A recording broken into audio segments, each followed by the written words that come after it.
娘亲，苦宝好想娘亲。坏奶奶打苦宝不能让坏人打扰娘亲睡觉觉，娘亲让苦宝进，苦宝想叫叫。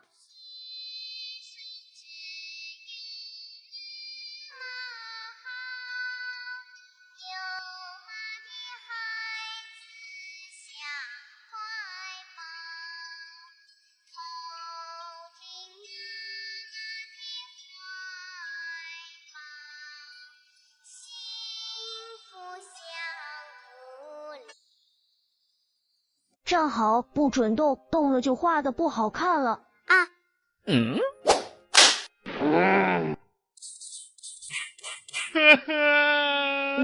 奶，苦丫头咬我，好香啊！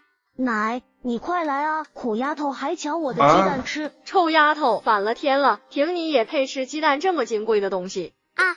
疼坏奶奶！苦宝瞅准时机，抱住了钱王氏的手，狠狠咬了下去，并趁机逃了出去。冷冽的风穿透单薄的衣服，吹得他牙根控制不住的咯咯打架。好冷好冷呀！可他不敢停下来，他要去找娘亲，和娘亲在小土包里睡觉觉，也不要待在这个家里。坏奶奶打太疼了，苦宝受不住了。你要是敢跑，老娘就把你娘从土包里刨出来，丢到山里喂狼。不准欺负娘亲！哎呦呦，不想让我动你娘，那就给我老老实实的在雪地里跪一夜。明早起老娘要是看不到你跪在院子里，立马就去把你娘刨出来喂狼。钱王氏可舍不得苦宝跑，他还想着苦宝长到个7、8岁，卖个好价钱。娘，饭做好了没？做好了赶紧端到床上来，我和红菊都快饿死了。哎，来了。娘亲不怕哦。苦宝是不会让坏奶奶打扰你睡觉觉的，你睡醒了就来接苦宝一起去小土包睡觉觉好不好？转眼已经是深夜，寒风呼啸，家家都紧闭门户，生怕有一丝冷风钻进屋里。苦宝已经变成了小雪人，只露出了2只清澈无波的大眼睛，一瞬不瞬地盯着钱家的大门。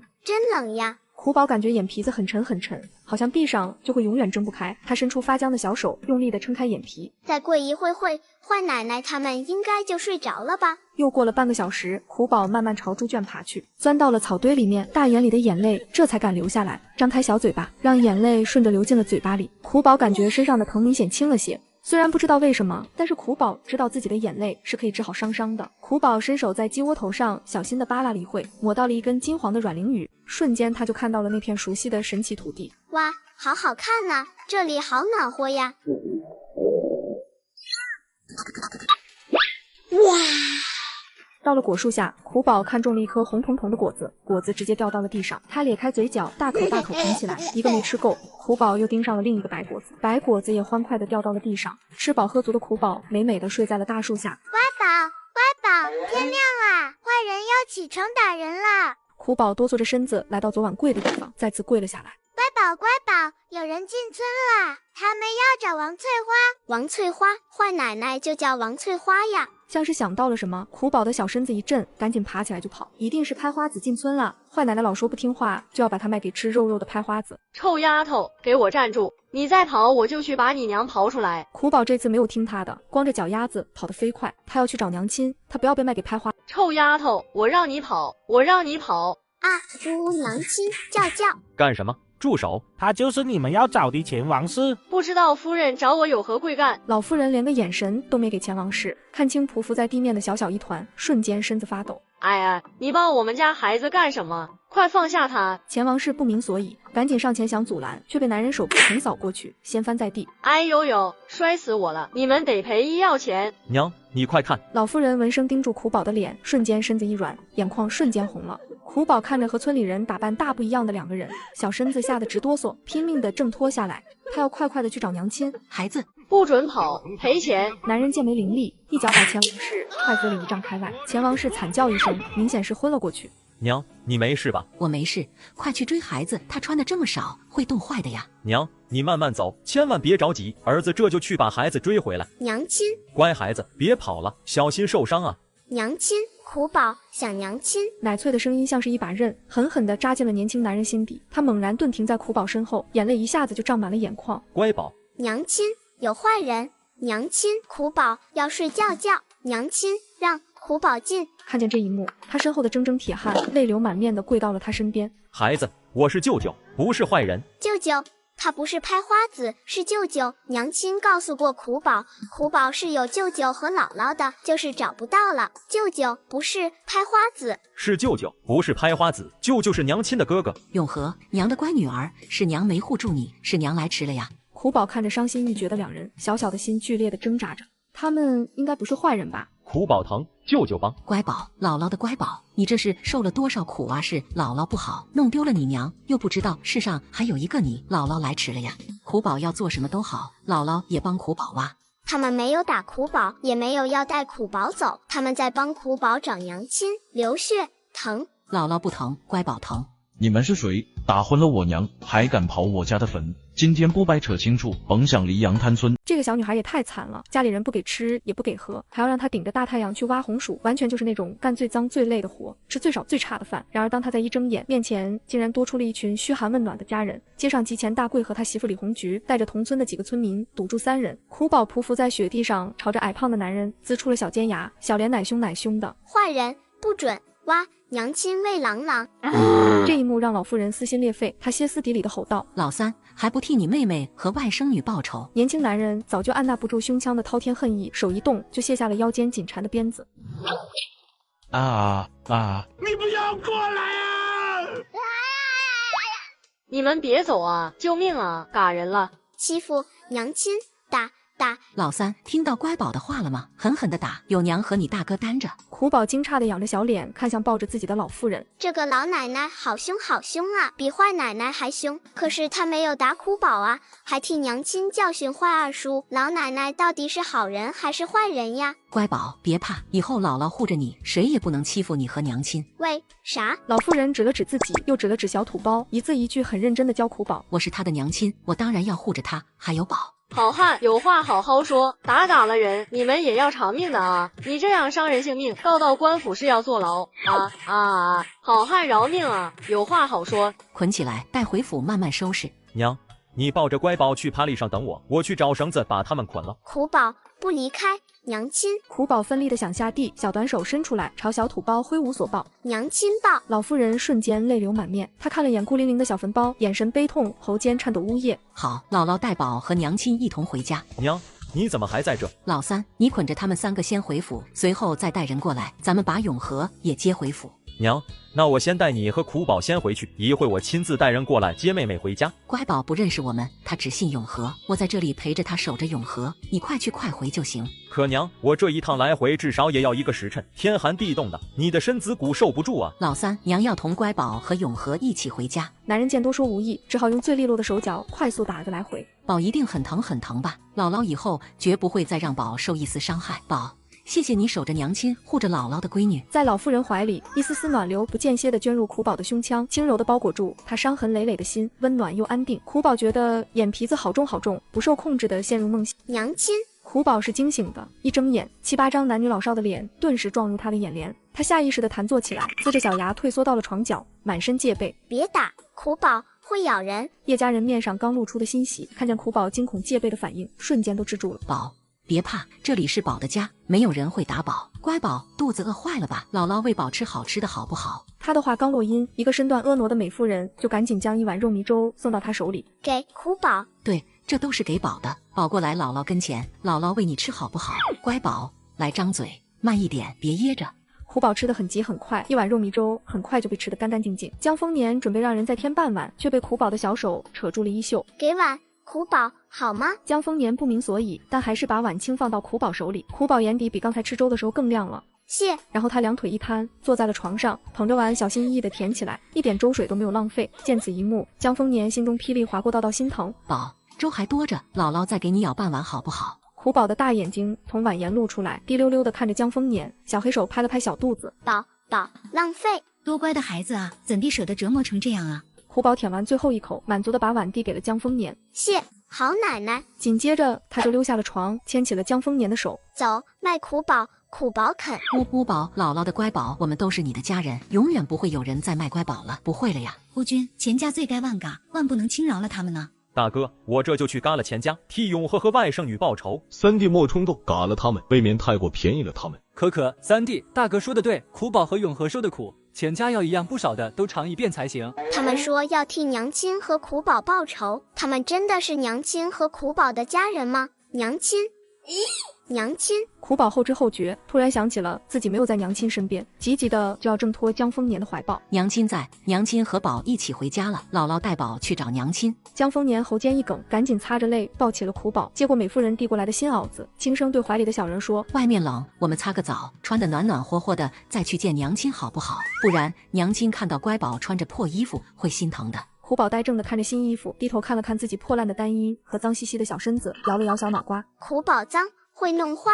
宝，不怕的，弄脏了有大舅母给你洗，大舅母还给你做了很多好看的新衣服，都是苦宝的。仙女是苦宝的大舅母吗？是真的吗？乖宝不怕，以后大舅母就是宝的娘亲，别的宝有的，娘亲的宝也都会有。柔软暖香的怀抱让苦宝小身子忍不住微微颤抖，小小的心口胀胀的，依恋像破土的小嫩芽，颤抖的在陌生的世界舒展着小叶子。娘亲，苦宝就让仙女婶婶抱一会会，就一会会哦，苦宝不会不要娘亲的。婆媳俩忍着心口的剧痛，一边流泪一边给苦宝擦拭、上药、换上新衣、穿上新鞋。老奶奶和仙女婶婶的脸色看着比她还疼。坏奶奶打苦宝的时候，娘亲也是这样的脸色。娘亲说这是心疼。苦宝慢慢确定了一件事情，老奶奶给苦宝好吃的，穿新衣服，还不打苦宝。坏奶奶每天只给吃一顿猪食，让他做很多很多的事情。他们对苦宝这么好，他要做多少事情他们才能？苦宝刚和自己真正的亲人团聚，还没来得及享受姥姥的疼爱，就被溥仪告知姥姥时日无多，心中想到老人对自己的疼爱，最终还是没能忍住，暴露了自己的秘密。苦丫头，快救救二婶和哥哥！苦宝，奶好冷啊，你快求太守大人饶了我们吧。钱王氏和李红菊刚喊出声，叶永礼的鞭子就扬了起来，却被叶永忠制止了。别当着孩子的面打人！哼，给我等着！苦丫头，快救救奶奶！奶奶回家一定好好疼你，好不好？奶奶给你做新衣服，给你吃大碗粥，给你煮鸡蛋，让你进奶奶屋，奶奶抱着你一起睡觉，好不好？钱王氏忍着打颤的牙根，好听的话一股脑的说了出来。苦宝清歪着小脑瓜，观察了钱王氏一会，然后就奋力的要挣脱江丰年和苏玉莲的手，迈开小短腿，哒哒的朝钱王氏跑。江丰年和苏玉莲面色一惊，赶紧拦住。乖宝，你还小，无论发生什么事，都有舅父们替你出头，下次万不敢再做这种危险的事了，好不好？看，抱着乖宝的是三舅父，他从小习武，一身本领，以后苦宝想教训谁，都可以让三舅父替你出手。三舅父，哎，乖宝，我是三舅父，大舅母说的对，有三舅父在，以后没有人敢欺负我们乖宝。乖宝，我是大舅父，大舅父虽然没有武功，但是三舅父也要听大舅父的话，所以大舅父更能保护乖宝的。大舅父，哎呀，乖宝，让大舅父抱一抱好不好？叶永忠直接伸手接住苦宝，却察觉到叶永礼不肯松手，他咧开的嘴角瞬间抿出严厉的弧度，一记眼神毫不客气地瞪了过去。娘，你得管管大哥，他惯会一拳压地。江丰年看见这一幕，欣慰的嘴角都合不拢，直接忽略了小儿子的眼神官司。宝，我是二舅父，二舅父没三舅父和大舅父厉害，但是二舅父也会努力护着宝的。苦宝把晕乎乎的眼神从叶永忠脸上挪到了叶永孝的脸上，看仔细后，他瞬间瞪大了眼。娘亲。说着，他就张开双臂朝叶永孝的怀里扑，大眼睛一瞬间胀满泪花。叶永孝一愣，随即就心疼的把苦宝接到怀里。苦宝想娘亲。叶二长相清秀俊美，本身就和小妹叶永和有8分肖像，乍一看何永和简直像龙凤双胎，也难怪苦宝错把他认成娘亲。宝儿乖，娘亲也想宝。二舅父是家人，对，二舅父是娘亲和乖宝的家人，二舅父会替娘亲护着苦宝，再也不让苦宝受委屈。苦宝大眼睛眨巴眨巴，眼泪豆豆就流了下来，他一边让眼泪豆豆流到了小嘴里，一边挥舞着小拳头指向钱家人。坏人欺负娘亲，二舅父打，苦宝也有家人可以告状了。好，二舅父这就打欺负娘亲和苦宝的坏人。说着，他就望向三弟叶永礼，清冷的眼神示意很明显。叶永礼立刻上前，把他们的嘴巴堵起来，免得惨叫声太大，吓着乖宝。老夫人屏退了左右，庭院里只剩下叶家人后，他才走进叶永孝，和他怀里的苦宝对视，颤声询问：乖宝，能告诉姥姥他们是怎么欺负娘亲的吗？坏二叔欺负娘亲，打娘亲疼，娘亲哭，坏二叔剪刀扎。因为激动，他的小脸涨得通红。虽然苦宝童颜稚嫩，描述不清，但已经足够让叶家人明白过来叶永和都经历了什么。江丰年更是两眼一黑，就朝后栽倒过去。娘，不是狗啊！我打死你这个不是狗！三弟阉了这个不是狗，然后派人用盐水不停歇的给我浇淋他的伤口，舍弟给他含块餐片吊着气，绝不能让他痛快的搞。立刻，马上。叶永忠面色寒意森森，眼底是嗜血的傻意。交代完后，就背着江丰年匆匆回了房。溥仪探清了江丰年的脉，皱着眉说：“老太太先是受了严重的风寒，又悲气郁结，加上刚才急怒攻心，这一连串的邪气逆行才导致的昏厥。如果今晚不发烧，就平安无事；要是发烧了，就凶险难测。”听闻此话，叶家人的心都高悬了起来。娘，您可是咱们叶家的掌舵人，您可千万不能有事啊！就算为了乖宝您，也要挺住啊！他遭了这么多的罪，好不容易回了家，还指着姥姥心疼他呢。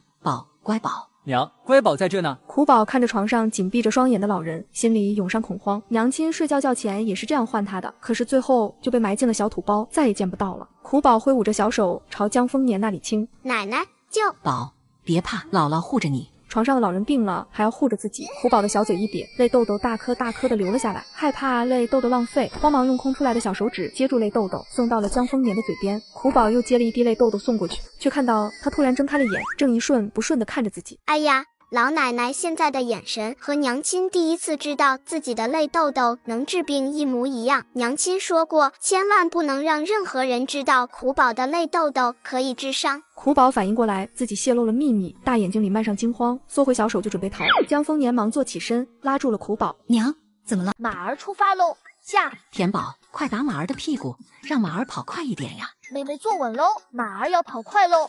你们都先出去，把门关上。不要让任何人靠近我的房间。叶永忠虽然满心疑惑，但还是跟着走了出去。谢谢乖宝，谢谢你救了姥姥，别怕呀，姥姥不会伤害你的。奶奶不怕，宝不是妖怪。宝是妖怪，姥姥也不怕，不管宝是什么，姥姥都喜欢宝，心疼宝。苦宝小嘴巴一瘪，哭出声来，好像所有的委屈突然间有了泄口，争抢着朝外涌。别哭了，乖宝，都过去了呀。好咸呐，不过身上一点都不疼了。姥姥。姥姥的乖宝，苦宝，乖宝，你喜欢你现在的名字吗？坏奶奶喊自己苦丫头的时候很凶很凶，喊坏哥哥金宝的时候就笑得满脸菊花。金宝肯定比苦宝好。乖宝，回到姥姥和舅父们的身边，以后都是和糖一样甜的好日子。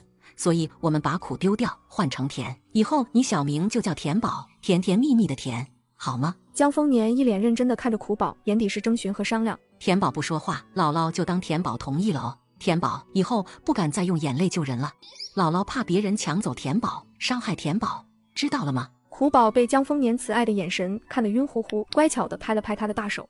奶奶，救！坏人不救的会卖苦宝。田宝，姥姥。祖母，我们能进来吗？我们想见妹妹。进来吧。妹妹，这是大哥哥最喜欢吃的云片糕，送给你吃。妹妹，先吃二哥哥的桂花糕，比云片糕还好吃哦。二弟，我是兄长，理应先吃我的。大哥，你能不能别文绉绉的？妹妹听得懂吗？兄弟俩正争抢着谁先投喂妹妹。叶星武一把将桂花糕塞进了田宝微张的嘴巴里，然后期待地瞪大了眼睛。怎么样，好吃吗？甜不甜？哇，好甜，比乖果果还甜。谢。祖母，你看，妹妹笑了，妹妹笑了。星武真厉害，姥姥和田宝说了这么久的话，田宝都没有笑，还是你有办法。小哥哥莫不是斗地主被人炸蒙圈了？二弟，你看你都吓到妹妹了，妹妹想不想吃云片糕呀？两个小哥哥怎么长得一模一样？没等他多想，便被梁小芝开心的投喂起来。吃完最后一口，田宝溜下了床，小手撑地跪在了地上。田宝，你跪着干什么？哥哥，喂田宝，田宝给骑马马。叶星武最先反应过来，肯定是院子里那个坏小子这么欺负过妹妹，赶紧也学着田宝的样子跪爬了下来，和田宝平视。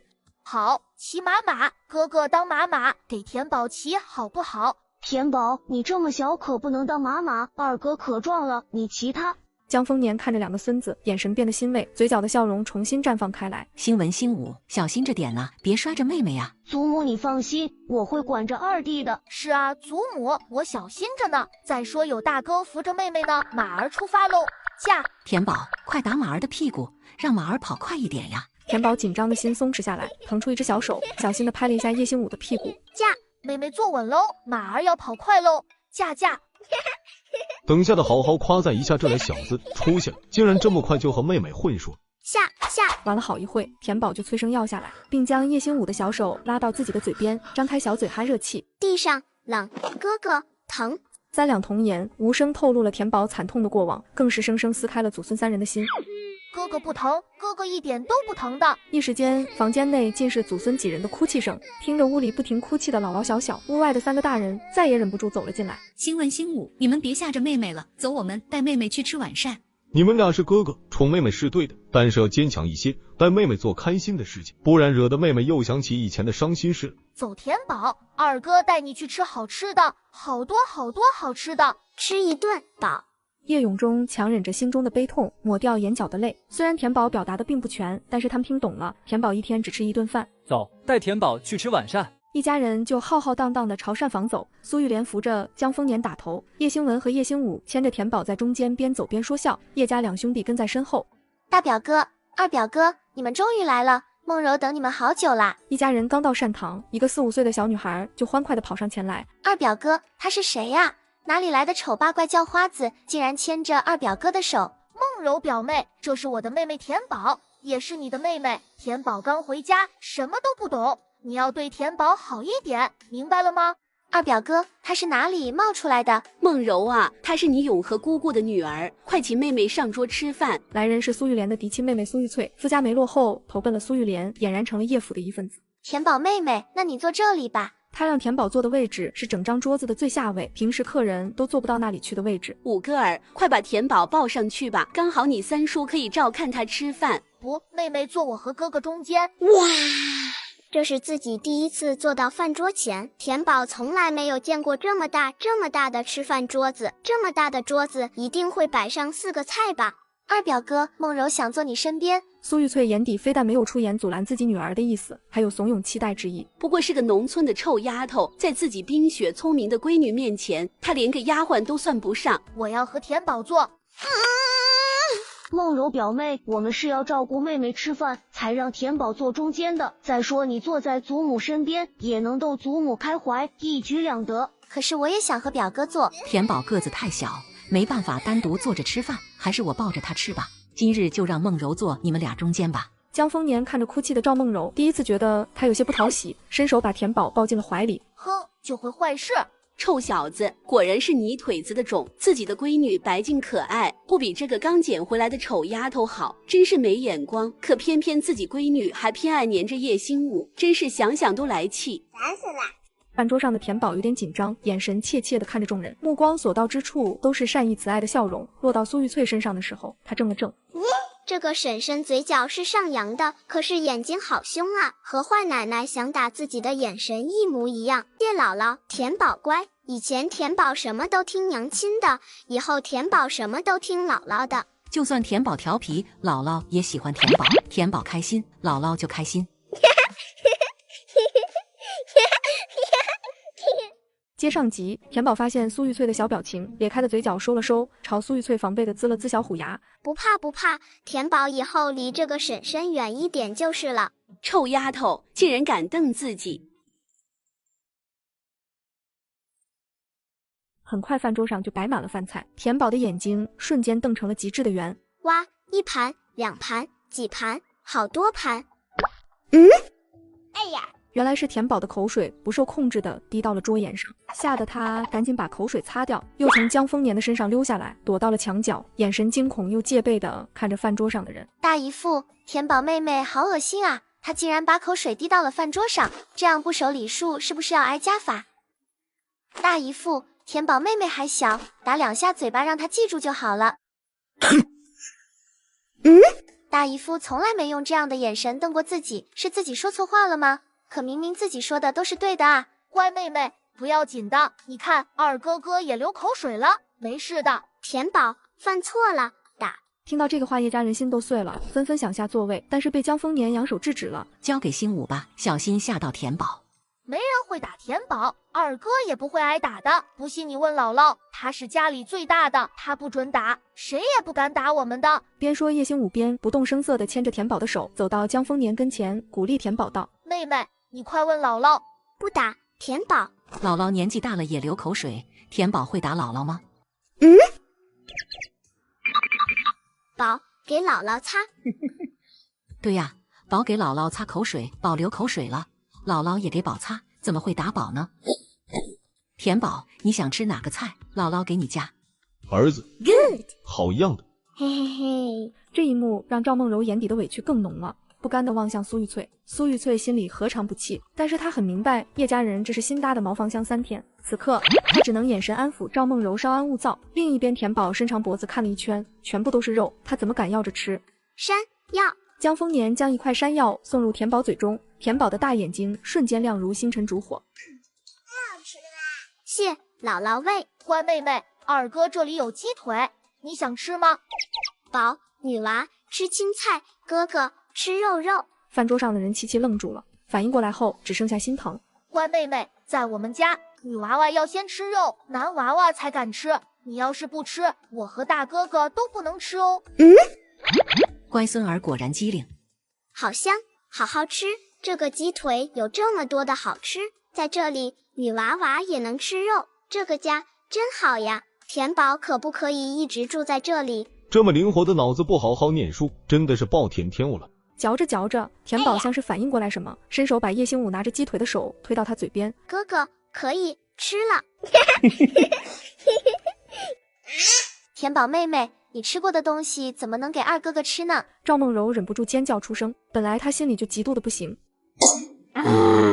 伯娘，梦柔也是。撤2个菜到风雅院，伺候玉翠母女去房里单独吃。江丰年满是笑意的眼脸瞬间变得凌厉，他打断苏玉翠，对外面的管家吩咐道，语气冰冷异常。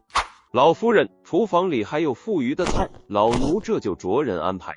玉翠，你先带着梦柔回房吃吧，等田宝习惯府里的日子，再知会你们过来同席吃饭。回去后你好好教教梦柔，长辈在，勿多舌。伯母都没说什么，还轮不到她插嘴说话。外甥女刚才就对田宝有敌意，但是妹妹却没有及时制止，就说明心思也不纯。大姐，梦柔不懂规矩，你也不懂规矩了吗？娘，梦柔就想在这里吃。闭嘴！这个家果然是姥姥说了算，这个姥姥喜欢女娃娃，还喜欢听话的女娃娃。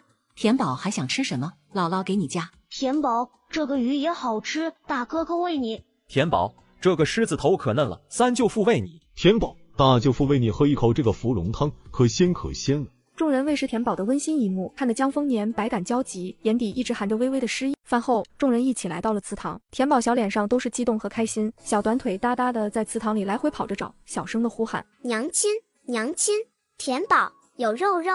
小小的掌心赫然是一块鸡肉，不知道是什么时候藏下来的。叶家人发出压抑的抽泣声，找了一圈，田宝都没有看到地上有小土包，小脸的开心垮了下来。姥姥说要带他来找娘亲，娘亲在哪？田宝，娘亲在这里。田宝，娘亲太累了，所以姥姥给她做了个小房子，她就睡在这个小房子里。娘亲不用睡小土包了，可以天天陪着田宝了。田宝哒哒跑过去，看着牌位咧开了笑容，伸手过去紧紧抱住。真的是娘亲。田宝用小脸小心翼翼地贴了贴娘亲的脸，满脸都是幸福的笑容。田宝抱娘亲，叫叫不冷。姥姥真的带着娘亲一起回来了，娘亲不用躺在冰冷的小土包睡觉了。谢姥姥，田宝乖。以前田宝什么都听娘亲的，以后田宝什么都听姥姥的。就算田宝调皮，姥姥也喜欢田宝。田宝开心，姥姥就开心。从祠堂出来，田宝就在院子里找来找去。田宝，你在找什么？二哥哥帮你一起找，好不好？对，我们帮田宝一起找。田宝喘着粗气，看着大大的庭院，有些迷茫。草多多草。田宝，大哥哥带你去找草。说着，他就同叶星武牵起了田宝的手，带着田宝来到府里的大柴房。田宝眼睛骤然变得晶亮，紧接着就扑向干草堆。叶家人面面相觑，不知道田宝为什么对干草堆这般喜欢执着。谢谢大哥哥。田宝喜欢就好，明天大哥哥再带你玩。我们现在去睡觉好不好？乖乖睡觉。说着，他就抱着娘亲，转身一头扎进了草堆里，费力的朝里面咕涌，一直钻到了最里面，幸福的窝在了里面。娘亲冷。乖宝，娘亲抱紧紧就不冷了。娘亲，宝还冷。乖宝再忍忍，明天娘亲再去找更多的干树叶回来，这样就不冷了。宝听话。娘亲，不用找树叶了，我们有床了。哇，这里的草草好多，好暖和呀，今晚肯定不会冷了。这个家真好真好呀。此时的叶家人终于知道田宝为什么执着于找草了。江丰年只感觉自己的心生生被撕成了2半，疼得让他喘不上气来。这么冷的天呐，他们竟然让田宝睡干草堆，田宝在他们家到底过的什么日子啊？田宝，快出来，哥哥的大床给你睡，我们不睡这。外面怎么这么多人在哭？哥哥们也在喊自己出去。他们不是让田宝乖乖睡觉吗？怎么又让田宝出去呢？刚出来的田宝就被2个哥哥紧紧抱在怀里，这一瞬间，他感觉自己是天底下最幸福的小孩。祖母，让田宝跟我睡，我能照顾好田宝。对，我们能照顾好田宝的。田宝是女娃娃，让她睡大床，我和哥哥睡在外榻守着她。文哥、武哥，娘知道你们想对妹妹好，可妹妹毕竟是女孩，你们同寝而眠传出去，对妹妹的名声不好，还是让娘来照顾田宝，好不好？玉莲，田宝交给你，我没什么不放心的，但是永忠平日里处理公务回房晚，你又要照顾永忠，又要照顾田宝，未免太累。田宝，从今天起你就跟着姥姥睡，姥姥照顾你好不好？好。回到福寿院，江丰年亲自给田宝洗了小脸、小手、小脚，仔仔细细的把面脂抹遍了他每处皴裂的皮肤。田宝感觉刺痛难忍，但是咬着小牙，一声不吭，乖乖的任由江丰年摆弄。田宝，疼的话不要忍着，要喊出来，遇到危险了，被人欺负了，也都要大声喊救命，知道了吗？喊，有人救。以前的他喊过，结果却是他人的指指点点，没有人会救他。后来他就不再哭喊，因为他知道没有用。只要田宝喊救命，姥姥一定会听到，一定会来救田宝。舅舅们会，大舅母会，哥哥们也会。田宝看着老人认真的眼神，终于还是点了点小脑袋。哇，好暖，好软，比坏哥哥的床还要暖，还有香香的味道。娘亲，冷。乖宝，娘亲抱紧紧就不冷了。娘亲，宝还冷。乖宝再忍忍，明天娘亲再去找更多的干树叶回来，这样就不冷了。宝听话。娘亲，不用找树叶了，我们有床了。田宝，姥姥明天给你梳好看的小辫好不好？姥姥还可以陪你翻花绳。田宝要干活，在这个家，田宝什么活都不用干，每天陪着姥姥就可以了。不干，有饭吃。有，每天吃3餐，每餐都是田宝喜欢吃的。真的？真的。为啥？因为田宝吃饱，姥姥就开心。为啥？因为田宝是姥姥的命。这一夜，叶府上下都辗转难眠。娘，我讨厌那个丑丫头，她为什么要来我们家？娘也讨厌她，但是梦柔不能再像今天一样对她了，我们要对她很好很好，知道了吗？为什么？她抢了2哥哥，抢了祖母和姨父们，我讨厌她，我不想对她好。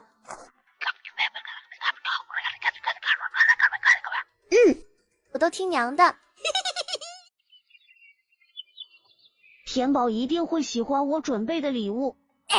大哥，虽然我念书没你厉害，但是在玩这方面我比你可强多了。田宝肯定更喜欢我准备的。嘿嘿，你昨天已经和田宝混熟了，今天就让哥哥吧。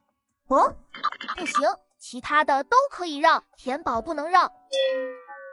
看，田宝要醒了。田宝本来正在梦里大口啃鸡腿，却被小声的争论吵醒了。看着眼前2个一模一样的脑袋，田宝忍不住瘪了瘪嘴。原来他不是在做梦。大哥，你吓到田宝了。明明是你眼睛瞪太大了，才吓到田宝的。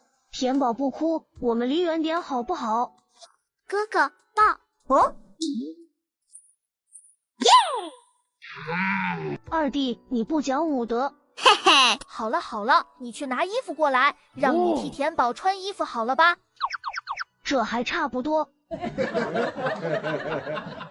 田宝来，伸小胳膊，对垒真厉害。伸小腿，哎，田宝咋这么棒呢？田宝，我们先去吃饭，吃完饭2哥哥有东西要送给你。对，大哥哥也有东西要送给你。洗漱完，兄弟2人带着田宝来到膳堂吃早饭。双胞胎兄弟一个喂饭，一个擦嘴，又忙又开心，温馨幸福的情景把昨天的种种辛酸痛楚都遮盖了不少。今天让你们休沐1天，你们俩好好陪陪妹妹。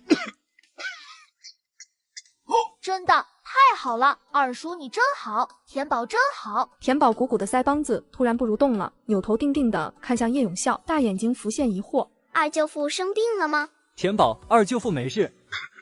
管家，快去请府医。不用了娘，上次开的药还没喝完呢，老毛病了，你别担心，你们慢慢吃，我先回房了。张叔，你再去府衙门口贴一张悬赏物，只要有大夫能治好二弟的嗨疾，赏500石。永忠，娘知道你心疼永孝，娘也心疼，但是可急难治。府医已经是整个襄平郡挑选出来的，他尚且无能为力，贴悬赏令估计也无济于事，反而让有心人借题发挥，就得不偿失了。唉，五哥、文哥，你们带着妹妹去祖母院里玩，祖母一会就来找你们，记得小心照看着妹妹，别磕着碰着。知道了，祖母，我们一定会照顾好妹妹的。见三个孩子手牵着手欢快的离开了，这才重新正视自己的大儿子，眉间隆起了浓厚的担忧。如今夏州朝廷腐败，8成以上的州郡太守都在坚守自盗，可在这种举国腐败的风气下，他和小部分的清廉官员就成了贪腐官员的眼中钉肉中刺。永忠啊，娘最近老是做噩梦，为了以防万一，还是早做打算吧。娘，我也想辞官归田，可覆巢之下安有完卵？即使我们归田，这放眼夏州，哪里还有农人的存活之地？唉，罢了，你再为1日，就替襄平郡的百姓坚守1日，即使到了阴曹地府，我们叶家的脊梁也能挺得端直。有什么就放手去做，娘支持你，咱全家都陪着你，没什么可怕的。娘吃饱了，我去找孩子们乐呵乐呵。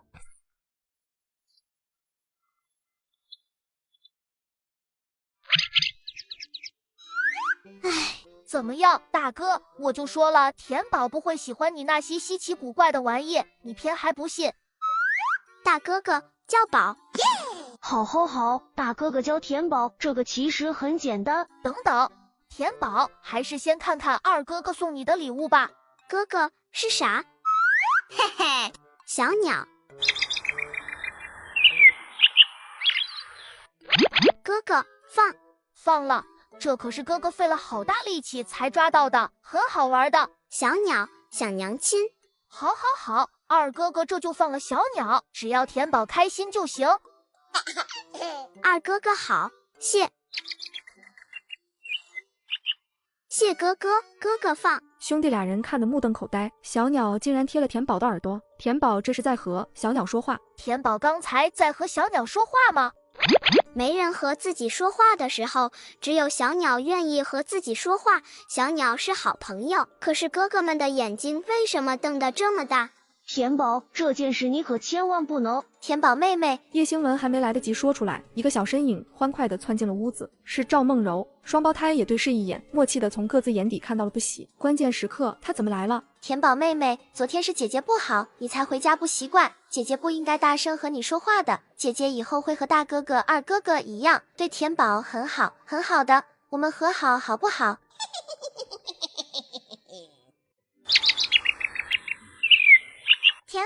田宝，有坏人，快醒醒！接上集，田宝的大眼睛望着在和他笑的小姐姐。田宝，我们和好好不好？姐姐有很多好玩的东西，都可以给田宝玩哦。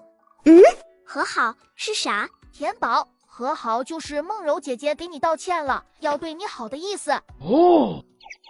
叶星文没有说话，只是眼神疑惑的在赵梦柔脸上停留了一会。田宝，你原谅姐姐了吗？原谅了，就拉拉姐姐的手好不好？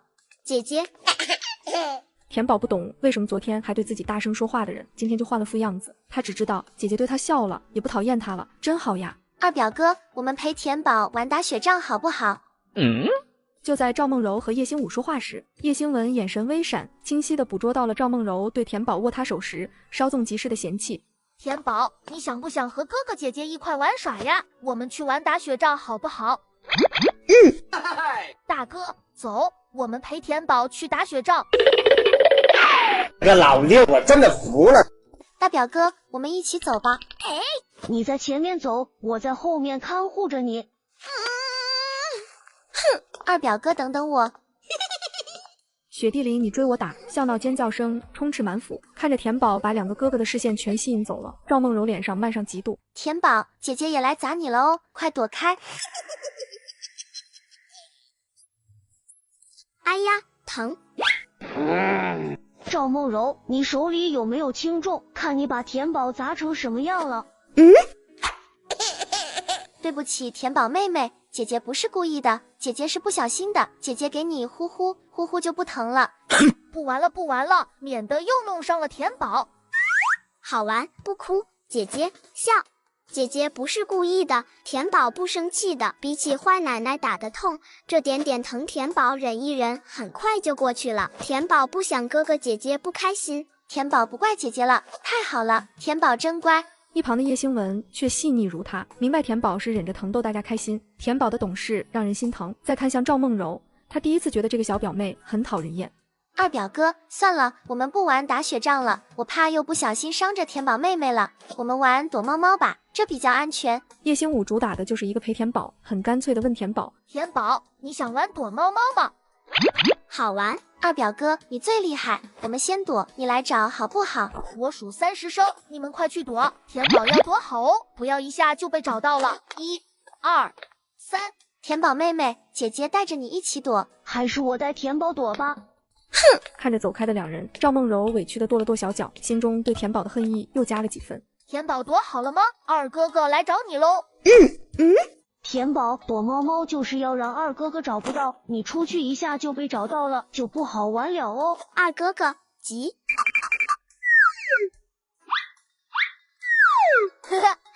被我找到了吧？田宝，你要是不出去，二哥哥找不到我们就会投降，这样我们就可以罚他给田宝骑马马了。骑马马，原来二哥哥找不到自己，还可以骑马马。都怪自己没听大哥哥的话。星文哥哥，轮到你找了。大哥哥找。叶星文有些不放心田宝，而赵梦柔却不动声色地牵起了田宝的小手，先跑一步。叶星武见状怔了怔，随后也赶紧自己找个地方躲起来。田宝，这里非常隐秘的，你藏在这里不要出来哟，这样大哥哥一定找不到我们的。要听姐姐的话哦，到时候姐姐的好玩的都给你玩，好不好？好，听话。田宝真乖，我就藏在你旁边的洞里哦，你不要喊姐姐，不然一下就被大哥哥听到了。你们在这里干嘛？孩子们呢？小主子们在玩躲猫猫。祖母，田宝不见了，梦柔妹妹也不见了。什么意思？田宝怎么会找不到了？叶星文虽然慌张，却知道事情的严重性，抽泣着说出了原委。听完后，江丰年的脸上变得苍白。离妹妹躲起来有多久了？有一炷香了。立刻通传府里所有人，掘地3尺也要找到田宝。要是田宝有个闪失，我饶不了你们。田宝没有找到，家丁却在偏院里找到了赵梦柔。江丰年带着双胞胎赶过来的时候，赵梦柔正揉着惺忪的双眼，满脸疑惑地回答家丁的话：我们在躲猫猫呀，大哥哥太笨了，找了这么久都没有找到，梦柔都等睡着了。田宝妹妹呢？她是不是早被找到了？梦柔，五哥说你牵着田宝躲的，她在哪？冰冷的声线让赵梦柔心里涌上很多很多的委屈。她和田宝同时不见了，为什么江奶奶一点都不着急找她，反而对她这样冰冷？心里委屈的淌酸水。江奶奶，田宝还没出来吗？我知道他藏哪里了。田宝妹妹，快出来吧，江奶奶都着急了。田宝呢？田宝刚刚就一直藏在这里的呀。江丰年看着空空如也的破缸和近在咫尺的茅厕，脑海瞬间冒出的设想让他心口一滞，不好。娘，我们在玩躲猫猫，可田宝妹妹不见了。都怪我。不怕不怕，府里这么大，田宝肯定是迷路了，一会就找到了。你们最好祈祷田宝没有事情。伯娘，田宝找不到，我也很着急。可是梦柔也才4岁，她也是无心之失啊。我现在就带梦柔去找田宝，找不到田宝，我们就不回来了。哼，把苏夫人和梦柔小姐请回屋，没有我的命令，谁也不准放他们出来。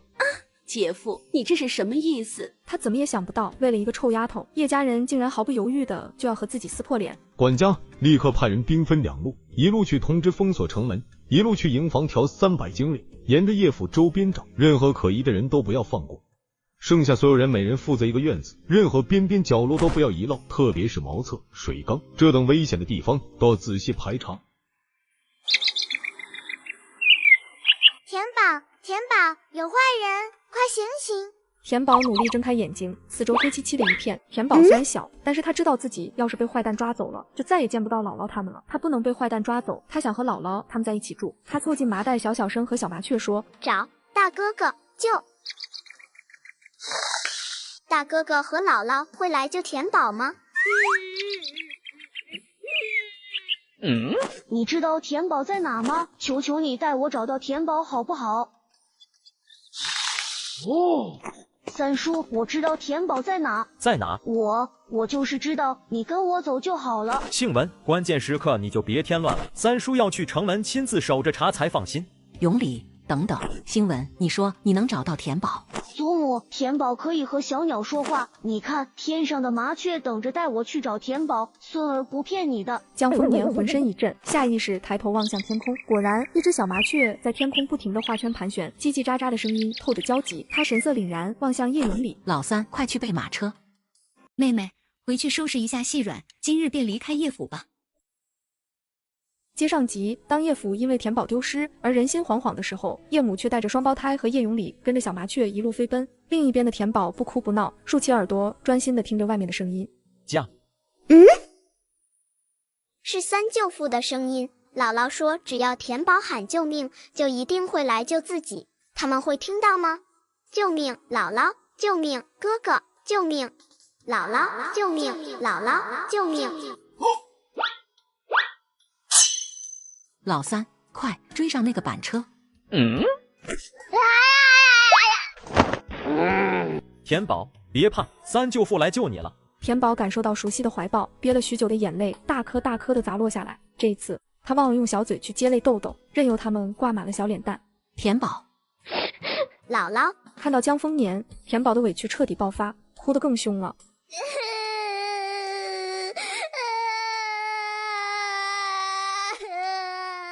姥姥没骗人，喊救命真的有用啊！怪姥姥，都怪姥姥啊！以后只要自己还有一口气，绝对不许田宝再离开自己的视线半步。娘，外头冷，田宝又受惊了，我们先回府吧。田宝，大哥哥错了，大哥哥没有照顾好你，你打大哥哥吧。哥哥不哭，田宝错。田宝。福寿院，此时门口正跪着几人。回来后的叶星文也耷拉着脑袋，主动的跪在了弟弟身边。田宝不用跪。田宝错，陪哥哥。好在田宝没有事，就算爹要打自己100板子，自己也心甘情愿。老大，今天的事你来决断。说着就坐到了太师椅上，忍下了想把田宝拉起来的冲动。两个孙儿对妹妹肯定没坏心，但是却没有尽到兄长之责，差点让他被拍花子掳走，轻笔带过。田宝虽然人小，但是难得有担当，还萌生了有难同当的手足情，亦不可轻易破坏。先把苏夫人母女请过来。苏玉莲愧疚难安地垂了垂眼眸，她心里很清楚，田宝被拍花子轻易掳走，绝非意外。自己这个妹妹真是太糊涂。为什么她没丢？田宝，你没事太好了，都怪姐姐，是姐姐没有看好你。梦柔表妹，确实怪你，你到底把田宝带到哪里藏起来了？叶星文的动作和话语让所有人都心中一惊。他的性子人人皆晓，小小年纪就冷静自持，做事进退有度，很有章法，比同龄人成熟稳重的不是一星半点。可这样的叶星文竟然当着所有人的面在质问赵梦柔，难不成是赵梦柔刻意把田宝弄丢的？大表哥，梦柔是错了，可是梦柔也不是故意的，我把田宝藏好就躲了起来，我也不知道田宝会自己跑到外面去啊。是啊，文哥儿，虽然是梦柔带着田宝藏的，但是田宝自己也长脚了呀，他自己乱跑，梦柔也拦不住，是不是？田宝是妹妹，梦柔也是妹妹，你护着田宝没错，但是也不能这样怀疑梦柔吧？哼！田宝仰头看了看大哥哥委屈又倔强的面色，又看了看一脸笑的苏玉翠，突然想起了坏二婶打自己的时候也会笑，这个坏婶婶在欺负大哥哥。不准欺负哥哥！哎呀，我的天哪！姐姐让宝藏动动，宝很乖，宝没动。姥姥知道田宝乖，不怪田宝。不怪哥哥。小团子的维护让叶星文和叶星武心里一软，眼底都闪烁着炽烈的保护欲，仿佛现在把他们最珍贵的东西全数给田宝，他们都会心甘情愿。姥姥知道，也不怪哥哥。你们先起来吧。嘿嘿嘿，你把妹妹藏在府外的狗洞里了，是不是？娘亲，梦柔害怕，将奶奶变了，变得自己不认识了，这是为什么？伯娘，田宝丢了我们也担心，但是你逼问梦柔是什么意思？她才4岁半，能有什么坏心思？你们不要把自己的风吹草动凌驾在我们母女身上，好不好？哼，孩子心思偶有歪斜很是正常，只要大人循循善诱，皆可以矫正。就怕大人非但不矫正，反而推波助澜，酿成大祸，也不足为奇。今天的一切因何为甚，其实昭然若揭，但我不想当众揭穿。原因有二：一来田宝所幸安然无恙；二来玉莲人品贵重，我不看僧面看佛面，但是叶府是万万留不得你们母女了。之前不知道永和有孩子，叶家人都把梦柔当成亲闺女在疼。田宝的出现，梦柔因为家人的变化，心里有落差。如果苏玉翠够聪明，就会给赵梦柔分析清其中的利弊。但昨晚的晚膳间，江丰年就看出了赵梦柔想争宠的心思，罚他们母女单独用膳，就是为了给了苏玉翠反省的机会。可从今天发生的惊险来看，苏玉翠对田宝的嫉妒之心，或许比赵梦柔更甚。留着这样的人在府里，就是时时刻刻威胁田宝的安全。为田宝，他也顾不得大儿媳的面子了。妹妹，回去收拾一下细软，今日便离开叶府吧。大姐，你也觉得是我和梦柔故意弄丢了田宝？伯娘，我对天发誓，今天田宝走丢绝对是个意外，不然我就……突然，从屋外飞进来一群麻雀，对着苏玉翠和赵梦柔的脸就啄了下去。救命！姐姐，快派人赶走这些鸟雀！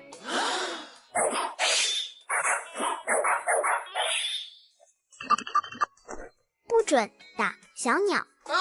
挥舞双手的赵梦柔抓住了一只鸟雀，没做多想就摔倒了地上。鸟雀受了重伤，无力的在地上抽搐着小身子。田宝的大眼睛瞬间红了。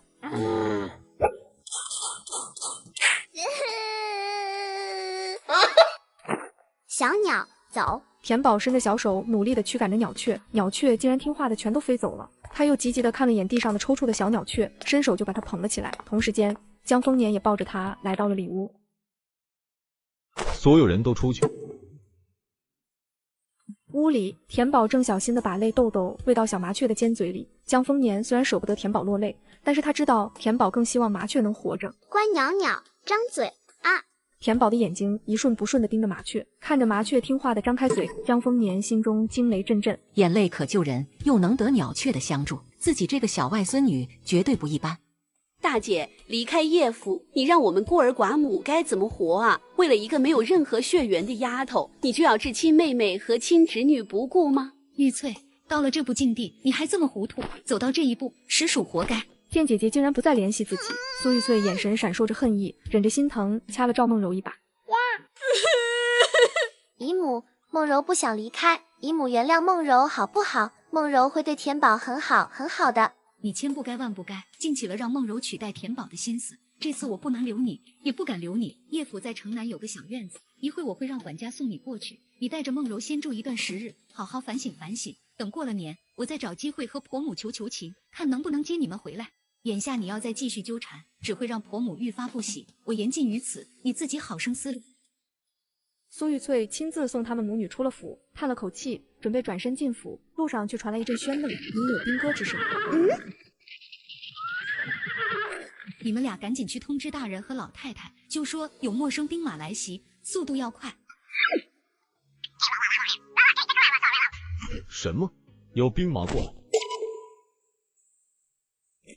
三弟，你去通传二弟和母亲，如果我猜的不错，叶府有难了。说完，他就跌撞着坐到了椅子上，整个叶府的顶梁在他瘫软的这一刻塌了。得到消息的江丰年身形微微踉跄，该来的终究还是躲不过。他望向田宝，小团子就回了小麻雀，小麻雀正围着他飞，逗得他咯咯欢笑。江丰年心里很难受，很难受。大儿子在一众奸佞中始终坚守初衷，保持清廉，他早就做好了大难当头的准备，并没有什么惋惜害怕的。只是田宝刚回家，刚享受了2天的好日子啊，他怎么忍心让小团子前苦刚尽，又跟着遭受塌天大祸？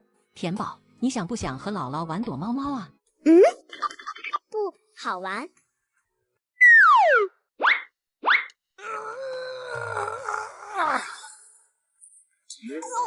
抄家、丰府、接上集，江丰年心里刺痛，但是面上却露出失望。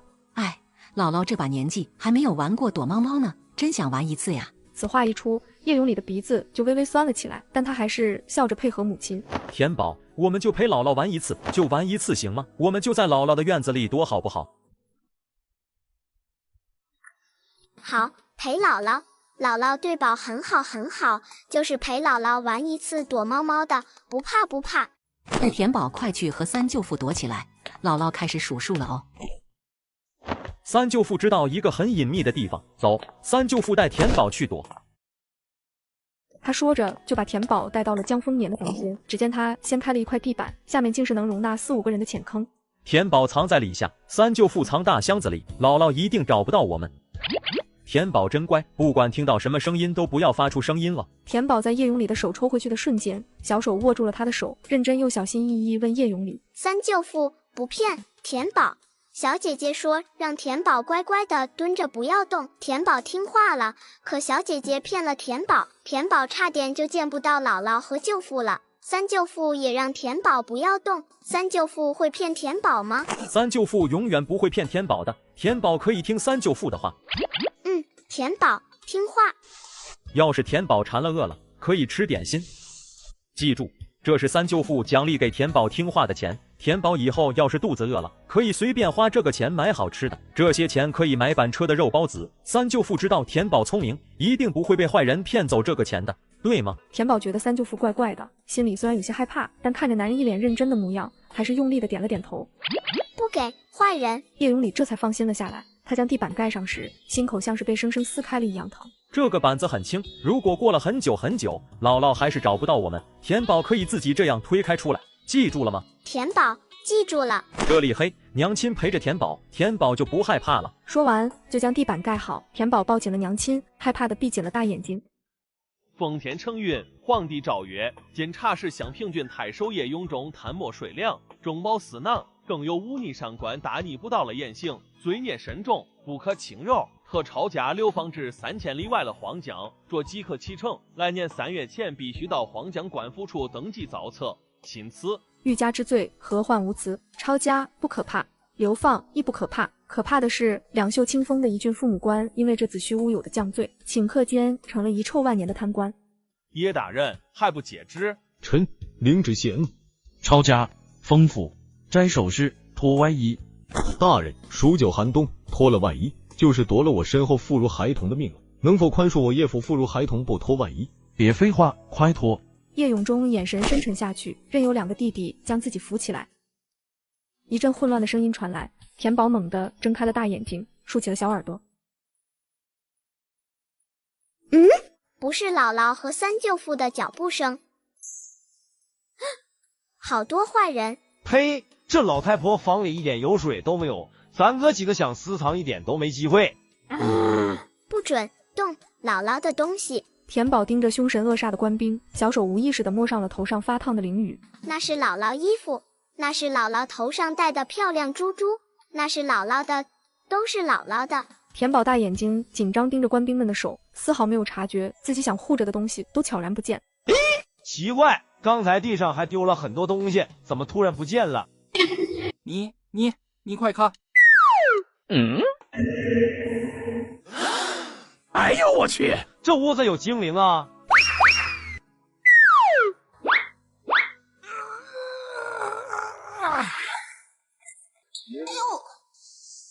有坏人，救姥姥！田宝将娘亲紧紧地抱在怀里，蠕动着小身子往外挤，可是抱着娘亲他挤不出狭窄的缝，急得都要哭了。救姥姥，要娘亲！娘亲！哎呀！娘亲不疼。哇，都是姥姥的东西。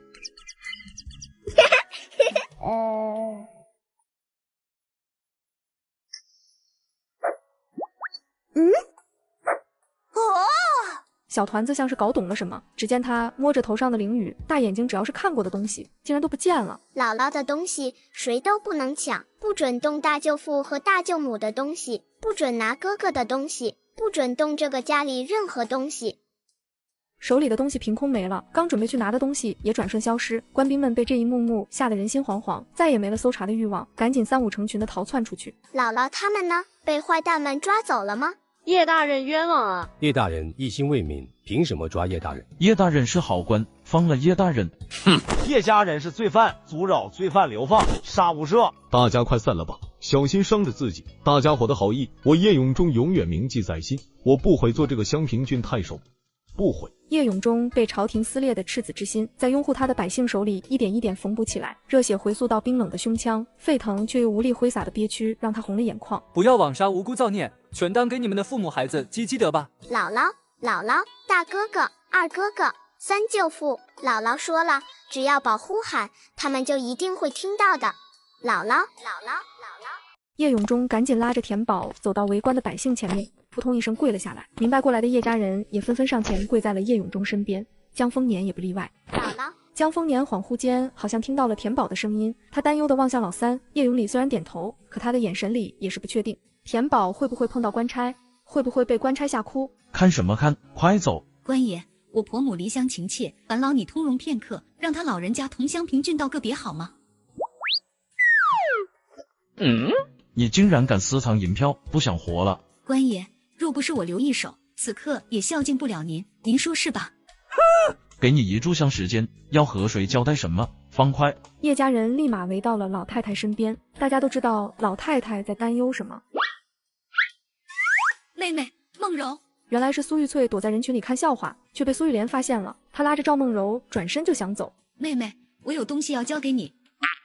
有东西？是啊，叶家全家被流放，自己是苏玉莲唯一的亲妹妹，若他们还有什么贵重物品，也只能交给自己了。妹妹，叶府现在举家被抄，只剩田宝一个人孤苦无依，你我姐妹一场，你能否替我收留田宝？只需要给他一口热饭，一处遮风避雨之地足矣，好吗？苏玉莲眼神哀求地看着自己妹妹，将希望都放到了这亲人身上。田宝才2岁半，他这么小，没有家人看护，怎么存活于世？怎么？姐姐，我一个寡妇带着梦柔讨生活已经很不容易了，再多一个孩子还怎么活？不过要是手中银钱充足的话，我可以咬咬牙把2个孩子养大成人。耳朵凑过来。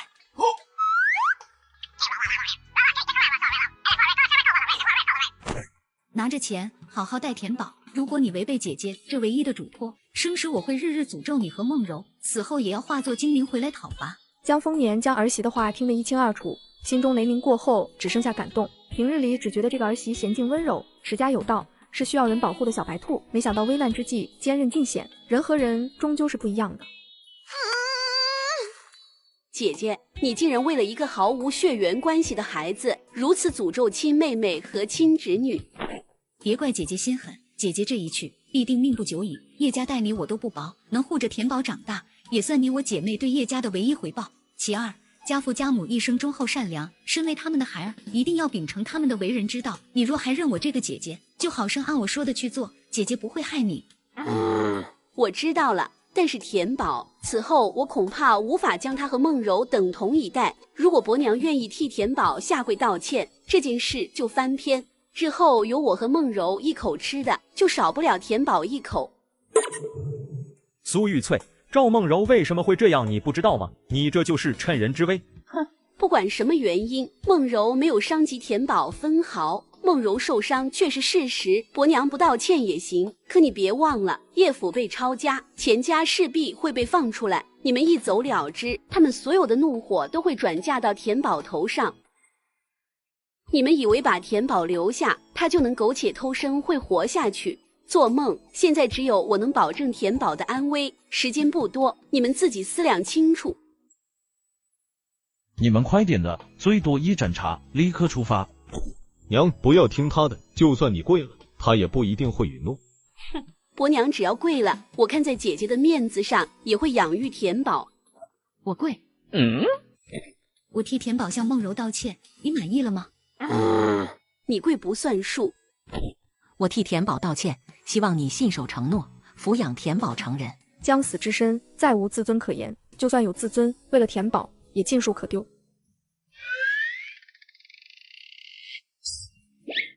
坏蛋，不准欺负姥姥，不准欺负大舅母，苏玉翠刚露出满意之色，一个小身影猛地纵过来，抱住了她的手，狠狠咬下。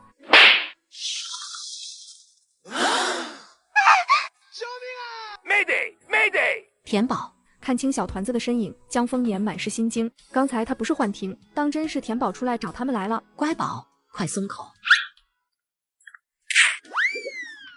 哼，不知好歹的白眼狼，干什么？都住手！怎么的，想造反是不是？姥姥，不丢田宝。稚嫩的话语清脆显耳，江丰年捂田宝的嘴不及，眼泪夺眶而出。让开！坏蛋，不准欺负家人！大人，这是我们替过世外期收养的孩子，不在叶家族谱之内，你容我片刻，我找个人托付好了，即刻出发。哼，是真多。颁盏茶后，即刻出发，不得延误。叶永忠赶紧拉着田宝走到围观的百姓前面，扑通一声跪了下来。明白过来的叶家人也纷纷上前跪在了叶永忠身边，江丰年也不例外。父老乡亲们，叶某任襄平郡太守4年，自诩克己自守，一心为民，从未懈怠。如今虽落得这般境地，但是早有预料，我叶某不悔也无憾。我的2个儿子不曾亏待于他们，危难之际自当同父母共患难，虽有心痛，但尚能接受。可田宝不一样啊，这是我妹妹的孩子，我妹妹因何走失，又苦找了妹妹多久，相信大家都有耳闻。眼下妹妹只留下了这一丝血脉，就是我身边的孩子，他叫田宝。田宝2岁之前不知保暖，日日受苦，苟延残喘活到今日，好容易才被我们找到接了回来。可刚接回来3天啊，他才刚吃了3天饱饭，穿了3天暖衣，享受了3天的家人疼爱，就又要失去一切。如果有人愿意看在我这么多年一心为民的份上，帮我们将田宝抚养长大，我叶某来世当牛做马也必当报答。叶大人，使不得，快快请起。要不是你，我们一家8口早没了。如果你不嫌弃我，我愿意替你养着孩子，有我们一口吃的，绝对饿不着他。对，我也愿意，我们家人口少一点，绝对能让田宝吃饱穿暖。俺也一样。叶某谢谢大家，谢谢。叶永忠满脸动容感激，眼睛扫了一圈，锁定了一个眉眼和善的妇人，准备拉着田宝上前。不丢田宝，田宝乖，听话。田宝乖，大舅父不是要丢下田宝，舅父们是被派到地里干活，等干完了活，大舅父就会接田宝。田宝先跟这个婶婶住几天，好吗？乖宝，大舅父说的都是真的，我们很快就会回来接田宝，田宝不怕呀。被叶永忠选中的妇人赶紧上前，面上是努力堆到最和蔼的笑容，伸出来的手也透着小心翼翼。田宝，大舅父有事要干，婶婶只是暂时照看你，大舅父会回来接你的，婶婶会对你很好很好的，田宝不怕。不，田宝跟姥姥，田宝能干活。时间到了，整队快走。江丰年咬牙望向妇人，妇人会意，赶紧上前把田宝紧紧地抱在怀里。叶家人决绝地扭头排队，缓缓出城，不敢再看田宝一眼。姥姥，舅父，田宝乖，田宝干活，不丢田宝，听话，不丢田宝，哥哥抱。田宝眼见着叶家人走出城门，城门将关，田宝僵了一瞬，抱着妇人咬了下去。田宝错，婶婶，田宝错。没事没事，婶婶不疼的。姥姥，舅父，等。叶家人早就听到了动静，泪眼朦胧地看着小团子朝自己奔来。叶兴文再也忍不住了，不顾大人嘱托，扭头奔向田宝。傻丫头，和我们走，很苦很苦的，和婶婶走才是甜的。田宝吃苦的。干什么？快回队里来，赶紧把这个孩子丢了，带着他耽误行程，误了老子的差事，你们可担不起。田宝使不得，要是得罪了他，田宝就不能跟我们一起走了。田宝不咬人。官爷，求你通融通融，让我们带着孩子吧，我们保证绝不耽误行程。官爷，求您通融，让我们带着孩子一起赶路吧。小娘子，你挺会留后手吗？说，还有哪里藏了银票？不说我就把你衣服脱光再检查。这张银票已经是最后一张了。哼。官爷，我们身着单衣被流放，多半没命到荒江，横竖是个死。如果你有想法，我们不介意拼死一搏，临死拉个垫背的，不吃亏。呀呼！唉，不想理三舅父，可三舅父是家人，田宝要听家人的话，不想理要听话，不想理要听话。接上集，叶永礼的突然爆发让官差头子意识到这家人是硬茬。虽然有点心虚，但还是强撑着对上叶永礼。你们这是违抗差令，即使活着到了荒江，我一句话，你们也会有吃不尽的苦头。哟呵，我们是流放官员，不是不明事理的土匪。只要官爷照规矩办事，我们绝对不惹事。但若官爷觉得我们成了犯人，就可以随意欺凌，那也是绝无可能的。都自身难保了，还带着拖累，你们自己不嫌累，我也没意见。但是一天最低要走30里路，绝不能延误。快走，天黑之前必须到千峰岭。叶家人这次没有反抗，顺从的走成纵队。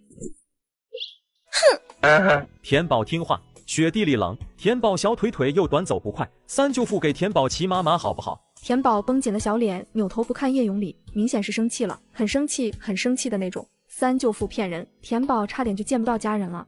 田宝，是姥姥的错，姥姥不该和田宝躲猫猫的。三舅父孝顺姥姥，不敢不听姥姥的话，你别怪他好不好？让三舅父背着走好不好？不然一会走慢了，官差大人就不让乖宝跟着我们一起走了。快点走，别磨蹭。二舅父背，大舅父背，二舅父生病了，肯定背不动田宝的。乖宝，大舅父、二舅父都被锁住了，都背不了田宝。三舅父错了，三舅父背着田宝，随便田宝怎么打三舅父好不好？不，三舅父骗宝，宝害怕，骗宝。说着，大眼睛长出泪水，小嘴瘪了瘪，扭回头不肯看叶永礼。刚才找不到家人，田宝好害怕，好害怕。田宝有姥姥有家人，田宝再也不想一个人了。哎呀！不要，三舅父，田宝，挤挤走。寒风瑟瑟，雪路无头。二舅父，干什么？快走！装什么装？给老子起来！继续赶路。哟呵，可以呀！老三，别傻站着，我们叶家人守规矩，但不守死规矩。别过来，我二哥咳血了才停下来。要是你们容我们休整片刻，我绝对不会动手。二舅父也会变成小木牌吗？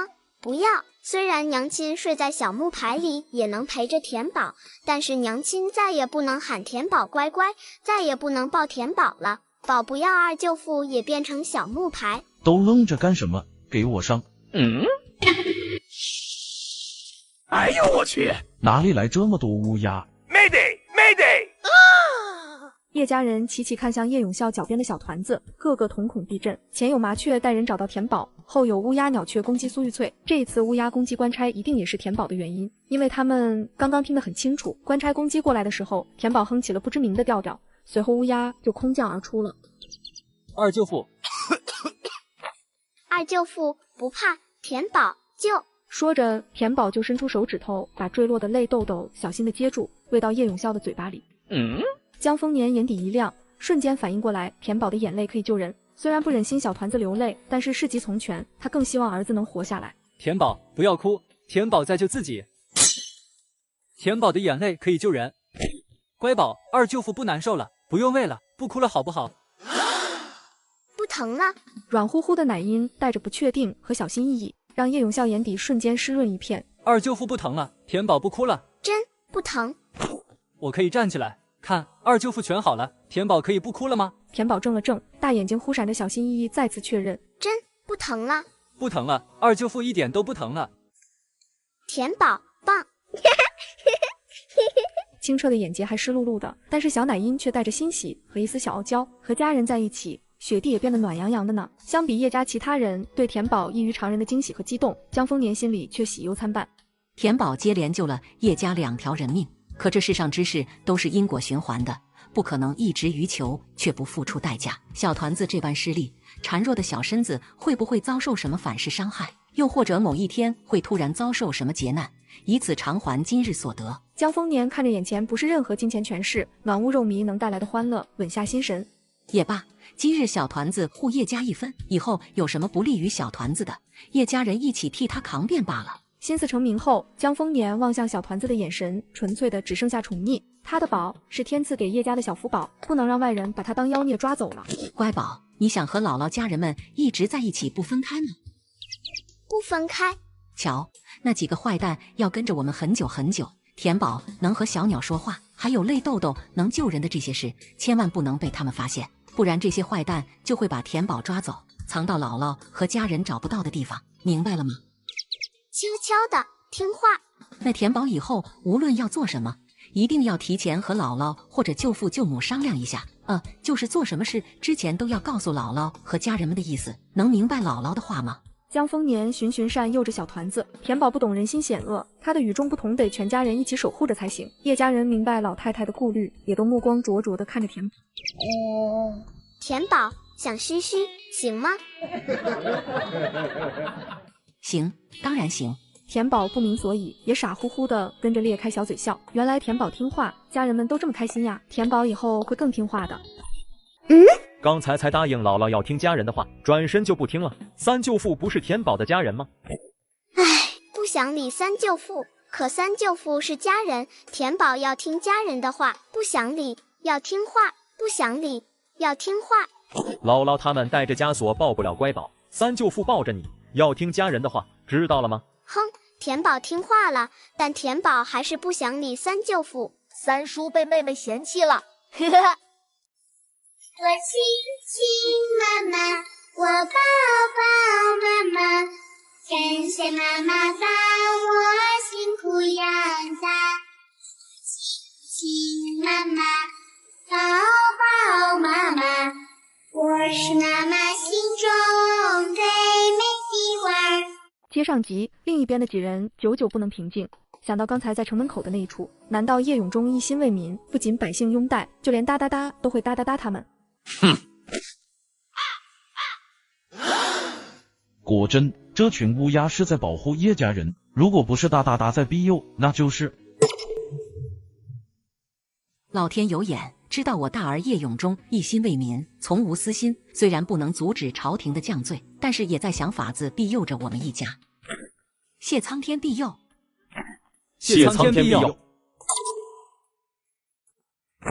官爷，虽然我们是朝廷流犯，但是我们一家上对得起朝廷下，对得起百姓，并无半点亏心之处。这一路我们也会尽力配合赶路，所以还请官爷体恤一二，不要事事必究。这也是考虑你们的安危呀。哼，继续赶路。叶家人松了口气，队伍重新在雪地里缓慢地行进起来。雪路一直延伸至天边，好像永无尽头，寒风越刮越猛。娘，我好难受。娘，我也实在走不动了。艰难地走了出10几里路后，双胞胎冻得显见是发热了。累不是最可怕的，可怕的是无孔不入的寒冷。姥姥，哥哥，舅。田宝听话，我们没事。本来官差就起了疑心，现在绝不能让田宝暴露，更何况没有冬衣御寒，就得了一时，还能指望田宝一路流泪来救他们吗？星文、星武，田宝很担心我们，他会哭的。再坚持一会，还有一半的路程就到千峰岭了，就可以歇脚了。如今田宝是大家支撑下去唯一的信念。田宝泪眼汪汪地看着艰难行走的家人们，努力地忍住不哭。他虽然小，但是依然能感受到家人们的难受。小团子心中胀满恐惧，小嘴一瘪一瘪地哼唱起娘亲教的歌谣。我亲亲妈妈，我抱抱妈妈，感谢妈妈把我辛苦养大。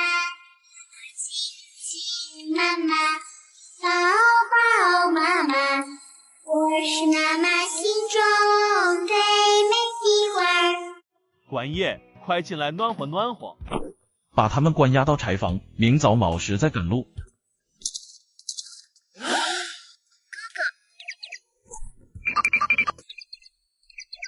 姥姥，舅，乖宝，救救哥哥和舅母吧。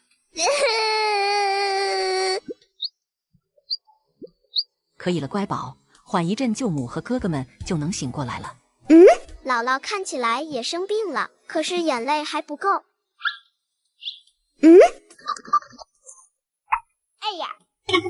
田宝，你干什么？姥姥，烟，有宝在，不怕。姥姥的乖宝。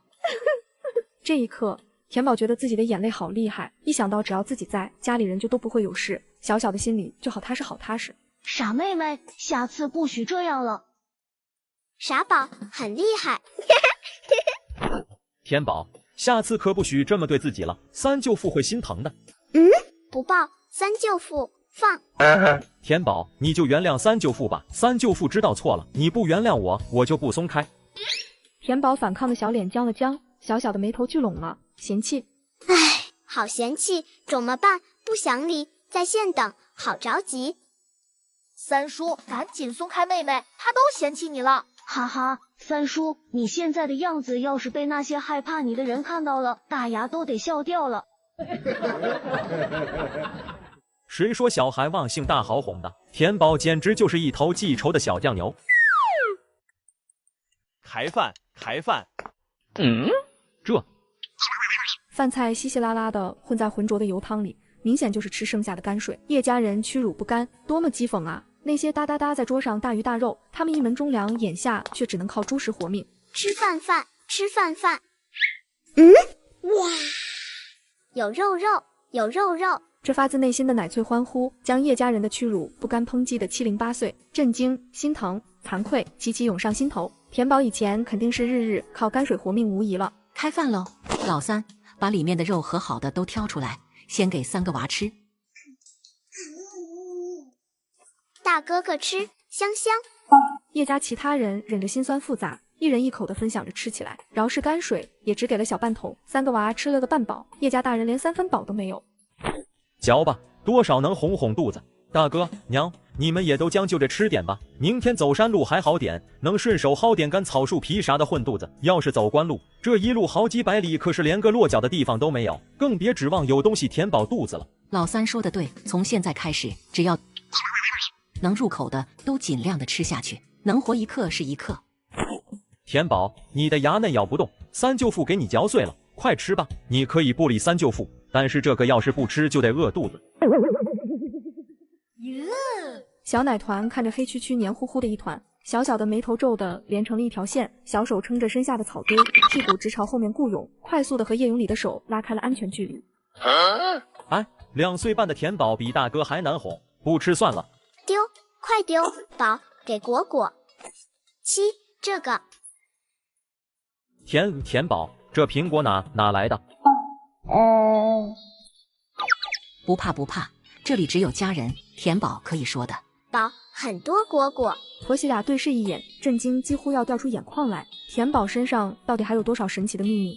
而得到允许的田宝忙活开了，不亦乐乎的把空间里的果果搬出来。甜，好吃，带舅父吃，看宝，啊呜，哇哇，甜果果。回过神的众人赶紧收敛震惊和复杂，大口大口的啃起果子来。一口下去，大家都从彼此的眼里看到了震撼。吃快些，免得被发现。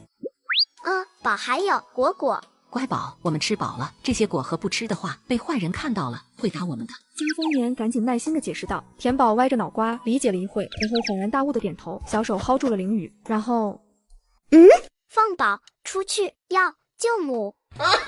田宝，大舅母和大舅父要过一床被子，你过去他们不够干。接上集，田宝在明白了姥姥的顾虑后，将吃剩的果核全都收进了空间里。这一幕又吓坏了叶家人。妹妹是小仙女。这里很多果果，这是凤凰的羽毛。大家一定要缄默于口，切勿让外人看出半分异样。乖宝，藏好，万不能被坏人看到了。你们也要牢记祖母的话，保护好田宝的这些秘密，明白了吗？宝，藏好。孙儿都明白。都靠过来吧，我们挤一块睡觉，这样能暖和些。夜色已经降临，寒风呼啸的越发猖獗狰狞。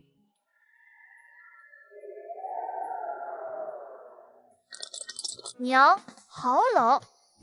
二哥哥，冷。宝，有被被。乖宝，你是说有被子和衣服吗？宝有很多。拿布，姥姥的手好冰好冰，她一定很冷很冷吧？刚刚听到二哥哥说冷，还听到了牙齿发颤的声音。田宝冷的时候，小牙也会忍不住打架的。娘也给宝哈过气，可宝还是很冷。叶家人震惊之余，升起浓厚的希望。小奶团竟然连被子都有，还有什么是他做不到的？乖宝，你告诉姥姥，给我们拿果子的时候，你有没有觉得哪里不舒服或者疼？大家明白老太太为何做此问，呼吸声都放轻了。虽然田宝有些神通，但是他们也不能予取予求。如果对小奶团有伤害，他们宁愿冻着。脑袋疼。江丰年心里一紧，果真，田宝为他们做的那些事都是有反噬的。果果大，砸得疼。宝笨，太近。果果很乖的，宝看中哪个就会乖乖掉下来，就是宝太近，掉下来砸到了脑袋，到现在还很疼呢。妹妹，你被果子砸到头了吗？砸头了，很疼的。姥姥呼呼就不疼，其实宝早就不疼了，可姥姥问了，怎么又开始疼了呢？姥姥摸一下，会好得更快吧？宝好了，拿贝贝，哥哥冷。乖宝，拿吧。哎呀，宝，太多了。妹妹，能不能拿走一些？好重。拿多少？妹妹，先拿走3床。3床是几床？3床。唉，姨姨们，3床是几床？好难呐。妹妹才多大呀？哪里识的数？别急，我来搬。叶勇里麻溜钻出来，把众人都裹得严严实实的，一共6床，其中1床有微微的汗味，那熟悉的味道让叶勇里浑身一震，这是他的被子。妹妹，到二哥哥这里来，好暖和。到大哥哥这里来。乖宝，大舅母想抱抱你。田宝，这被子是哪来的？众人齐齐怔住了，这才发觉身上的被子有熟悉的触感和味道，是家的味道。姥姥的、大哥哥的、二哥哥的、大舅父的。大家越听越心惊，难不成小团子能隔空取物，把叶家的东西随手拿来？那岂不是……放宝出去，要舅母。田宝，大舅母和大舅父要过1床被子，你过去他们不够盖，会冷。3舅父是1个人，被子够大。要哥哥。大哥哥、二哥哥都是小孩，不会照顾你这个小孩。那去姥姥。姥姥年龄大了，照顾自己都吃力，你心疼姥姥就听话别去。那二舅父。二舅父身子柔弱，不能自理。田宝，来二舅父这里。3舅父有脚臭，熏人。2舅父已经被田宝治好了，能照顾好田宝。3舅父脚臭，2舅父疼。不疼，一丁点儿都不疼了，是田宝治好了2舅父。田宝真的好厉害。不疼，真好。姥姥冷。乖宝，老不冷？老很暖和，很暖和。大舅父冷。大舅父盖着田宝给的被子，可暖和了。大舅母冷。乖宝，大舅母和大舅父挨在一个被子里，很暖和。问着问着，小奶团打个大大的呵欠，蜷缩在叶永孝的怀里，沉沉睡着。凭空出来这么多被子，万一官差半夜查房，一定是解释不清。我们大人轮流值夜，有什么动静还可以提前掩藏。知道娘。我们兄弟3人值夜就行，你赶紧睡觉。对，我先守前半夜。叶永忠在黑夜里瞪大了眼睛，良久后轻轻叹了一口长气。虽然天降横祸，但是叶家总归是有福气的，家人互爱，还有田宝这个福娃娃跟随庇佑。可国情堪忧，爆发大乱是迟早的事情，到时候遍地苦难的人世间，又如何能做到独善其身？都自身难保了，还有心情悲天悯地，真是可笑可悲。再过1个多时辰，官差可能就醒了。接下来不管是走山路还是官路，都有很长一段时间会在荒郊野外过夜。到时候我们在官差的眼皮子底下，绝无可能再有今天这般幸运，可以把被子取出来裹身取暖，还是要早做打算才行。老二思虑的周全，今天田宝救我们的场景，大家也看到了。如果我们一直着单一赶路，这一路肯定是病痛缠绕不休，总不能指望田宝日日流泪挽救我们。我不忍，你们肯定也不忍。再说这样的异常也会让官差发现端倪，到时候想瞒天过海，只怕不容易。娘，昨天都挨过来了，明天我们也一定行。老3，把被子拆2床。娘，拆被子做什么？说不定日后还能用上呢。3弟，拆吧，我们可以把棉絮塞到衣服里，这样就能抵御寒冷了。姜还是老的辣，娘，这个法子妙极了。一阵忙活过后，看着明显臃肿了一大截的彼此，叶家人又犯了愁。这个都像吃胖了30斤，哪能在官差那里瞒天过海？老3，快给每个人衣服里塞一些干草。都出来，继续赶路。官差头子背着手在柴房外面悠闲的踱步，正想着一夜过后叶家还有几人存活，听到凌乱的脚步声，感觉有点不对劲，赶紧转身。叶家人竟然全虚全已的，一个都没有事。哼，出发。深入近20-30里山路，官差们边走边吃喝，压根不管叶家人的死活，一口气下来，叶家人颗粒未尽。江丰年微微皱眉，猜到官差的想法，跋涉之苦他们不会反抗，但是想毫无理由的故意整他们，那不能够。什么人？你们是哪里人？为什么在这深山里逗留？官爷，我们是怀平郡的百姓，家里的粮全都交了赋税，全村老小没有粮食过冬，田间地头的麦秆也都已经吃光了，实在是没有可以入嘴的吃食，不得已我们才到深山里来栖息的。叶永忠心口猛然一缩，怀平郡百姓的日子已经艰难到这个份上了吗？官爷，我们只想着老老实实的借靠山里的树皮杂草过这个冬天，明年再回村耕种，绝对不敢造次啊！你们知不知道这里是襄平郡的山头，有没有路引？官爷，我们没有路引。呵呵，没有路引，那就收拾把山洞腾出来，不然我可以把你们当流匪就地斩杀。流民们不敢怠慢，赶紧开始收拾山洞里的东西。官差走进山洞后，中年男人颤颤巍巍地带着流民们准备离开。站住！哎呀，飞！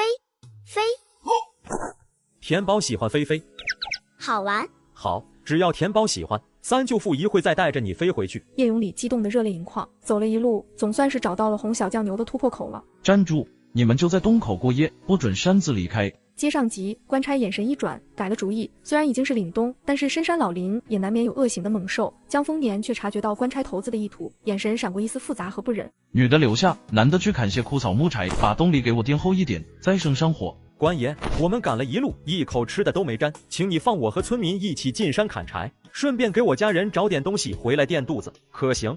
不行，你是犯人，万一逃跑了，我难逃其咎。那你就派个人跟着我，总行了吧？不行，我兄弟们也都累了，想吃东西就在我们眼皮子跟前找，找得到就吃，找不到就饿着。你不会是存心想恶袭我们？叶永礼三两句下来，就摸清了官差的意图，直言不讳地问道。官差头子同样目光锐利地望向叶永礼，眼底闪过一丝歹意。哼，半个时辰你要是不回来，我就先嘎了他，然后每隔一炷香嘎你一个家人。哼，半个时辰足矣。如果我回来看到我的家人掉了一根头发，那咱们就同归于尽，血祭这座大山。哎呀，飞！三舅父飞得好快，好想再飞一次。田宝喜欢飞飞。田宝看着冒着傻气的三舅父，心里赶紧摇头，小脑瓜却不争气的点了点头。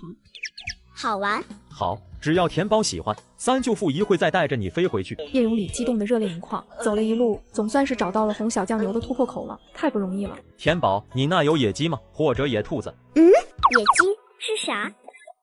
兔有。话才说完，雪地上就出现了几只灰毛兔，蹦蹦哒哒的准备逃。叶永礼来不及惊诧，飞身上去揪住了几只兔子的耳朵。乖乖，好沉，一只兔子起码有5-6斤重，足足有4只，不5只6只，够了，乖宝，浪费，快拿回去。田宝，你一只一只的放出来，三舅父说停就停，好不好？一大一小傻乎乎的对视了片刻，叶永礼败下阵来，揉了揉发僵的眼睑，耐心的教道：看野兔，这个庸士竟然猎到了兔子。流民们看到叶永礼腰间晃荡的大灰兔，眼里的渴望都快凝成了实质。他们进山快1个月了，别说野兔，就连兔毛都没见过一根。我进去了好远一截，才发现这个兔子窝，而且我有身手，所以才敢一搏。你们千万别冲动冒险。哟呵，这么厉害，竟然让你找到了活物，太好了，今晚有肉吃了。叶永礼刚走进山洞，官差们就都眼尖的迎上了前，伸手就要夺取叶永礼腰间的兔子。叶永礼侧身一闪，避开了。大胆，还不把野兔交上来？这是我猎到的，凭什么给你们？嘿，简直烦了你了！你敢造反？哼，造反那也是你们逼的，我们是流犯，不是洗刑犯。你昨晚给我们吃猪食也就罢了，可我们一家8口却只给了2人的分量。今天赶了1天的路，你都不让我们停歇补给，我们只能靠着血水充饥。你这明显是想故意把我们饿死在路上。先前我们已经说了，我们叶家会守应有的规矩，但却不会任由你们欺负。要么大家一起活着到荒江，要么一起死在路上，你们自己选。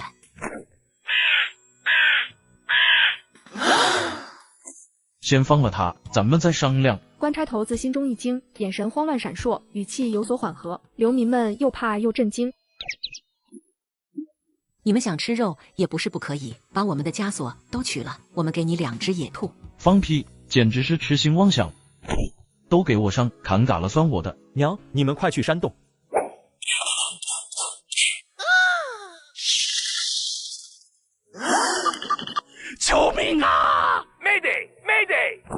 这可都是外甥女的后援军。哼！老大、老二，你们去把兔子赶了。老三，想法子把木枷锁劈了，一会当柴烧。玉莲，咱们娘俩去找点引火的茅草，文哥、五哥，你们把妹妹守好。好的，娘。知道了，祖母。鸟群为啥只攻击官差？他们是来给那家流犯帮忙的，可这也太玄乎了吧！江丰年望向这群流民，眼神闪烁着复杂，胸口憋闷欲裂。夏州在三国之中疆域最为辽阔，可百姓却吃不饱穿不暖，形同乞丐，甚至有家不能回。泱泱大国离倾覆不远了。娘，兔子赶好了，是我先看到的。刘哥，求求你让给我吧，我不是自己吃，我娘身患咳疾，已经没几天日子了，她已经好几年没有见油荤了，我就想让她老人家临该之前吃一口荤的。妹子，你别和我争好不好？你娘好歹也吃过肉，可我们家孩子从生出来到现在，连肉什么滋味都没尝过啊！都别抢了。江丰年几人闻声望过去，被眼前的一幕惊呆了。几个流民正在争抢为数不多的食材，说是抢，可他们并没有动武，只是拽着食物不撒手，跪着朝对方磕头求让。震惊、怜悯、愤怒，一时间复杂的情绪齐齐涌上来。叶永忠眼眶有些酸涩。都别抢了。好汉饶命！他们是见你丢弃了东西，这才敢拿酒的。我们不知道你是放在那里，还不把东西给好汉拿过来。你可是主事的。我是他们的村长。我是想问，你们有锅具和火种吗？我想用野兔和你们置换，可行？这好汉你要用锅，尽管拿去就是，不用置换。我们叶家从不占人便宜，还劳烦村长给我们取下锅和火种。谢谢好汉。谢谢好汉，村长，快起来！以物换物本就是理所应当，你们大不用这样。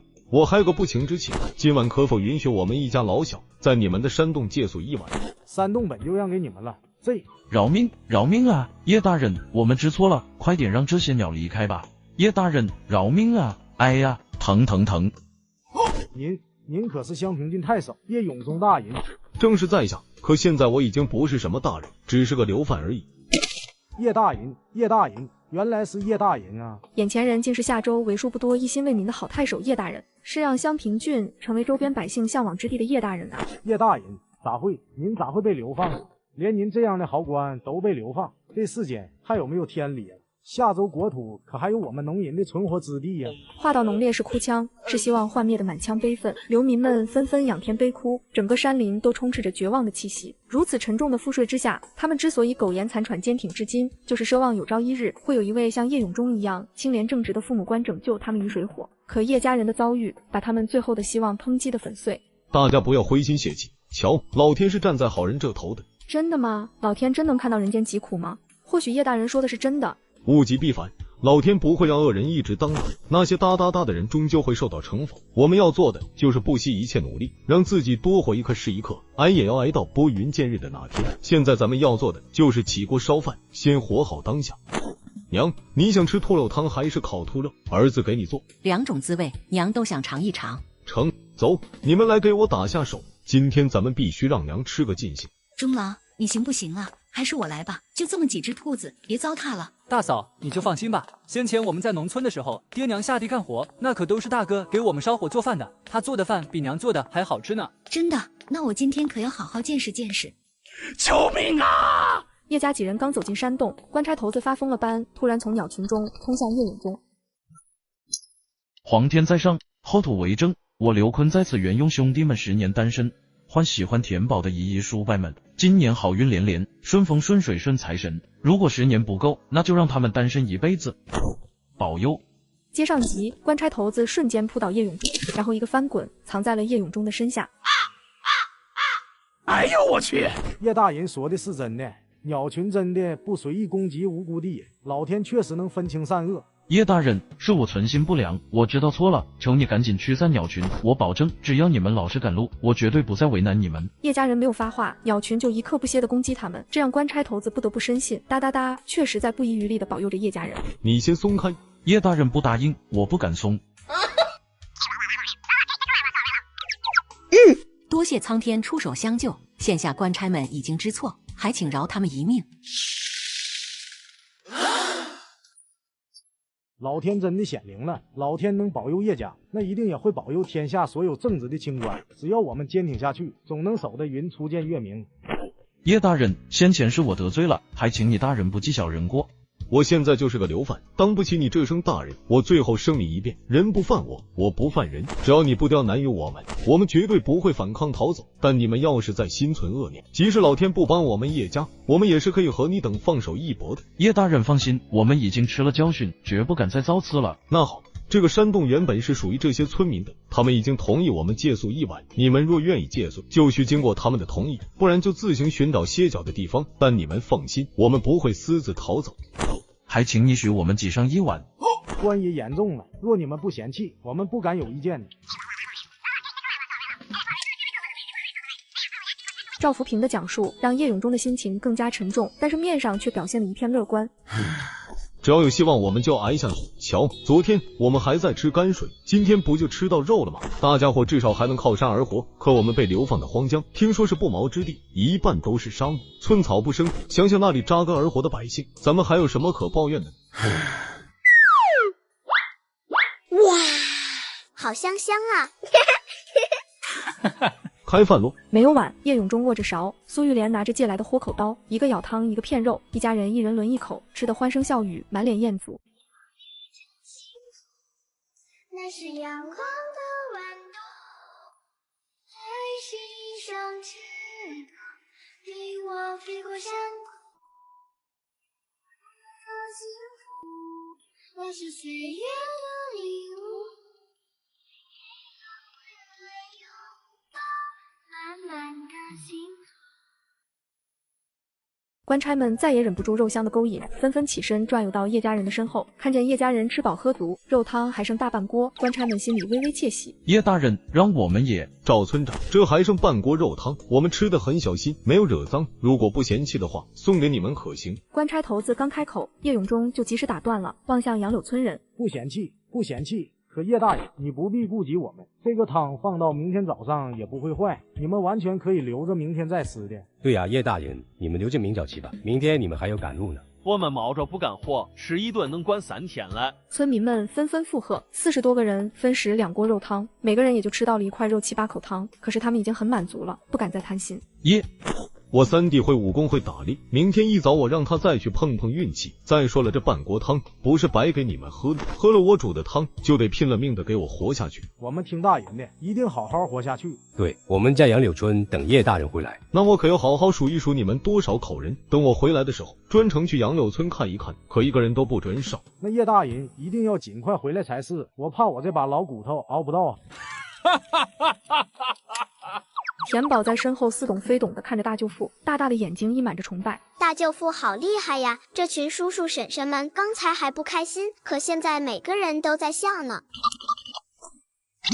得是田宝基大舅父。小宝，你这个大舅父好厉害，我们好生羡慕你的哟。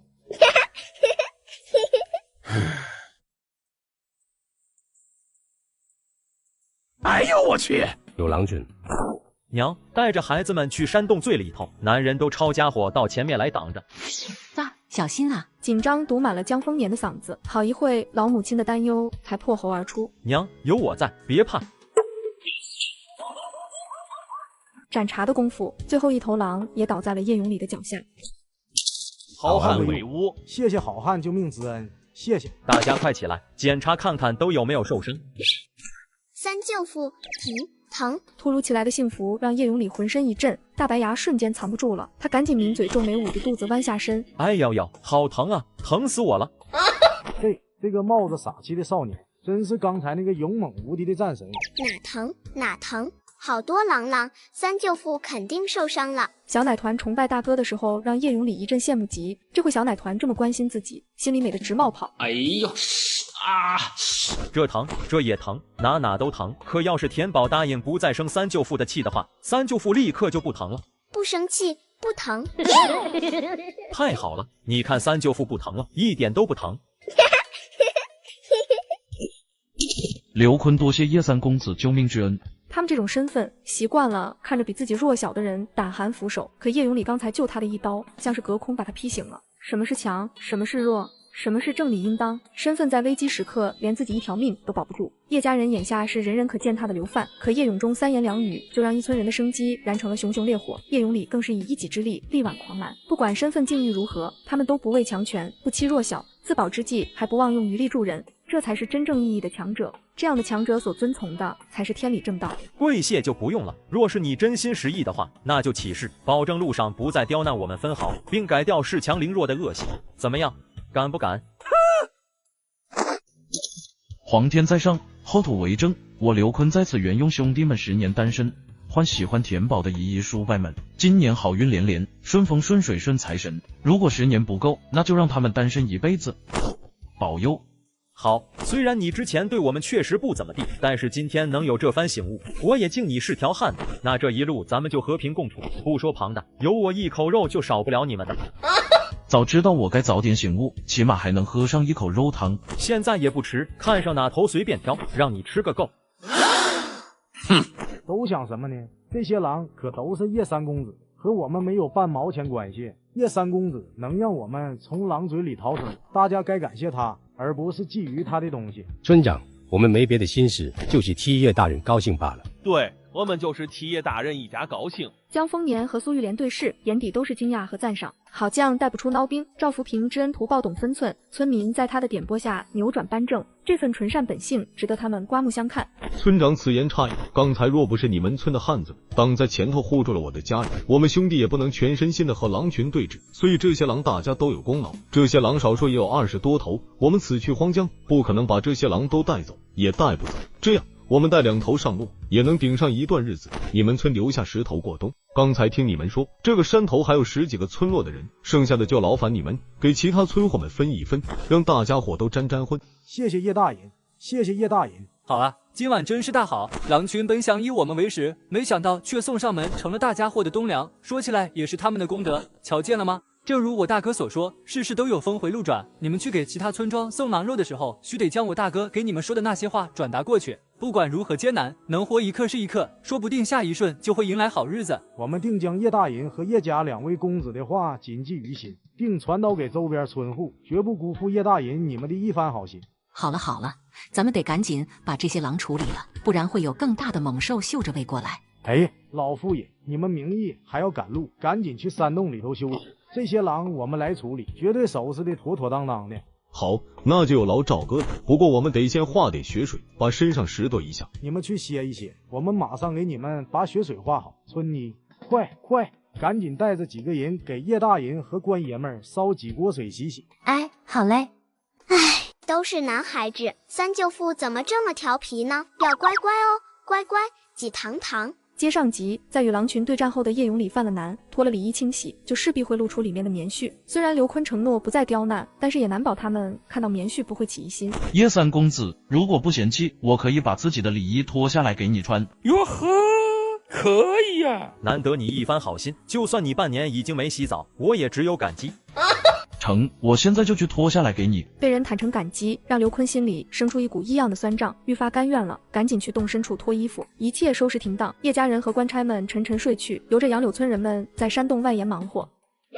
哎呀，咋地？还怕三舅父醒不来了？三舅父好着呢，看三舅父壮的能把宝抛天上去呢。哎呀，下放宝，三舅父下宝。唉，都是男孩子，三舅父怎么这么调皮呢？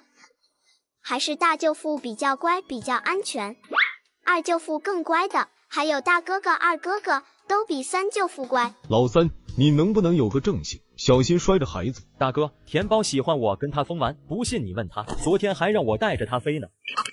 飞不怕，因为可以抓三舅父的头发啊！刚才小手什么也抓不住，吓坏宝了。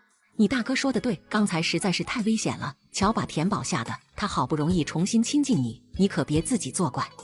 田宝，刚才是三舅父不对，三舅父和大哥哥、二哥哥这般闹习惯了，都忘了咱们田宝是女娃娃了。唉，要乖乖哦，乖乖，挤糖糖。三舅父是家人啊，调皮也是家人啊，也是宝鸡三舅父。好，三舅父以后一定乖乖的。待叶家人出山洞，洞口锅里的狼肉汤也不知道熬煮了多久，浓郁诱人。大家一起围着锅，美美的吃了一顿饱餐。天下无不散之宴席，饱餐过后就面临着分离。村民们望着离去的人群，暗暗地抹着不舍的泪花。虽然只有短短1晚的相处，叶家人却为他们点燃了活下去的信念。天寒地冻，又操劳了一晚，大家伙赶紧回山洞歇着吧，接着挖些陷阱防备野兽袭击。我们走了，别送了。叶大人，你们一定要回来，我们在杨柳村等着你。好，我们一定会活着回来的，到时候大家肯定能过上顿顿有肉的好日子。走走歇歇1个月，雪地越走越浅薄，直至露出辉煌的泥土路。此时已经到了西南地域的甘蓝郡地界，小可爱的脸色明显的变得凝重戒备起来。刘兄，你们这样紧张，难不成这段地狱有什么凶险蹊跷？你们有所不知，甘蓝郡如今最大的不是而是一匪帮，这段路凶多吉少。一匪帮，他们有何依仗，竟敢如此猖獗？当地镇压不住，太守为何不向朝廷请命派人解决？叶永忠不解，一连3问。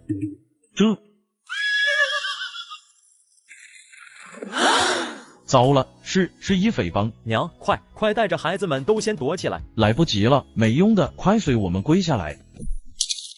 刘兄，他们可是不讲理的小可爱，跪下求饶就能放咱们一马了。想活命就听我的，这群小可爱可不是以前的饿狼，哪怕你武功再高强也打不过。见叶家人站着没动，刘坤急了，赶紧起身过来，要把叶永礼拉着一起跪下来。可叶永礼的腿就像绑了竹竿，压根无法弯折。应，二当家，你瞧，前头有小可爱。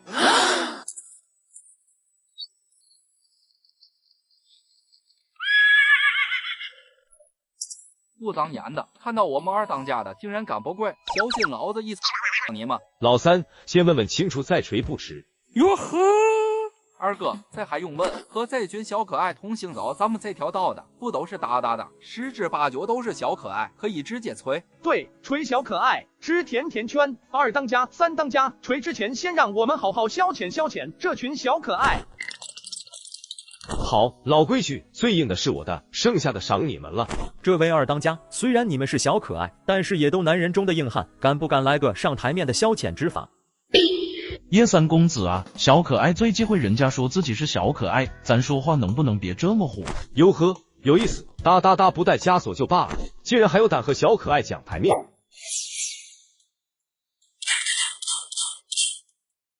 小可爱们收了刀，全力地驱赶着头顶的乌鸦。可下一瞬，乌鸦就神奇般的停止了攻击，在半空盘旋以待。接上级，2个人瞬间缠斗起来，顷刻之间已经过手了10几招，却难分高低。叶家人心中猛沉，老三的功夫他们清楚，今天看来是凶多吉少了。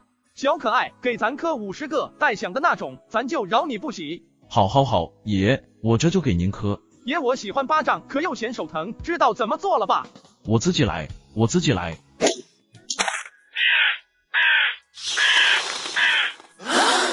哎呦，哪里来这么多乌鸦？抓住他！说，用了什么方法召唤来的乌鸦？爹，钟老，大舅父，他是好人，得小可爱保护的好人。你们停止攻击，乌鸦自然会离开。他是襄平郡的太守叶永忠，他真的是好人。这些乌鸦是小可爱对他的庇佑。你是襄平郡太守？正是。都把刀先收了。小可爱们收了刀，全力地驱赶着头顶的乌鸦。可下一瞬，乌鸦就神奇般的停止了攻击，在半空盘旋以待。你真是襄平郡太守？怎么自证？我这里有证据可以证明，这是他们的流放户籍，是要到黄江岳平镇登记入册的。原来是叶大人，多有得罪，还请你海涵。你这是为何？叶大人受惊了，下州现在一片浑浊，百姓民不聊生。虽然我不认识叶大人，可也知道襄平、泾阳、闽中这3地是下州唯一的清流，襄平郡百姓的日子又最为安顺，这都是一方父母官坚守清廉正直换来的。我们有规矩，只找从不伤清官良民。先前不知叶大人身份，得罪了。我们也得罪了。先前还道阁下是小可爱，却不知竟是是非分明的英雄好汉。敢问二当家姓甚名谁，也好让叶某钦佩感怀之际有名可念。不才祸刚，不打不相识。叶大人可所到帮里小憩，我们当好酒好菜招待尽地主之意。多谢霍当家好意，我们现在是戴罪之身，规定期限内务必赶到流放之地，不然一家老小可都是要吃刑杖。若是叶某此生还有机会活着回来，到时候定要和霍当家好饮一杯。叶永忠眼底闪过一丝探究，霍刚这个名字好生耳熟，但一时半刻又实在想不起来。叶大人为一方百姓鞠躬尽瘁，犯了何罪？欲加之罪，八八之下便无可辩，逃无可逃罢。呸！去他哒哒哒的坨坨！叶大人，不如你加入我们小可爱，不受那哒哒哒桎梏，还可以惩奸除恶，造福百姓，多肆意潇洒。若叶某孤家寡人，今天定会爽快应允了霍当家。可叶某是一家之主，家中还有妻儿老母要庇佑，还请霍当家就此放行，让我们一家到荒江暂且偷生吧。叶大人有叶大人正道之法，我们有我们的取义之道，即使相隔千里，也是殊途同归。也罢，霍某在此送别叶大人，还请叶大人一家务必隐忍保重，静待翻盘时机，不然我泱泱下周可就没几根脊梁能拎出来撑顶了。来人，去牵马过来助叶大人一路。记好了，你们是沾了叶大人的光，到了荒江，想办法把马卖了，换成银子给叶大人安顿。要是你们敢侵占分毫，不管何时何地，咱都能取了你的狗命。明白了没？明白了，明白了，我绝不敢贪心造次。叶永忠浑身一震，刚准备拱手抱拳婉拒，却被霍刚笑着打断。叶大人，我的马也不是白送给你的，虽然你是已经是流犯，可那是哒哒哒欲加强赛地，在我一匪帮和百姓眼里，你永远是叶大人。希望你不要因此灰心，无论何时何地是何境遇，都不要忘记为身侧的百姓撑起一片天，那就不枉我今天的慷慨馈赠。走，回帮。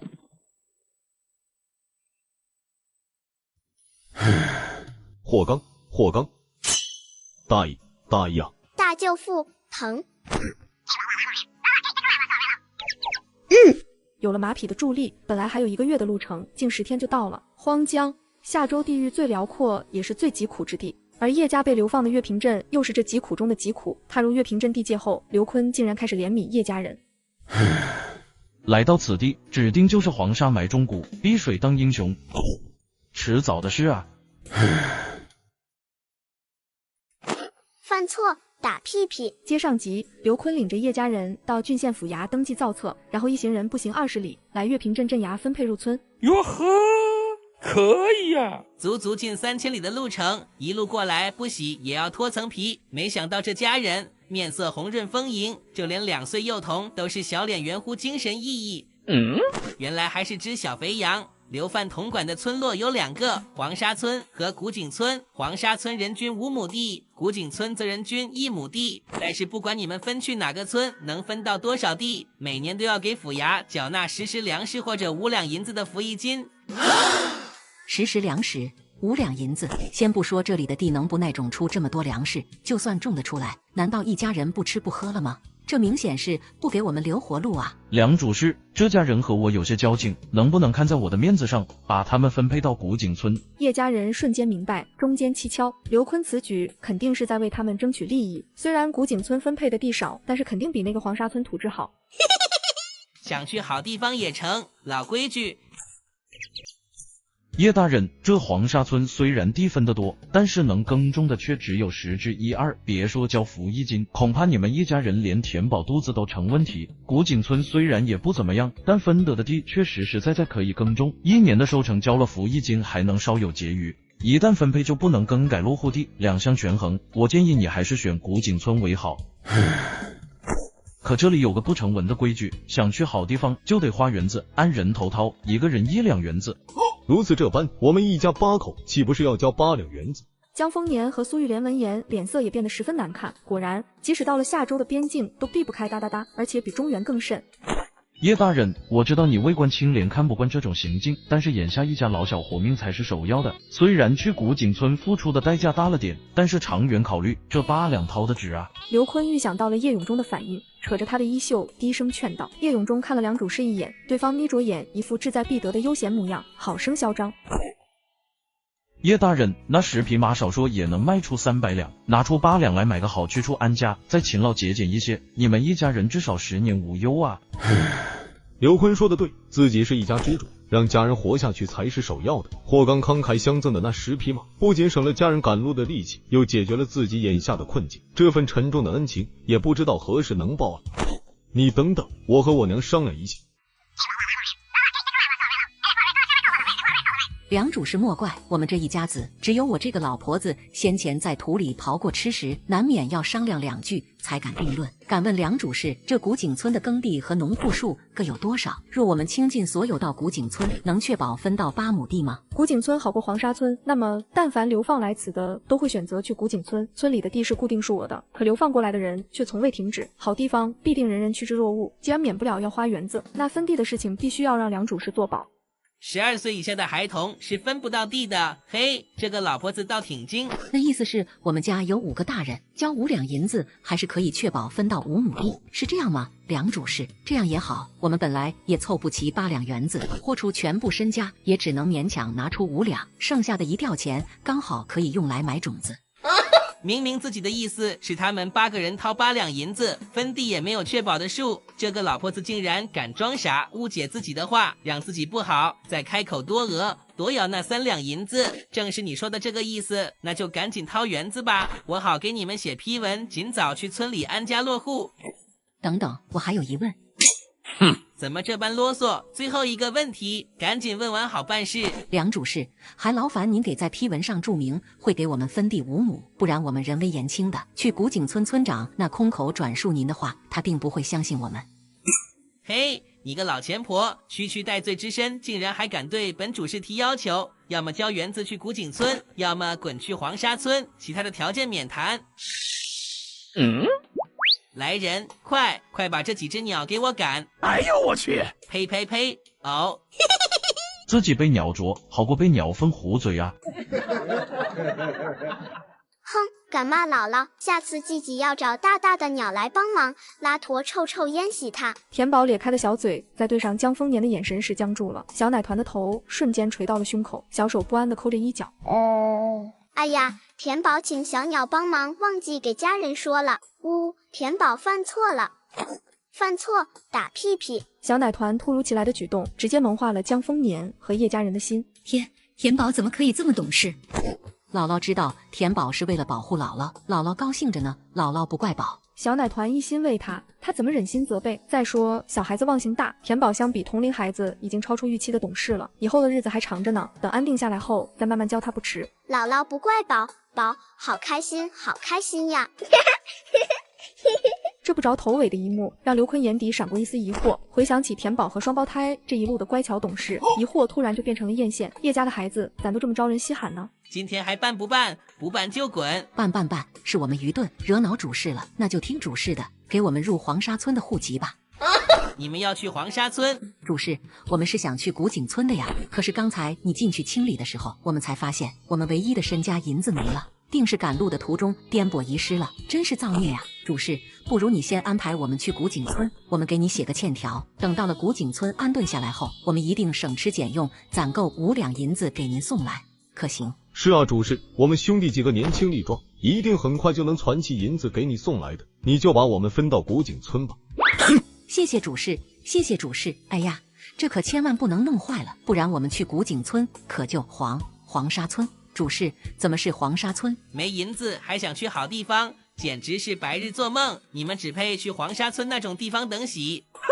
园子可以以后从别的地方捞回来，但是这家人他必须立刻给点教训，滚！我要散职关门了。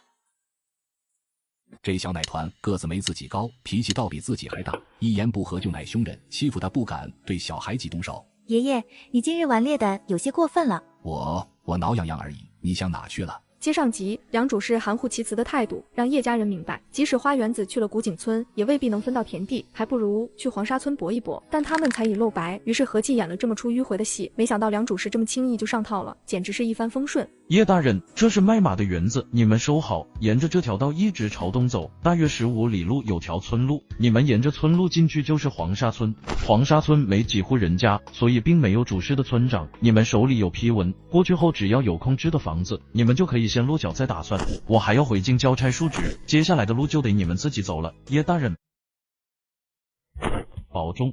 辛苦2位替我们办事，这点园子劳烦你给几位分一分，全当我的谢礼。叶大人，你们此去黄沙村注定艰难，多1两银子帮身就多一份安心。叶三公子与我有恩，帮你们卖马就是举手之劳，不用如此。我自然明白这每1两银子都对我们至关重要，但若不是你们帮忙，这10匹马我们无论如何也没法这么顺利的脱手卖出去，说不定还会成为我们全家的累赘。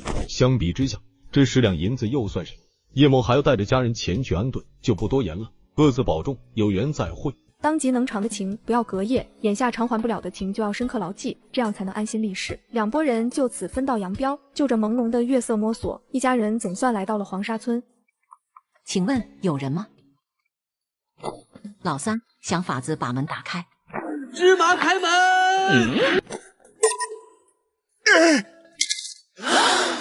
三弟身强力健，武艺高强，可不过瞬息之间就被黑影暗算。不是说这黄沙村没几户人家吗？第一家就碰到了如此心狠手辣的恶人，这黄沙村有古怪。主人家，实在对不住了，我们敲了几次门无人应，想着房子是空闲无主的，这才想着破门进去歇一晚的，没有恶意啊，还请主人家谅我们无知，赐我小儿解药。老三顷刻之间就倒下了，定是中毒无疑了。不管这门洞里的黑影是多恶的人，他都必须要替儿子讨到解药。不开门就要砸门，猖狂！快滚，不然我放倒你们！老前辈，我们初来乍到，不知道村里哪座房子才是空闲无人的，敲门询问也是遵循常理，你怎能一言不合就乃兄？不管怎么说，是我们打扰了你，我们不追究你对我儿乃兄之事，还请你交出解药，否则今晚大家都别想好睡。呵呵，不自量力。冲劲的声音刚落，一股异香迅速地钻进叶家所有人的鼻内，然后无孔不入地流窜到四肢百骸。顷刻间，叶家人全数原地倒下。哎呦呦，谁？什么东西？爷爷，怎么了？一道虚弱悦耳的少女声从里屋传来，随后里屋亮起了一丝昏黄跳跃的光，随着光亮移动扩散到堂屋，黑影终于看清了自己腿上的东西，竟然是个2岁幼童。不可能，绝对不可能！自己的配方，就算是一头牛也能立即倒地，没有3、4个时辰绝对醒不来。可腿上的幼童不仅没昏迷，看得这奶兄的劲头完全没受草药的影响。爷爷，这个小娃娃是哪来的？爷爷，你怎么连小娃娃也欺负？子君，是这个小可爱先咬爷爷的，你咋还向着他？爷爷，若你不欺负人家，小娃娃怎么可能无故咬你？你是不是又乱用草药伤人了？灯光下，少女的脸色苍白的近乎透明，一阵风都能刮倒。她无奈的看了老者一眼，放下手里的煤油灯，急走向老者身边。乖，松口，爷爷的裤子已经半个月没洗了，小心吃一嘴的虱子进去。天哪，哪里来的小娃娃呀？好小只，好奶凶哦！哎呀，哇，好漂亮的姐姐！小娃娃，这么晚了，你怎么一个人出来乱跑啊？你的娘亲家人呢？家人，坏蛋，把姥姥家人都害死了，保要奶兄坏蛋！哼，和坏蛋住一起的也系坏蛋，全都要奶兄。小奶团，小奶团张大的小嘴离少女胳膊还有毫厘之隔的时候停住了，透着奶兄的大眼睛看到疯子君胳膊上成片青紫的余痕时，变成了呆滞和疑惑。疼，原来这个姐姐不是坏人，是被坏人关进了这个屋子，被坏人欺负的坏蛋。这小奶团个子没自己高，脾气倒比自己还大，一言不合就乃凶人，欺负他不敢对小孩子动手，欺负家人，打姐姐，打喜奶喜。这小奶团以为孙女身上的青紫是自己所为的，这个栽赃误解简直过分。爷爷，你今日顽劣的有些过分了。我挠痒痒而已，你想哪去了？这小奶团洗了也活该，竟然误会我打了你，简直瞎人诛心。老者梗着脖子，嘴巴里狠话不断，满脸不服气，但却抱着双臂，任由田宝在自己身上撒气，不再阻止。小宝宝，你的家人没事的，爷爷就是让他们睡一觉，明天白天就醒了。你别生气了，我们得赶紧把他们抬进来，不然就会被虎狼咬伤哦。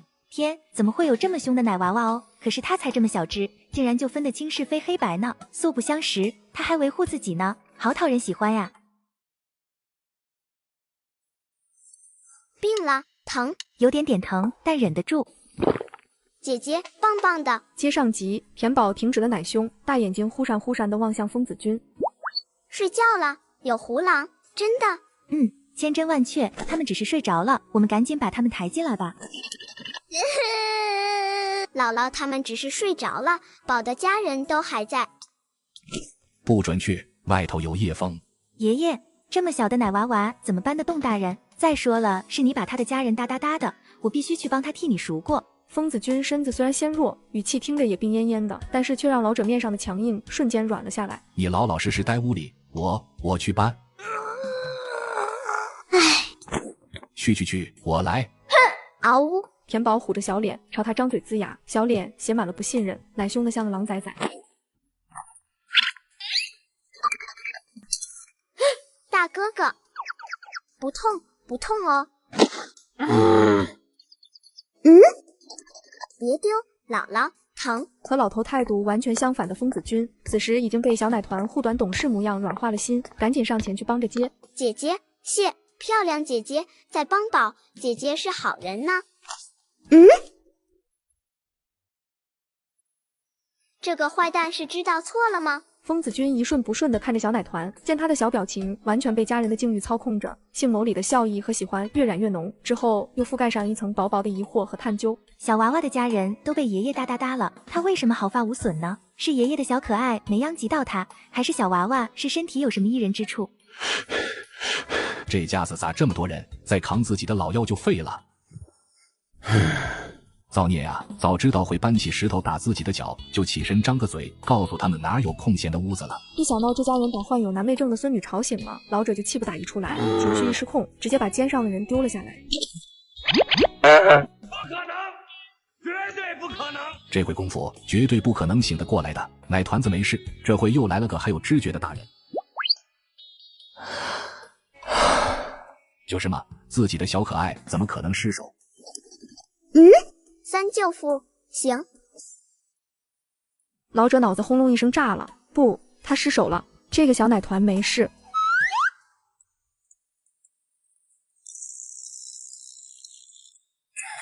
子君，现在可以去睡觉了吧？爷爷，地上朝凉，你去把我们俩的垫被褥子各扯一床来给老人和孩子勉强盖一盖。唉，家里只有2张床，只能委屈这家人一晚了。是不是我把褥子拿来，你就去睡觉？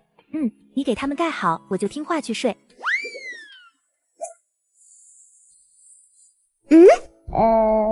这总可以了吧？小娃娃，你的家人们在这里很安全了，你和姐姐一起去床上睡觉好不好？子君，一点响动你就能惊醒，要是这个奶团子彻夜在身边，你还想不想睡了？爷爷，这么小的娃娃，要是就这样在地上睡上一晚，肯定会染上风寒，只是一晚，不碍事的。不行，姐姐，宝带着叫叫。姐姐，宝叫叫。疯子君心中震惊，却没有再坚持。小奶团对家人的不离不弃，恰如他和爷爷，深深地戳中了他的心。这个奶娃娃，他照定了。坏人，好人，坏人。好人，可他欺负家人啊；坏人，可他给我们被子盖啊。混沌难分的思绪让小奶团眼皮子昏沉沉的开始打架。疯手人只觉得自己的心都快蹦出来了。睡，赶紧睡。终于抵不过睡意，田宝彻底合上了沉重的眼皮。嘿嘿嘿，这下可以安心睡觉了。不可能！爷爷，你还没回屋吗？快把油灯吹灭了，去睡觉吧。你走来走去，我睡不着。哼！这家人铁定是要定居黄沙村的，咱们来日方长。啊，姐姐为什么要逃跑？坏蛋！爷爷不是坏蛋，是姐姐的家人，小就和田宝的家人一样。那伤，你是说胳膊上的这个？这些伤是因为姐姐得了一种病，稍微磕碰就会留下印痕，不是爷爷的原因。病了，疼，有点疼，但忍得住。姐姐棒棒的。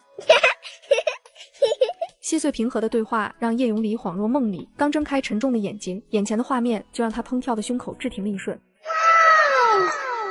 三舅父，你没事吧？无妨。田宝有没有觉得头疼胸疼？宝不疼。田宝，姥姥，宝带着。叶家人陆续醒来，看着陌生的环境和身上的褥子，都有些懵。齐齐把目光落到亭亭而立的少女身上，她是谁？昨晚那个老者呢？昨晚实在对不住了，小女患有难寐症，爷爷性子顽劣火爆，气恼诸位扰了小女的安眠，所以才冒犯了大家，小女替爷爷给诸位赔不是了。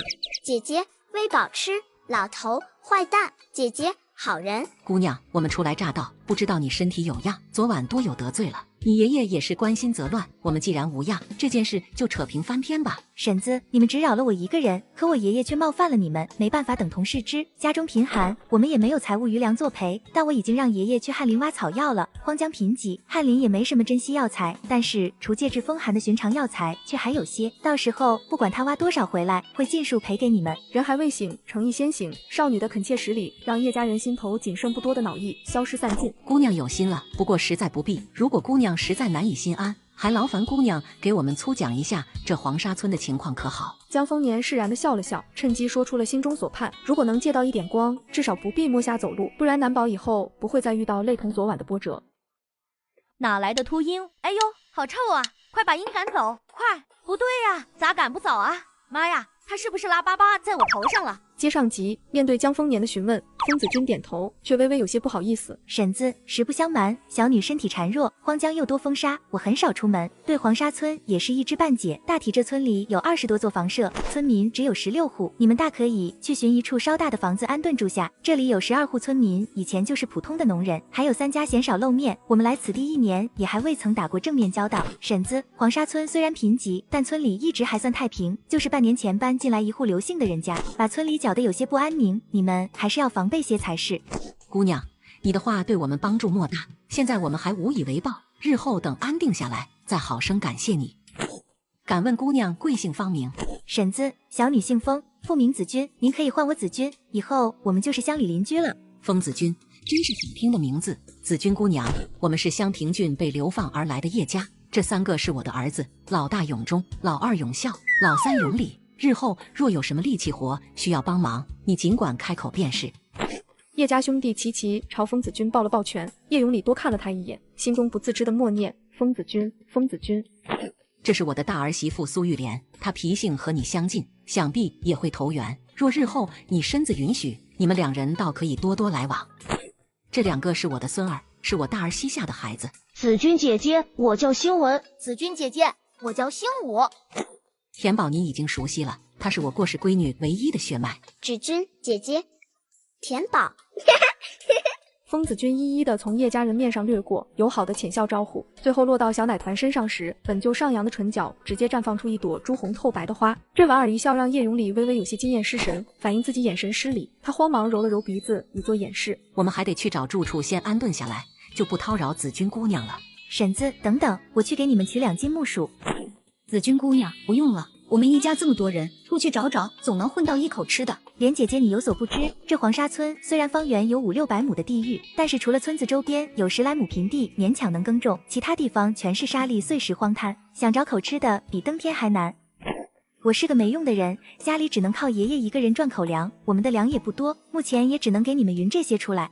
姐姐莫怪，等爷爷采的草药换了粮，尽数都给你们，起码也能让你们熬过这开头的难日子。子君姑娘，你真是人美心善。子君姑娘，押送我们过来的官差和我们有些情谊，身上勉强保住了几角碎银。昨日在镇里耽误到晚上，揣着银角也没法置办到东西。子君姑娘一片心诚好意，我们不能装聋作哑占你的便宜。木薯我们收下，还请姑娘也把银角收下，全当我们的买粮钱。爷爷这一去，估摸着2-3天才会回来，我得给自己留足口粮。叶大哥话已至此，我不收银角也不行，那我就先收下保管，等爷爷回来给你们送去等同数量的粮食就行。初来乍到就能结识到这样善心明理的邻居小姑娘，让叶家人感到庆幸。又属叶永礼对风子君的好感最盛，极力克制双眼，却依然忍不住多看了他几眼。一路走进村尾，总算看到了人影晃动，听闻到了人声交谈。瞧，有人进咱们村了，这一家子人可真多啊！也不知道犯了什么事被流放过来的，该不会也和我们一样是被连累的吧？得了吧，看看他们的鞋，土力刨过时的，能穿得起履靴，肯定是流放过来的罪官，指不定还有什么旁支被他们一起连累了呢。不会吧？当官的即使被抄家，多少也会夹带些银票什么的以防万一，怎么会没银子去古井村？你傻啊？想咱们来荒疆，那可是搭了半条命进去。瞧瞧他们，面色红润，衣衫完整，肯定是路上没怎么吃苦，夹带出来的那点银子，估计都在路上孝敬小可爱了，自然没钱买古井村的户籍哥。你这么一说，也确实是这个理。他们一家子这么多人，人头费也是一笔巨款了。呸，活该！走。我们加紧看房子，文根武根还饿着肚子呢。老太太的态度就是定海神针，众人自动选择忽略妇人们的议论，只有小团子眨巴眨巴眼睛，闪过一丝奶凶。哪来的秃鹰？哎呦，好臭啊！快把鹰赶走！快！不对呀，咋赶不走啊？妈呀，他是不是拉粑粑在我头上了？他可给我堵堵！叶家大人闻声，目光齐齐落到了小奶团身上。小奶团牵着2个哥哥的手，小小的唇角咧着憨坏的笑。哼哼，谁也不准欺负宝的家人，嘴巴欺负也不行。你们看这个房子怎么样？走，进去看看房子里面的情况。这房子前院也没见围篱笆，竟然也有人住了。娘，现在怎么办？一路奔波流离了近2个月，每天都是以天为被，地为炉。他太想有个遮风避雨的家了。看到个合眼缘的房子，他恨不得立刻开门进去安家落户。这样已经快晌午了，大家也都饿了。你们带着孩子在这里生活，把木薯烤了。我和老大去邻居那问问，看看这个房屋是个什么情况。如果能住这里自然好，如果不行，我们就去封家隔壁第3家房子住。娘，那个房子可已经坏了。无妨，不过是茅草顶塌方了。咱们家里男人多，修一修就能住人。你们也看到了，村里人都对我们不善，也就子君姑娘是个明眼人。如果不能住进这处合眼缘的房子，那就要择邻而处，不然每天面对白眼非议，平白给心里头添堵。娘说的对，我们听你的。光空叫不下蛋，就要是再让老娘捡空，老娘立马把你宰了熬汤。哪来的穷鬼在我家院子门口作算？走，这泼妇嘴里肯定问不出好歹，我们换一家问。哎，你们给我站住！不知天高地厚的小可爱，敢骂老娘泼妇，老娘跟你没完！哎呦喂，哎呦呦，疼死老娘了！怎么了，老大媳妇？你们是谁？竟敢欺负我老刘家的人，也不在村里打听打听。我告诉你，你们摊上事了，摊上大事了。招娣还不去，快去地里把你爹和二叔喊回来，就说有不长眼的外村人欺负你娘。老妇人的嗓音高亢尖锐，整个黄沙村都能听得到。很快就有村人探头出来，见是叶家人触了老刘家的眉头，巴巴的围上来看热闹。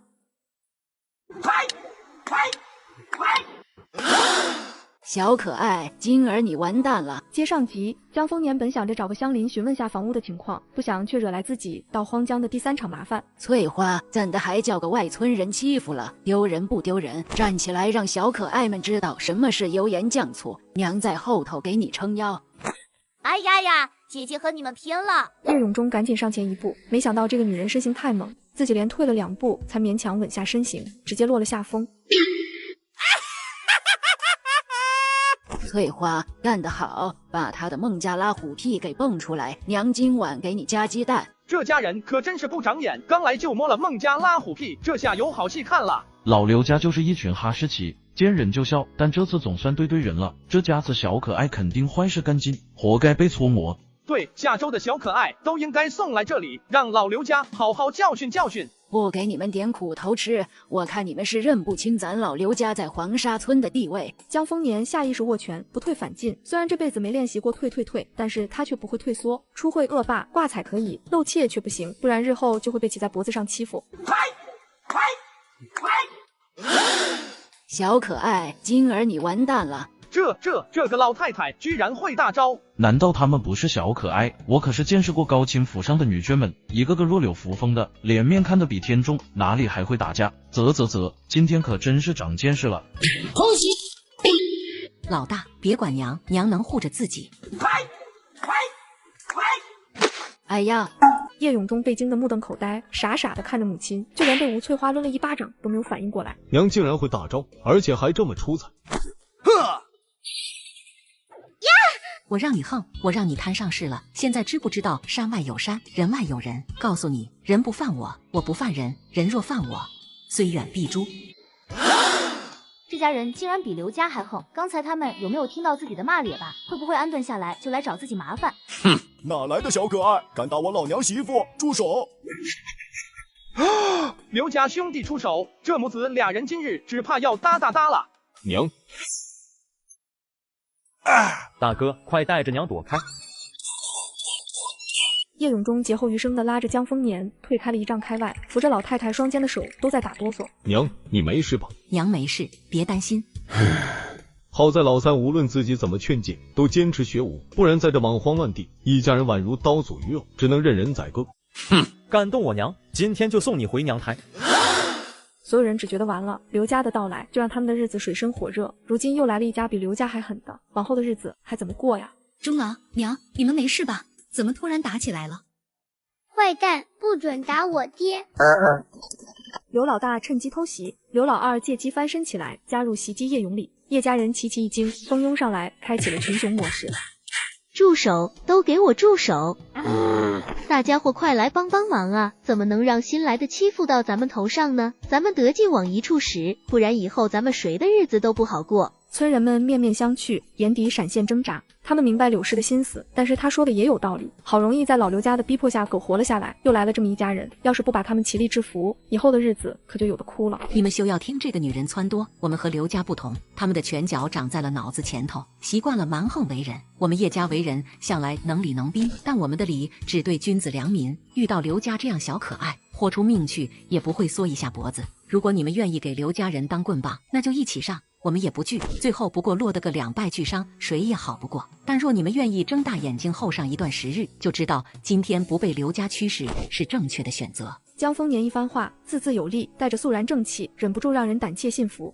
是啊，如果这家人以后要欺负咱们大可再联合起来，何必要给这刘家人做棍棒？万一伤了，凭刘家的德行，也不会念我们的好，到时候我们还得自己掏银子看病，得不偿失。说的是，咱们再看看横竖这件事也和我们没关系，何必平白上去摸胡须？你们都别被他糊弄了，他们进村第一天就敢和我们刘家开撕，可见品行有多恶劣。就是我们刘家也没做出刚进村就欺负人的事。今天谁要是出来帮我们老刘家一把，以后我们也会仗义相助，不然以后可别怪我们老刘家不给你们帮忙。如果我们品行恶劣，我现在已经上来抽你了。你虽然言语难听，但也没有对我们家人动手，我自然也只能动嘴不动手，不然就理不正气不直。不过你要继续再撺掇村民们针对我们叶家，我不介意稍微恶劣一下，上来帮你松松胡皮。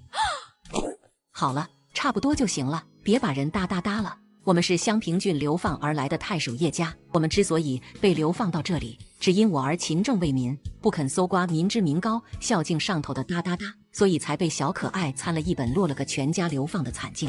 但我们不悔，因为我们无愧自己的良心，所以收起你们的偏见和敌意，大家相安无事的在荒疆各自讨生活。如果有谁再妄议我的儿子，落入我的耳里，寒了我儿一片赤子之心，我不介意当个恶人，替我儿子讨伐回来。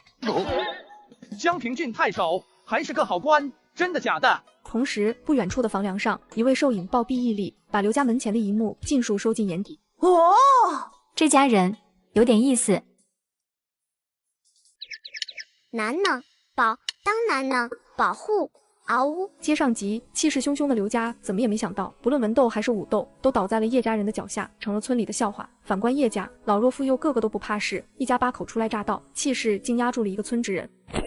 能在疯老头的小可爱下安然无恙的，他还是第一个。刚才袭击村妇的秃鹰来的也甚是蹊跷，这个小奶团有些古怪，有意思，真是有意思。我们家刚来就和刘家交恶，难免让大家的心情紧绷了些，话说的有些重，但大家也不要担心，我们叶家不是不讲理的家伙，不会仗着自己有几分力气就欺负人。眼下我们背井离乡，没有亲朋，对黄沙村也一知半解，以后还要仰仗大家伙的帮衬。大家有什么需要搭手帮忙的地方，也尽管同我们家开口，能帮上的我们绝不推辞。眼下我们就有需要大家帮忙解惑的地方。我们一路寻找落脚的房子，本想在村尾最后一个房子安顿，可那里明明无人居住，却还上了锁，不知道是哪位乡邻临时用来做了粮仓，还请把锁开了，好让我们可以进去收拾一番，安家落户。若乡邻是因为粮食无处存放才占了房子，暂时放在我们家保管也是可以的。有理有据，老太太话里既认定了自己一家是非住进这个房子不可，也给村人们留足了面子。大妹子，那家被刘家占了，不止那间屋，自从他们家搬进来后，把村里所有的空屋都占了。以后再有新搬进来的，就得花1两银子买屋子。对，我就是后来的，但我们哪里有银子啊？只好答应给刘家翻5年的地作为偿还。我们也是得给他们江西缝补做家务还银子。俺也一样。老汉的话一说完，大家都意味不满地开口抱怨。叶家人满是震惊，刘家这是把整个黄沙村都当成了自家的私人宅院，想把所有人驯化成自家的下人，这是想当小可爱呀。原来如此，若是刘家占了，那倒好办了。老三，去想法子让刘家人把房子的钥匙交出来。村委最后一家的房子钥匙在哪？赶紧取出来，否则我不介意让你见识下什么是菊花别样红。这房舍是无主的，谁先来谁占。我收他们1两银子，收你们半两总行。给你个机会，重说。在屋里，我这就给你取。这样也可以。拿到钥匙，叶家人也不多纠缠，和村民们道了别就离开了。大家见状，赶紧作鸟兽散。刘家吃了这么大的亏，指定要找个地方发泄。他们可没有傻到原地不动，等着触刘家的眉头。终于又有家了，虽然这个家目前家徒四壁，空无一物，但是一家人至少不用再风餐露宿、居无定所了。哦，娘，有3间屋子呢。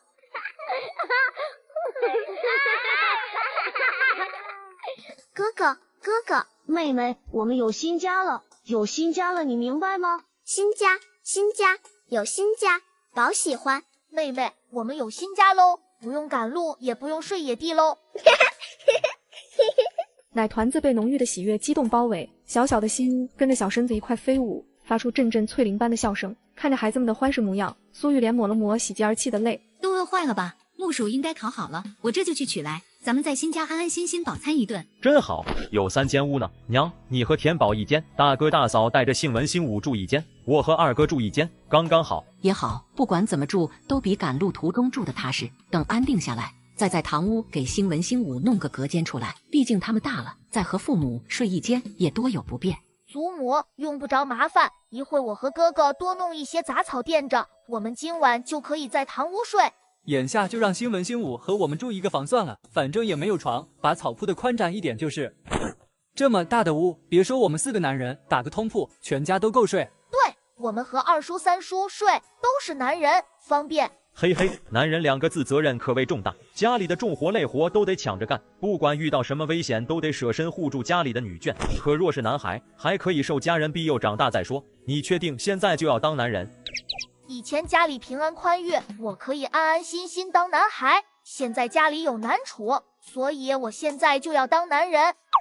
重活累活我们都能干，我们也会和爹、2叔、3叔你一样保护好家里的女眷。昨日还百事不愁的太守府小公子，仿佛一夕之间长大了。懂事的话语惹得叶家大人们眼窝一阵酸胀，胸腔都是满意的幸福。看来这一场变故也并不尽数都是灾苦。男呢，宝当男呢，保护嗷呜，宝可以保护家里所有人的，宝也可以当男呢。好，以后遇到危险，田宝和3舅父一起保护家人。还有我，俺也一样。田宝虽然只有2岁半，但是大家依然对他的话坚信不疑，他们疼他护他。小奶团应用自己的方式爱着护着大家，这就是家人，不分男女，不问老幼，能者居之。木薯来喽，吃饭，都吃慢一点，小心噎到。老三，你赶紧去问问村里哪里有水源，不然孩子们这样吃遭罪不说，就怕噎出什么好歹来。好的娘，我这就去问。没水待一口，这玩意我都咽不下去。宝有水。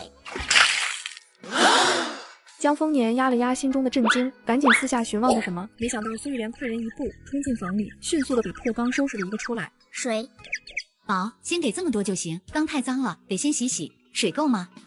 宝，这么多。4人面面相觑，眼神各有欣慰和惊喜。田宝就是家里的福娃娃。宝，装满，有吗？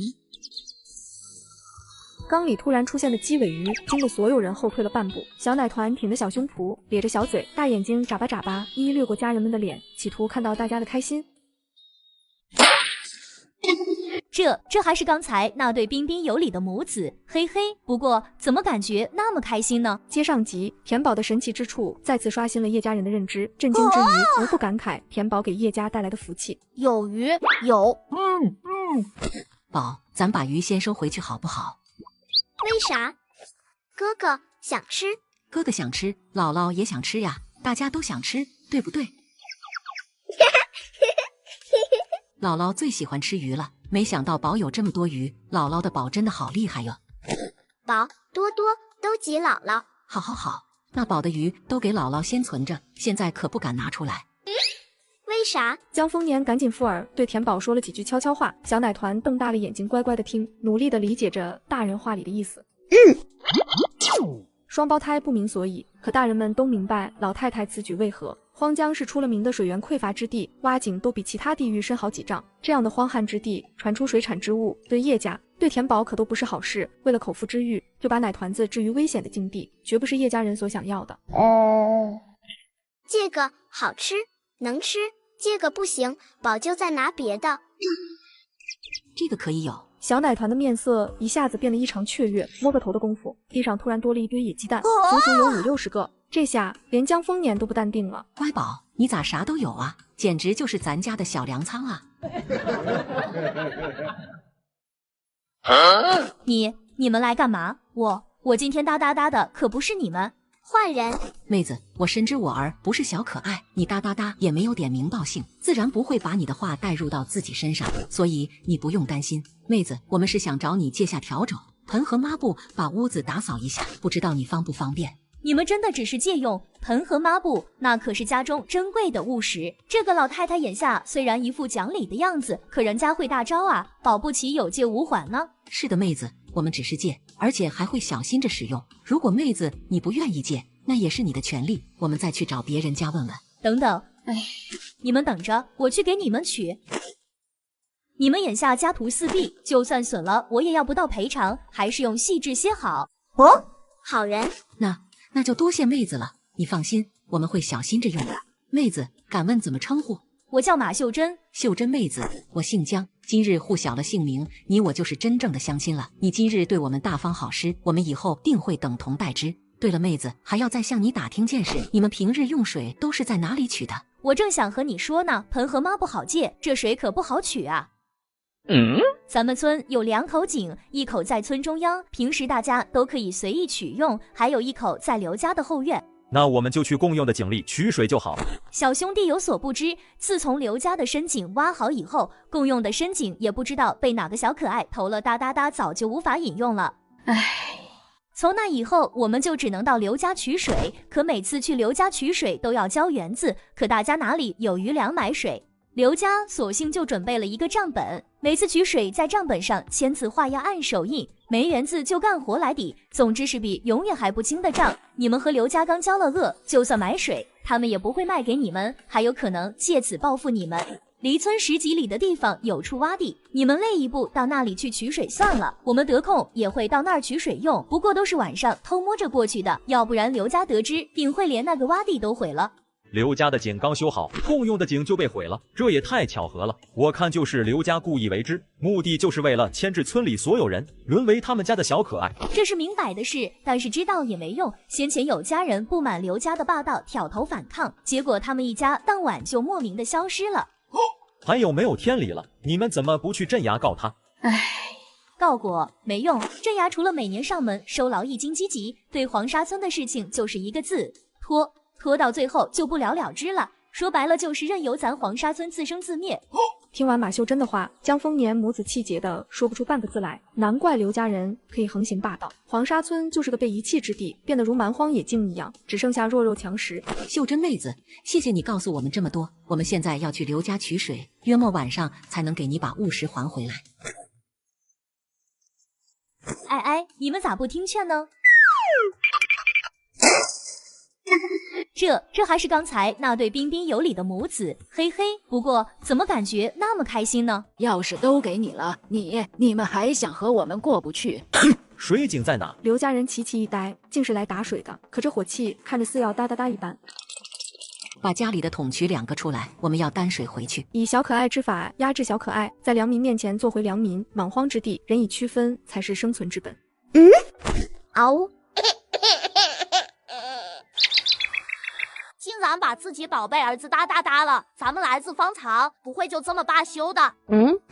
殊不知老太太护着小奶团的细节被刘来世看到，她的眼底飞快地闪过一抹阴险，好像恶斗失败的兽突然窥探到了对手的弱点，只待反扑回去一击毙命。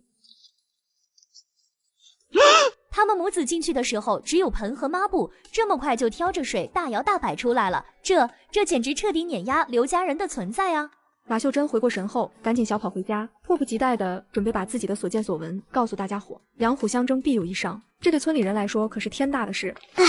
娘，这黄沙村周围全是荒漠，实在贫瘠，我们只找到了这么点猪毛枯草。没事，万事开头难，睡自家屋里总好过睡野地吧。再说咱们宝那里还有被子呢，动不着。田宝正拿着比他还高的笤帚，奋力地划拉着地面，可认真，连平时最耳尖的表扬都没听到。不过娘，我们刚才在丘陵上眺望了一圈，7、8里远的地方隐约有一片丛影，应该是荒漠绿洲。明天一早我们可以去哪里砍柴割草回来？明天以后要做的事情还多着哩，不过眼下有更重要的事情，立刻就要着手先做。江丰年面色变得微微凝重。是单车变摩托，还是继续浑浑噩为人驱使？大家还得自己拿主意。接上集，出去一趟的江丰年脸色凝重地说出了从马秀珍那里打听到的消息。叶永忠夫妻对视，疑惑地望着老太太，静静地待她说下话。挖井？娘，难道这村中没有井吗？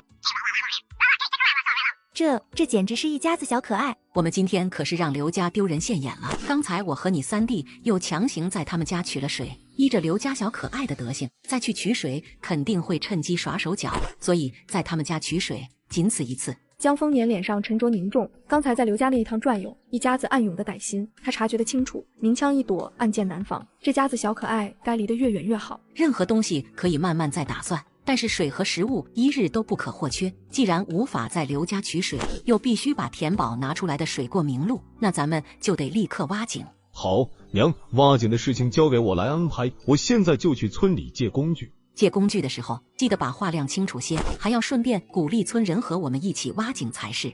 明白了，娘，儿子这就去办。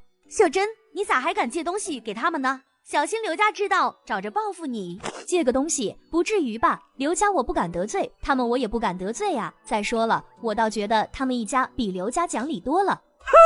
我看你就是被忽悠昏了头，他们讲理，等他们把屋子安顿好，知晓黄沙村啥都匮乏，绝对会和老刘家一样抢夺咱们的东西。对，咱就拿地来说，咱们村大半的地都被刘家占了，各家勉强只有2亩可种，眼下除了一片碎荒滩，可是一分能种粮食的地都没有。叶家安顿好，就得寻思着种地吧，等着吧，过不了几天他们就会来夺我们的田了。哎，这日子真是越来越没法过了。叶永忠驻足听了一会，心里有些堵得难受。村民们这是被刘家作威作福惯了，刻板的印象想靠几句自证的话就打破，是不可能了。乡亲们，我说怎么挨家挨户的找都不见人，原来大家伙都在这里扎堆啊。叶大人，你咋来了？找我们有什么事吗？乡亲们，我早已不是什么大人，和大家一样都是土里刨食的村人，没什么高低之分，以后大家叫我叶永忠或者叶老大都行。来这里是想找大家伙借样东西。听到这里，村人的心只差从嗓子眼蹦出来，都思索着等叶永忠的要求说出口后，该怎么卖惨推辞才能避免土地被抢走。能不能劳烦乡亲们借我们家3把锄头？叶老大，你们借锄头做什么？哦，我们借锄头是为了挖井。挖井？村人们心落回去半截，好像明白过来些什么。可挖井谈何容易？想当初刘家威逼利诱的逼迫着帮忙挖井，最后却沦为了刘家压迫他们的利器，多么糟心，多么讽刺啊！若哪位乡邻肯借我们工具，我们可以帮你们干3天农活，偿还你们的帮衬，还请大家伙帮帮忙。叶老大，你真的只是借锄头，没有其他的话？其他的话，秀珍婶子倒提醒我了，除了借锄头，我还有一件事要和大家商议商议。果然不只是借个锄头这么简单的事。是这样的，我听我娘说村里只有刘家有水井，并且利用水源将大家伙都牵制住，我们正是不愿意被刘家牵制，想着自己挖井。大家都是一个村的乡亲，如果有人愿意和我们家一起挖井，以后可以无偿在我们井里取水。大家伙有想要摆脱刘家桎梏的，可在我这里报上名字，一起处理挖井，以后就可以毫无束缚的用水了。叶永忠不知道，他的一番话在村民心里丢下了不可置信的炸雷。一起挖井，一起用水，有这样的好事？叶家老大，你说的话当真？只要我们出了力气，以后就可以免费取水用，不收园子。当然。叶家老大，既然你把话说到这份上，我可就直说了，不好听你也多担待些。婶子，有什么话你尽管说。你也知道刘家的井是我们挖的，你们和刘家产生了这么大的过节，一旦我们答应去你家挖井，那就是挑明和刘家对着干，以后恐怕就算我们想记账买水，他们都不会答应。万一这10天半月甚至几个月大家都挖不出来水，以后我们喝什么用什么？马秀珍忍不住期望着叶家和刘家为人有所不同，如果真能替全家莽一个出头之日，他很想试一试，可一旦答应后就会接踵而至的危险和困难，也让他忐忑难安。对，秀珍婶子，你想得很周全，这些问题路上我都想过。咱们村有2口井的成功先例，说明底下是有水源的，所以大家不用担心。至于这段时间的用水问题，会有我们叶家撑头去刘家取水，再分给大家伙，量他们不敢不给我们，也不敢记账。要是真能这样，那倒是没有什么后顾之忧了。是啊，要是真能挖出1口井来，咱们就不用给老刘家干活了。暗黑不透光的日子，因为叶家的突然闯入，被撕裂了一道口子，所有人都感觉看到了希望的光。呵呵，大家伙还是别高兴的太早了。就算叶家挖出的井会无偿给我们用水，也不影响刘家继续欺负我们。这压根不是1口井能解决的问题。和叶家保持距离，我们至少还能维持现状活着。可要是咱们真去帮叶家挖井，那就是打刘家的脸。刘家不敢拿叶家人怎么样，但是拿咱们开刀还不是轻轻松松的事。叶大哥，我这人怂，不敢得罪刘家，更不敢掀翻当前安稳的日子，所以恕我不能参与挖井了。我看你是个讲理的，肯定不会因为我不参加挖井就怪罪我吧？当然，小哥不愿冒风险是情理之中的。我们叶家不过就是给大家一个选择，日子怎么过肯定都是由大家自己权衡的，是单车变摩托，还是继续浑浑噩为人驱使，大家还得自己拿主意。不管你们做什么选择，那都是理所应当，我们叶家没道理横插一脚。但是有些丑话我还是要说到前头，愿意一起出力的，日后取水用水自然是无偿的，也会竭力护着大家不被报复。可没有出力气的，还望以后不要借着乡邻之由到我们家取水，不然就是对大家的不公允。大家伙都认这个理吧。村民们都沉默了，没参与挖井，以后谁好意思上门取水用？可叶永忠的这番话，还是让所有人的心情都变得难以言喻的复杂。水一日不可或缺，今日我们兄弟3人就要开始挖井了，恳请大家伙借3把锄头给我们家，我们叶家来日定会还报。我家有锄头，我给你取。叶家老大，明儿一早我们2口子就去和你们一起挖井。大家伙再给我凑4把锄头出来。刘家责问起来，就说是我朝你们借的，全部推到我头上来。对，都推给我们2口子就成，不管发生什么事，我们都不怪大家。秀珍2口子，你们可别一时冲动啊，小心。韩叔，我们和你们不同，我们流放的路途中早就老小皆美，已经无牵无挂，先前是毫无选择，只能认命给刘家当下人。可现在不一样了，我们甘愿跟着叶家赌一把。秀珍婶子，你们放心，你愿意跟着我们叶家搏一搏，我们自然也不会让你输。有了马秀珍当中间人，村人们少了很多顾忌。几个和马秀珍交好的村人回家给他们取来了锄头，叼着枯枝的赵大锤见好戏散场，也准备回家，却被人从身后搭住了肩。刘哥，这群人里算你小子最识时务，跟我来，我有事交代你。哎呀，姥姥，见识宝，鼻孔。接上集，刘老大肿胀的猪脸上依稀能看清小可爱之相，二话不说把赵大锤拉到了隐蔽处。赵大锤，想不想在我家永远免费取水用？有这好事。耳朵凑过来。事情办好了，以后你们家用水就不用再记账了。事情办不成，哼哼，那你就自求多福吧你。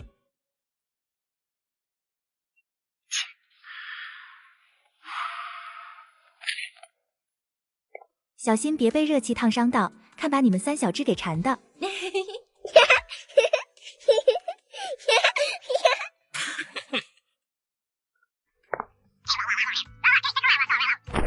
他们得自己有一把子骨气，我们才有可能助他们挣脱刘家的桎梏。可若是事事只靠他人，那也是无稽之谈。说起这马秀珍，我倒是诧异，原本以为她是个爱挑弄是非的浅薄妇人，没想到竟是我看差了。她先前对你出言不逊，许是因为嫉恶如仇，面对刘家淫威选择隐忍蛰伏，现在又因为我们家出现伺机而动，是为有勇有谋，替我们借来了锄头，又替村民们揽下可能会发生的后果，是为有仁义担当。对，这2口子值得结交为友。叶家敢对抗刘家，是因为老三有绝对的实力，背后有所依仗。可马秀珍2口子都是普通之辈，能不畏前难，挺起脊梁搏一搏，这份胆魄确实让人佩服。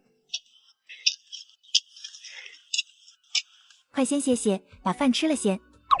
哎呀，姥姥，见识宝，鼻孔。哎呀，娘，你糊我眼睛上了。三叔，你都碰我脸上了。一顿摸虾饭吃得乱七八糟，但是却其乐融融，笑语一片。好想念我的床啊！乖小子，再忍忍，等挖好井，三叔立刻就去找书做床。宝有床。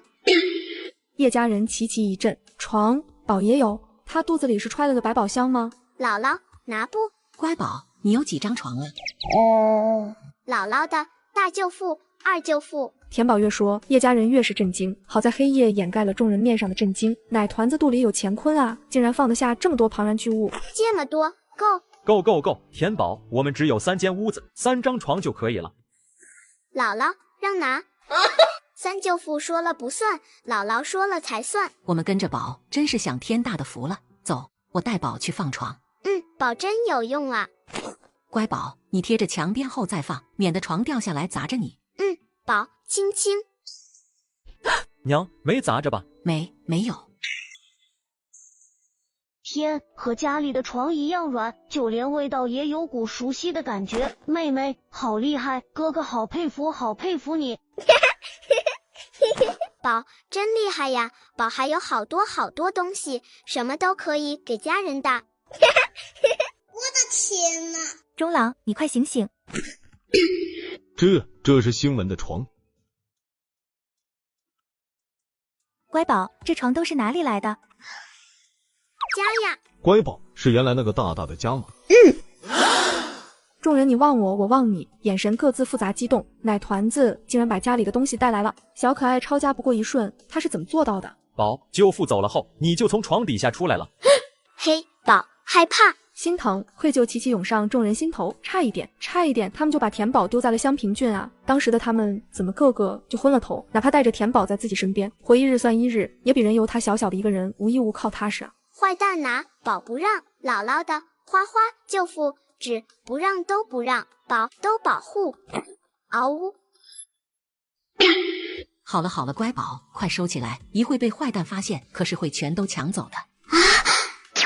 妹妹，你太好了，竟然把哥哥最喜欢的弹弓也带来了，还有蹴鞠。以后你让哥哥干什么，哥哥就干什么，哥哥什么都听宝的。大人们两两相望，激动过后都红了眼眶。东西在，家就在，他们没能护住的家，田宝替他们护住了。奶团子为他们做的，远超他们替他做的。江大姐，叶老大，我们来挖井了。哎，来了。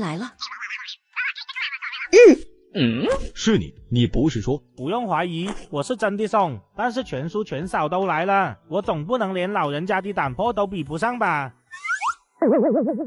我们2口子半截黄土埋身的人了，实在受不住刘家搓磨了，才鼓着勇气赌一把。叶老大，你可不要辜负我们老2口啊！全叔、全婶，你们放心吧，天塌下来有我们夫妻给你们2老顶着，错不了。秀珍婶子说的对，你们2位且等着看吧，我们叶家言出必行。话不多说，咱们开工吧，早日挖出水也好，早日安心。娘，他们挖井，咱们也帮不上忙，不如我们去昨天发现的绿洲丛影那碰碰运气。江丰年看着在旁边玩泥巴正欢时的3个娃娃，又看了眼赵大锤，和他的虚晃眼神对上一瞬，赵大锤面无表情地躲开自己的眼神，他心里升起一股说不清的怪异。好，那咱们去碰碰运气。星文、星武，把妹妹牵过来，咱们去捡柴。叶大哥，你们先挖，我去撒泡尿就回来。江丰年一行离开没有多久，赵大锤就丢了锄头尿遁了。叶永忠皱了皱眉，但也没说什么。英姐姐、英婶婶、姚喜、奶昔。接上集，一众人挖井事业正进行的热火朝天，却被一阵脚步声打断。正在挖井的人闻声纷纷直腰抬头，然后这是整个村的男人都来了。叶大哥，我们都是来挖井的，还能行吗？当然可以，人多力量大，说不定咱1天就挖出水来了呢。村汉们眼神交汇，个个忍不住激动。毕竟这次不仅仅是来挖井那么简单，这是他们第一次鼓起劲，想要摆脱刘家束缚，那种亲身察觉自己的脊梁开始重新长出来的感觉，让人热泪盈眶。可你们不怕被刘家记恨？我们叶家虽然能对大家伙庇护一二，但是也不能时时看护，以后不管发生什么，多数还是需要你们自己去面对的。怕的要死，换做以前我们绝不敢和刘家作对，但现在是你们让大家看清楚了，刘家也不是无所畏惧的，只要大家伙拧成一股绳，总有翻身的一天。对，昨晚大家伙趁夜聚在一起商量了好久，以后不管刘家针对哪一家相亲，我们都一起帮着反抗。刘家就算再厉害，和我们这么多人对抗，肯定也讨不到好。对，劝叔劝嫂都豁了出去，我们再继续当软骨头，那就是丢年轻人的脸，大不了拼了。俺也一样。好啊，太好了！趁着叶家把刘家打怕了，咱们这次一鼓作气的脱离刘家的欺负，废话少说，人多好干活，咱们轮着挖，轮着休息，争取今天挖出个7、8张深钱来。好了，我来替你。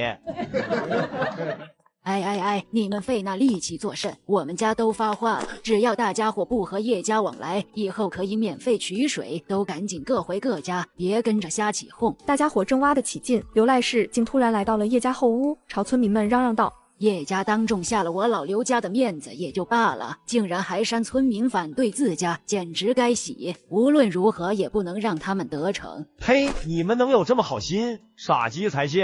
对，别把我们当小可爱。村汉们纷纷朝刘赖氏啐口水。刘赖氏这番话绝对包假，但很好的证明了一点，因为叶家的到来，他们开始有所忌惮了。你们真是可爱到家了，真以为叶家会让你们白用水？不过是哄你们白出力罢了。不说他们会不会过河拆桥，能不能挖出水来还不一定。就算能挖出来，嘿嘿，保不齐又被什么误会了。现在给大家机会，离开叶家回去的，给你们免去1年的账期，不然现在就立刻给我们家还银子。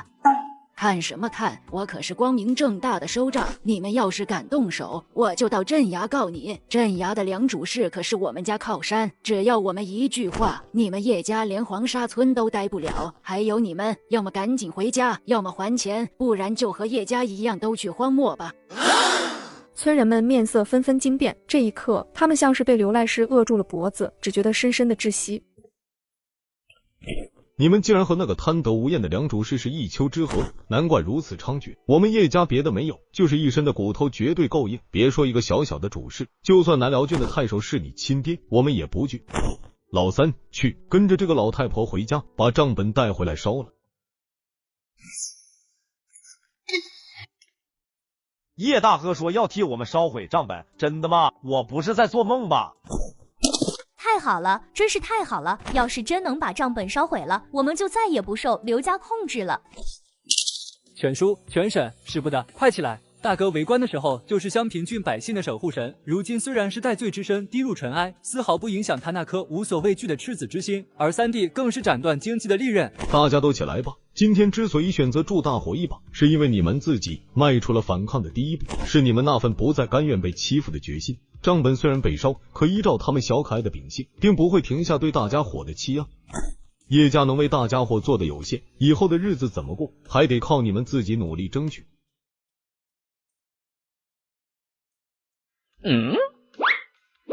你2个儿子去哪了？他们伤得太厉害，去镇里找郎中了。我的手自然清楚他们的伤，压根不用看郎中。再说村头就有郎中，为什么要舍近求远？你在撒谎。村头的疯老头不给我们刘家人看病，全村人都知道。我担心他们伤了府脏，找郎中花钱把个脉，以求心安。娘，你说老大他们俩能不能得手？没有叶家老三，那个老钱婆和几个小的就是脆笋，等把他们几个握在手心里，不怕叶家3兄弟不听话。到时候我要让老大老二把他们变成……娘，那个账本没了，账本又怎么样？只要老大老二在，不怕那些个村民不听话。哇，好好看啦！祖母，你看，好多枯树根，好多柴。哼，果然是想着急洗啊！这老婆子怎么看着一副全然知情的模样？知情又如何？难不成几个老弱妇孺还能胜得过自家兄弟俩？江丰年身影站稳，不闪不避，奶团子也探着头望着他，稚嫩的小脸上竟然有鄙视和兴奋。鹰姐姐、鹰婶婶、瑶喜、奶昔。听着奶团子助威声，秃鹰们啄得更卖力了。他们顶着消化不良的后果，这回奶团子该觉得他们比那群乌鸦厉害多了吧？难能好机海的保护，嗷呜！接上集，刘家兄弟偷袭不成，反遭一群想在田宝面前大显身手的群鹰围殴。哎呦呦，大哥，哪里来这么多秃鹰啊？疼死我了！哎呦，老鸡怎么知道？俺也疼啊，妈妈呀！这群老鹰太厉害了，坏蛋都没有招架之力。对，那可是老鹰，比乌鸦不知道厉害多少倍呢！机海，好机海，田宝学了新词，立刻就奶声奶气的兴奋挥拳呐喊。原本在空中盘旋着歇嘴的秃鹰，听到奶团子的呐喊助威，鹰眼一瞪，嗖的又俯冲啄下去。哎呀呀，奶团子说咱们厉害呢，姐妹们都别偷懒啊，那两小子嘴巴也挺甜的，以后得主动替奶团子护着点才是。娘，是不是该让田宝驱散这群鹰了？再这样下去会出人命的。他们还算不得人，留着必是祸根。走，咱们去捡柴禾。江丰年平静转身，没有丝毫心软的迹象。在他看来，刘家兄弟的惨状不足以偿还他们犯下的错，他们活着只会有更多的人受苦。苏玉莲望向婆婆淡定的背影，心里腾起一股敬畏。江婶，救命啊！饶了我们吧，我们知错了，以后再也不敢了。疼啊，疼啊，我快不行了！好婶子，求求你饶了我们，我们发誓回去就立刻收拾东西滚出黄沙村。求求你让这群鹰赶紧离开吧。被攻击了这么久，他们早发现了异常。每次小奶团呐喊的时候，攻击来的就会更猛烈，十足的蹊跷，十足的诡异。江婶，只要你饶了我们，我们什么都答应你，随你使唤。对对对，只求你赶紧让这群鹰离开吧。好啊，给你们一次机会，只要你们现在能让先前村里失踪的一家人完好无损地出现在我眼前，我立刻让鹰友们离开。老太太笑容收敛，目光骤然变得认真。秃鹰们配合着江丰年松懈了2分。这个老婆婆称咱们鹰有力，高低得给她几分面子。娘，田宝，大嫂，三舅父，舅父的乖生女真棒啊！难能好机海的保护，嗷呜！他也给你通风报信了。是个怂的，两边都不敢得罪，但是还有几分良心。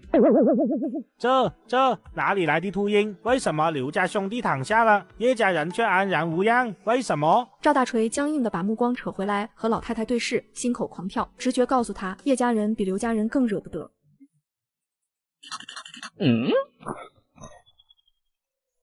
好汉饶命，饶命啊！我就是怕被刘家报复，我还年轻，我不想这么早死呀。站好说话。我可是经了你的允许才去给刘家通风报信的，而且我还第一时间通知了叶大哥，让他来救你。但是你也生了歹心，若不是我提前察觉你神色有异，故意躲在暗处截住你，你今天可就完蛋了。你们也是流放而来，可知道我们叶家8口能连根头发丝都没掉的到达这荒漠是为何？因为上天对我们叶家的庇佑，不然一路跋涉，怎么可能连2岁的奶娃娃都安然无虞？看到那群鹰了吗？不只是刘家袭击我们的时候，这一路上我们遇到狼群、马匪，都有鸟兽相助。举头3尺有神明呐，芸芸众生，无论谁做什么，都逃不过他的眼睛。人可以自私求存，但是不能伤天害理，不然报应迟到会砸到头上。你看似只是通风报信，但也是间接伤人性命。今日若踏错一步，就会和刘家兄弟一样遭报应。感谢老天再次出手庇佑，我叶家定谨守善心，保全自家的同时，也不会忘记用余力助人。叶家人默契合掌，齐齐庄重礼拜。小奶团虽然满脑子疑问，但是也合起小手，默念谢谢鹰姐姐、鹰婶婶。小的错了，请老天饶小的一回，小的回去定会谨守本分，为善乡里，好好做人。好了，口说无凭，行动来补，去替我们家打上100斤柴禾扛回去，这件事就翻篇了。以后有余力就多多帮助乡邻，老天有眼，定能看到你的悔改之意，不予计较。哎，我去，我这就去。月色攀升，一行人才回到村里。江丰年把事情说完，叶永忠连说了3声好，没什么于心难安，反而值得庆贺。叶家乃至黄沙村人，终于可以一心一意的奔各自的小日子了。宝，你愿意帮助更多的人吗？宝愿意。哇哇，宝是不是有大大的用处了？哎，妹妹才这么小，就能帮家里人做这么多事，自己实在是太没用了。叶家这头一片祥和，刘家3婆媳却在家里举家哭丧。从赵大锤那里得知2个儿子没了，刘来世当场就昏死过去。不止他们家，一个晚上的功夫，消息传遍全村。别动，他们是在跪迎自己的新生。江婶，你们家没有油灯，我们每家每户匀了一点桐油出来，省着点够你们用上月余。叶大哥，这是大家伙凑的木薯，应该够你们家吃上6、7天了。你们流放过来的礼衣也该换洗了。大家伙东拼西凑了衣服，勉强一人凑了一身，大小不一定合适，但是改也能将就穿，你们别嫌弃。每个村民们都洋溢着笑容，接连往叶家人手里送东西。小奶团也没被落下，接了这个，掉了那个。小奶团猛然被一个长鼻涕小子往手里硬塞了一把东西，憨憨摊开手一看，吓得滋哇乱叫。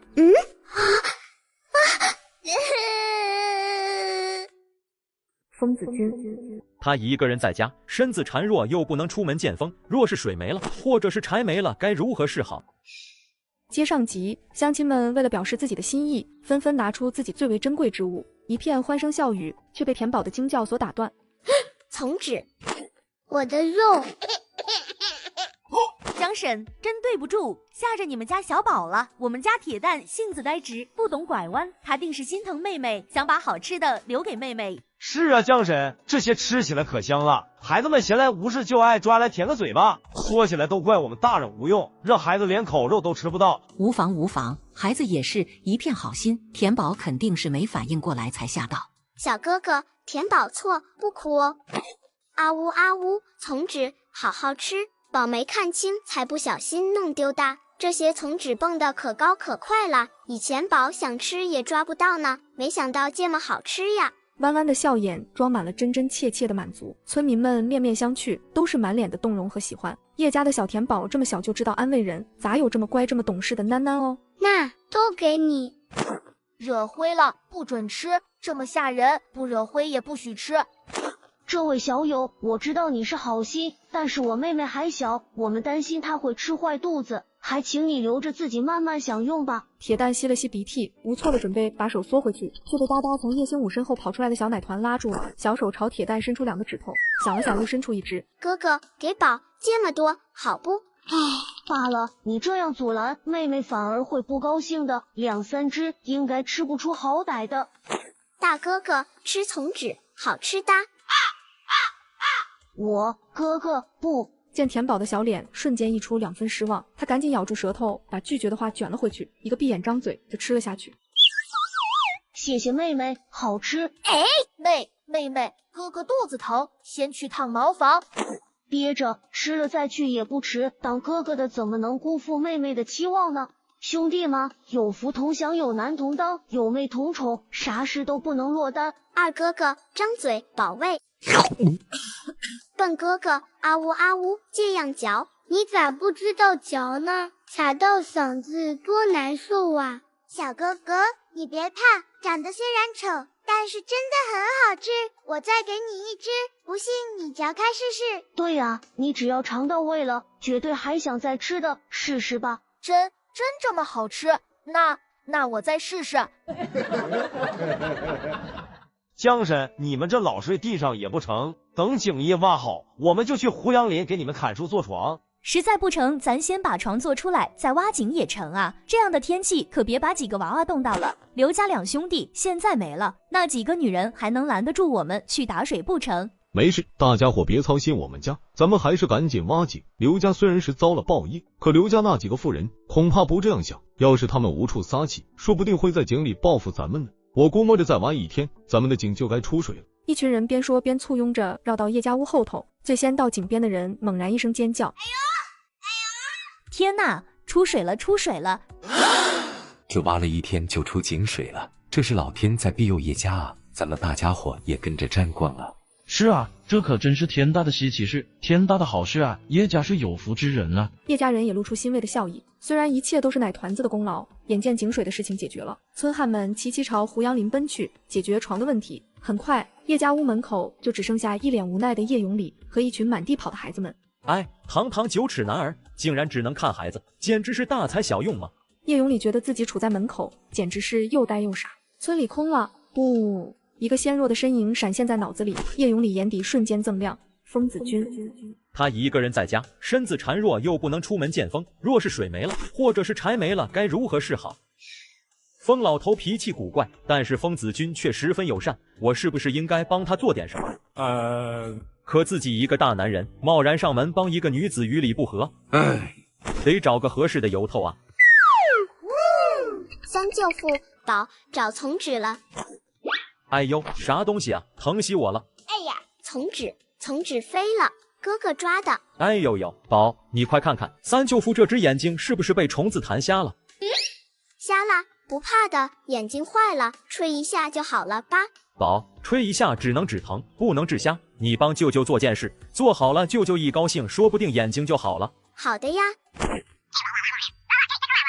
没问题。哥哥，宝，想指君，姐姐去。双胞胎对视一眼，一脸怀疑的看向叶永礼。玩得好好的，田宝怎么突然想起子君姐姐了？怎么了？玩得好好的，看我干啥？田宝的眼睛瞬间瞪圆了，小脸写满了惊愕。宝照着三舅父教的做了，三舅父就真的不瞎了。宝这么厉害呀，走，找姐姐。刚才是三舅父教宝那么说的，可这次是宝自己想去的。子君姐姐一个人在家好可怜，宝去陪姐姐，借个带去给姐姐吃，姐姐肯定会喜欢的。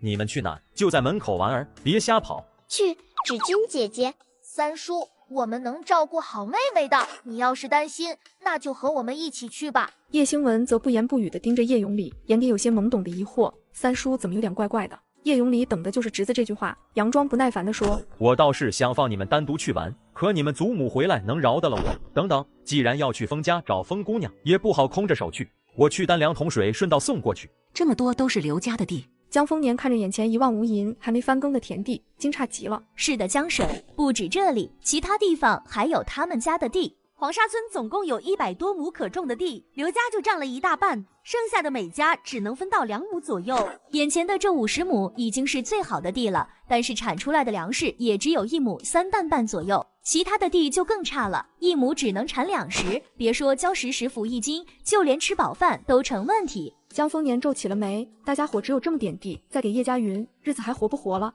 既然是谁的拳头硬，谁就分的地多。那从现在开始，这100多亩地全部归我们叶家说了算。宝，还捉嘟鸡姐姐。好，只要是田宝给姐姐的东西，姐姐都喜欢。接上集，江老太太的话让妇人们你望望我，我望望你，有点没反应过来。现在还没有春耕，这100多亩地1亩都不用给刘家，全部打散重分，按每家的人头来分，孩子也算一个人头。大家伙说怎么样？江丰年看着大家伙，认真地提出建议，他的话不亚于进湖头巨石，瞬间水花激溅。江婶，你说的是真的？1亩都不给刘家份，他们能干？要是真按人头重分，那我们家至少可以分到5、6亩地呀，那就不愁会饿肚子了啊。当然是真的。如果刘家对这件事有什么不服气，大家伙尽管让他来找叶家就是。全大姐，你和全老哥在村里待的时间最久，这分地的事情就交由你们俩老来做主，你看怎么样？叶家妹子，谢谢你这么信任我。要是大家伙都没意见，我和老头子当然愿意替大家伙出力。我没意见，全叔全嫂最是公正讲理，交给他们我们放心。对，不管是叶家安排也罢，全叔全嫂分配也好，我都同意。在这件事上，众人没有一丝异议，所有人都对眼前的叶老太太更加佩服恭敬了。同意个屁！你嘎了老娘的儿子，老娘还没和你算账，现在还想抢老娘的地，没门！别以为我们老刘家没了男人，你们就能翻身。听好了，明我们就把梁祖师请来，你们还想重新分地，简直是白日做梦。请啊，等他来了，我们正好当面嚼叨，你们刘家凭什么分这么多地？对，咱们就当面把地重新分个清楚。要是他敢徇私偏袒你们刘家，大不了咱们一起玩泥巴去，绝不可能再任由你们刘家说了算。哎呦，咋地？想干架？我们有梁祖师当后盾，梁祖师自然也有他的门路，你们到哪里都没用，还不如保持原样，大家相安无事的好。对，只要你们远离叶家人，我们可以考虑再给你们每家多分1亩地，何必拿全家的安危成义气？乡亲们，这3个妇人就是虚张声势的无牙兽，竟然还敢打我们的乡邻，对我们威逼利诱。一起上，用小拳拳教他们认清下形势。江丰年声正词厉地喝道，妇人们纷纷一震，像是有什么猛然冲破了心底的桎梏，朝着刘家婆媳3人就冲了过去。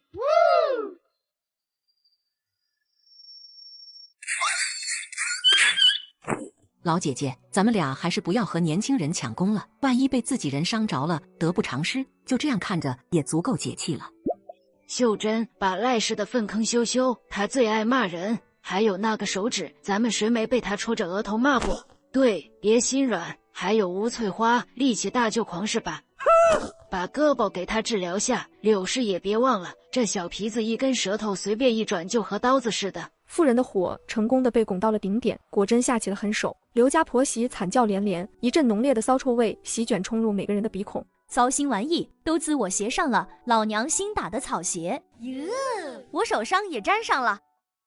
马秀珍看了看狼狈不堪的三婆媳，又看了看叶家老太太，心中五味杂陈。大家伙瞧瞧，江神只是站在咱们身后，咱们凭借自己的力量制住了这3人。同理，村里10几个汉子还对付不了刘家的2个男人。明明我们齐心协力就足以反抗刘家，为什么却被刘家骑着脖子欺压那么久不得解脱？因为我们没有一个强有力的脊梁支撑着大家站起来。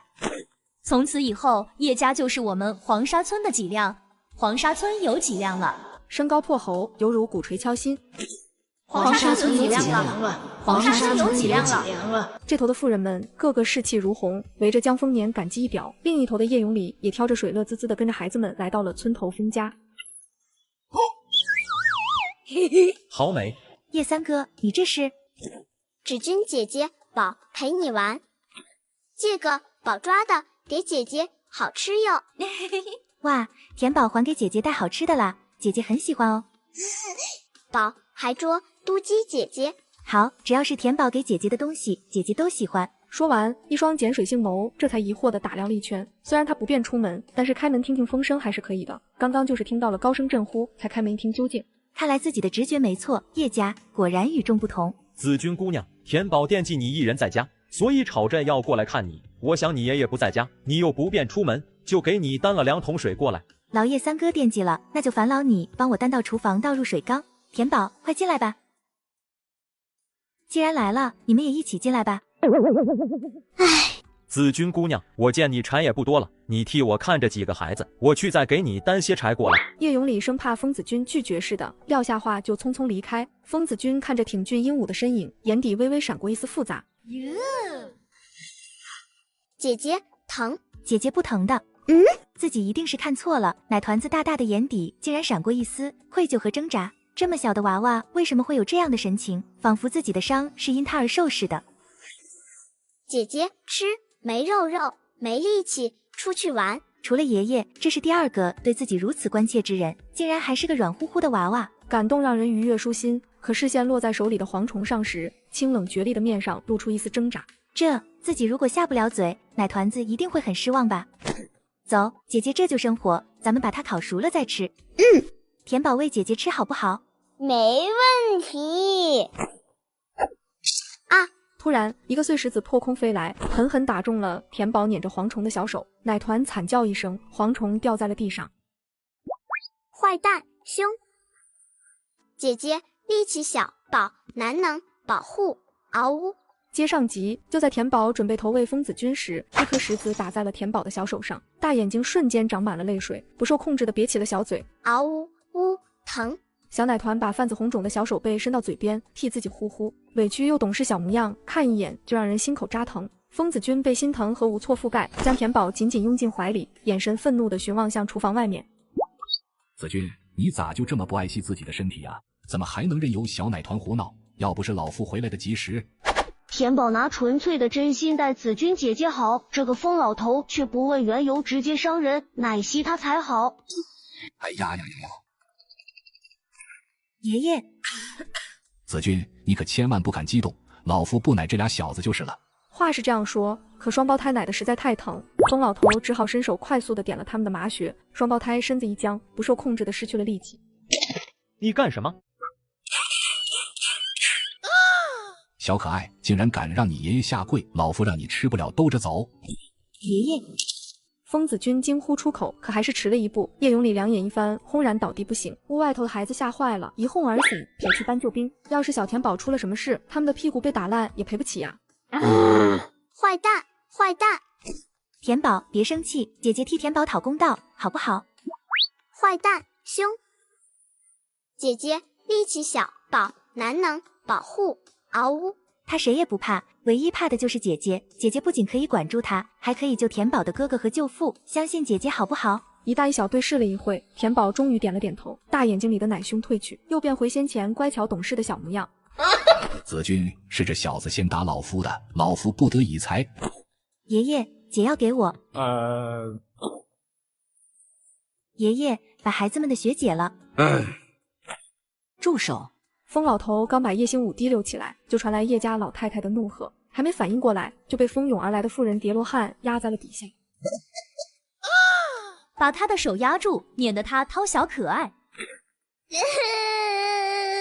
奶团子在姥姥面前彻底泄防，扎进老太太怀里，呜呜的小声哭了出来，小手指习惯性把流出来的泪豆豆接住往嘴里喂。疯姑娘，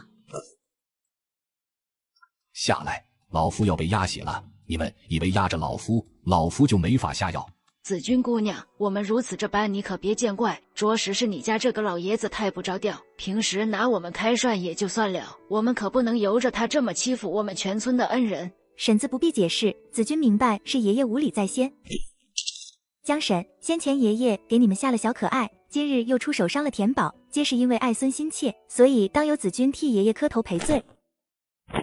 爷爷之前对大家伙多有得罪，因小女身患顽疾，不便出门，只能靠几分薄技对大家略作弥补。趁今日大家都在，小女该郑重的替爷爷向大家伙磕头赔罪。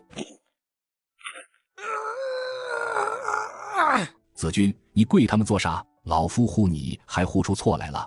疯子君的坦诚恳切，本来让江丰年生出几分为难，见疯老头丝毫没有愧疚之意，脸色瞬间沉了沉，二话不说上前把疯子君搀扶起来。子君姑娘，事情我在来的路上也听孩子们说了，今日的事情是田宝有错在先，不该好端端的非闹着跑到封家来，也不该随意就把自己认为好的东西喂你吃。我老婆子向你道歉。江婶，这件事田宝完全无错，错都在。子君姑娘，请听我说完。虽然我们有错在先，但用意友善。你爷爷不问青红皂白就对我的家人下手，实在过分。纵然你恳切道歉，但是我还是难以释怀。听着老太太的话，疯子君心沉了下来，明白今日之事不好善了。叶永礼则心虚的把眼神垂到了地上。你爷爷医术了得，应该去治病救人，而不是仗着自己有几分本事就随意行凶。这样的行径和刘家这群恶霸无异。为了给我家人讨还公道，也为了村里人以后的安危，今日之事我不能善罢甘休。老三，找根绳子把子君姑娘绑回家。娘，疯老头犯错，绑子君姑娘作甚？我说去就去。好，我这就去找绳子。老婆子，是老夫犯了错，你有什么冲着老夫来便是。你要是敢动我孙女一根手指头，老夫定不饶你。放开老夫！疯老头整个人都像被触及逆鳞，力气突然大得吓人。妇人们齐齐用力，这才没让疯老头得以挣脱。那就看看是我搓磨你的孙女在先，还是你先打我家人在先。啊呀呀呀，小可爱，你对一个手无缚鸡之力的病弱女子下手算什么本事？有本事！你一个60、70岁的长者都能对一个2岁孩子下得去手，我一个女人对付一个女人，程度年你简直差远了。我得比你更狠，才能解心头之恨。江丰年吃笔打断，任凭疯老头如何威胁，都能狠狠反弹回去，扎进他的心窝子。你敢！你敢！只要你不杀了老夫，老夫一定会让你们悔恨终身的。叶永礼看也不看疯老头，径直走到疯子君跟前，目光闪烁难言。一直缄默不语的疯子君忽然释怀一笑，朝叶永礼伸出了双手。叶三哥，绑吧，小女甘愿接受你们的任何惩罚。宝会嗷呜，还会用泪豆豆救家人，宝还能让家里人不饿肚子，宝还会……哎呀，宝怎么那么厉害啦呀！接上集，疯子君面对江丰年的惩罚，非但没有任何反抗，反而主动伸出了双手。老三，还愣着干什么？哎呀呀呀！住手！有本事来绑老夫，别为难老夫的孙女，她身患恶疾，禁不住折腾啊！老三，磨蹭什么？快点！姥姥，不绑，姐姐，姥姥错了，绑坏蛋，姐姐，没错，姐姐生病。奶团子明辨是非的懂事模样，让所有人面面相觑间，反观疯老头，还不如一个2岁娃娃。宝，绑姐姐就是为了惩罚坏蛋，姐姐是坏蛋最重要的人，姥姥绑走姐姐，坏蛋才能感受到姥姥那份心痛，否则他还会伤害被人。田宝呆着小脸望着老太太，哪里会明白？老太太虽然看的是自己，话却是说给疯老头听的。众人们也恍然大悟，原来老太太打的是这个主意。可惜了紫君姑娘这么善良的女子了，竟然要为疯老头的行径买单。把疯老头也绑了扔到床上，什么时候真心悔错，什么时候再放了他。哎呦放了老夫的孙女，老夫任由你们讨伐。老三不用理会，这一次紫君姑娘必须要替他吃些苦头才行，日后他才会谨慎为人，斟酌行事。说完，江丰年示意身边的苏玉莲扶着疯子君，自己这牵着奶团子，大步流星地走出了屋子。记住了，你孙女今日承受的一切，都是拜你这个当爷爷的所赐。回来，老夫真心悔过了，你们别伤害子君。玉莲，你来牵着田宝，我来背着子君回家。娘，我来背。娘做事向来有自己的章法，也是自己一直佩服、最想成为的那个人。其他人不明所以的面面相觑。老太太葫芦里卖的什么药？说好的讨伐呢？你这副身子咋背得动？我来，紫君姑娘来。那就劳烦你了，秀珍。不怕哦，保护姐姐。小奶音压得低低的，像一剂甜甜的良药躺入疯子君的心间，仿佛有治愈一切伤痛的力量。有田宝在，姐姐不怕。紫君姑娘，你觉得身体有没有不适之处？刚才我这个鲁莽儿子没弄疼你吧？江婶，我很好，谢谢你。姥姥刚才还对姐姐很凶，现在却变得很和蔼，为什么？姐姐还谢姥姥，又是为什么啊？叶三哥，还麻烦你跑一趟，把我的药箱拿过来，田宝的伤口。疯子君想起奶团子手上的伤，边说边拉起了奶团子的小手，后半截话却猛然咽了回去。怎么会？刚才在自家厨房，明明看到奶团子的手肿得很厉害，还淤紫了一大块，可现在……子君，小孩子受伤好得快，不必大动干戈。我知道此事和你没关系，本不忍将你掳来我家。如果不这般行事，你爷爷不会认识到自己对别人的伤害有多大。你不会怪罪婶子吧？啊，江婶，本就是我爷爷错大了，我怎么能怪您？其实我爷爷并非恶人，只因自己没几年活头，所以爷爷才敏感到草木皆兵的状态。唉，我不嘎博人，博人却因我而喜，愧疚日益积郁，反而于心疾病痛越发不利。眼下能不能熬过这个冬天，都尚未可知。我倒是不怕喜，对我来说反而是一种解脱。可我担心自己走了，爷爷的性子难容于世。江婶帮我搅一搅爷爷的脾气，子君感谢还来不及呢。江丰年和叶永礼震惊对视，双双沉默了。不过29年华，谈论生死竟比耄耋老者还要坦然释怀。他在笑，却偏偏让旁人心生不忍。姥姥，宝不疼了，不吓姐姐呀？看，拍，不疼的。小傻瓜，姥姥怎么会杀子君姐姐？是子君姐姐。子君姐姐是说自己很怕死。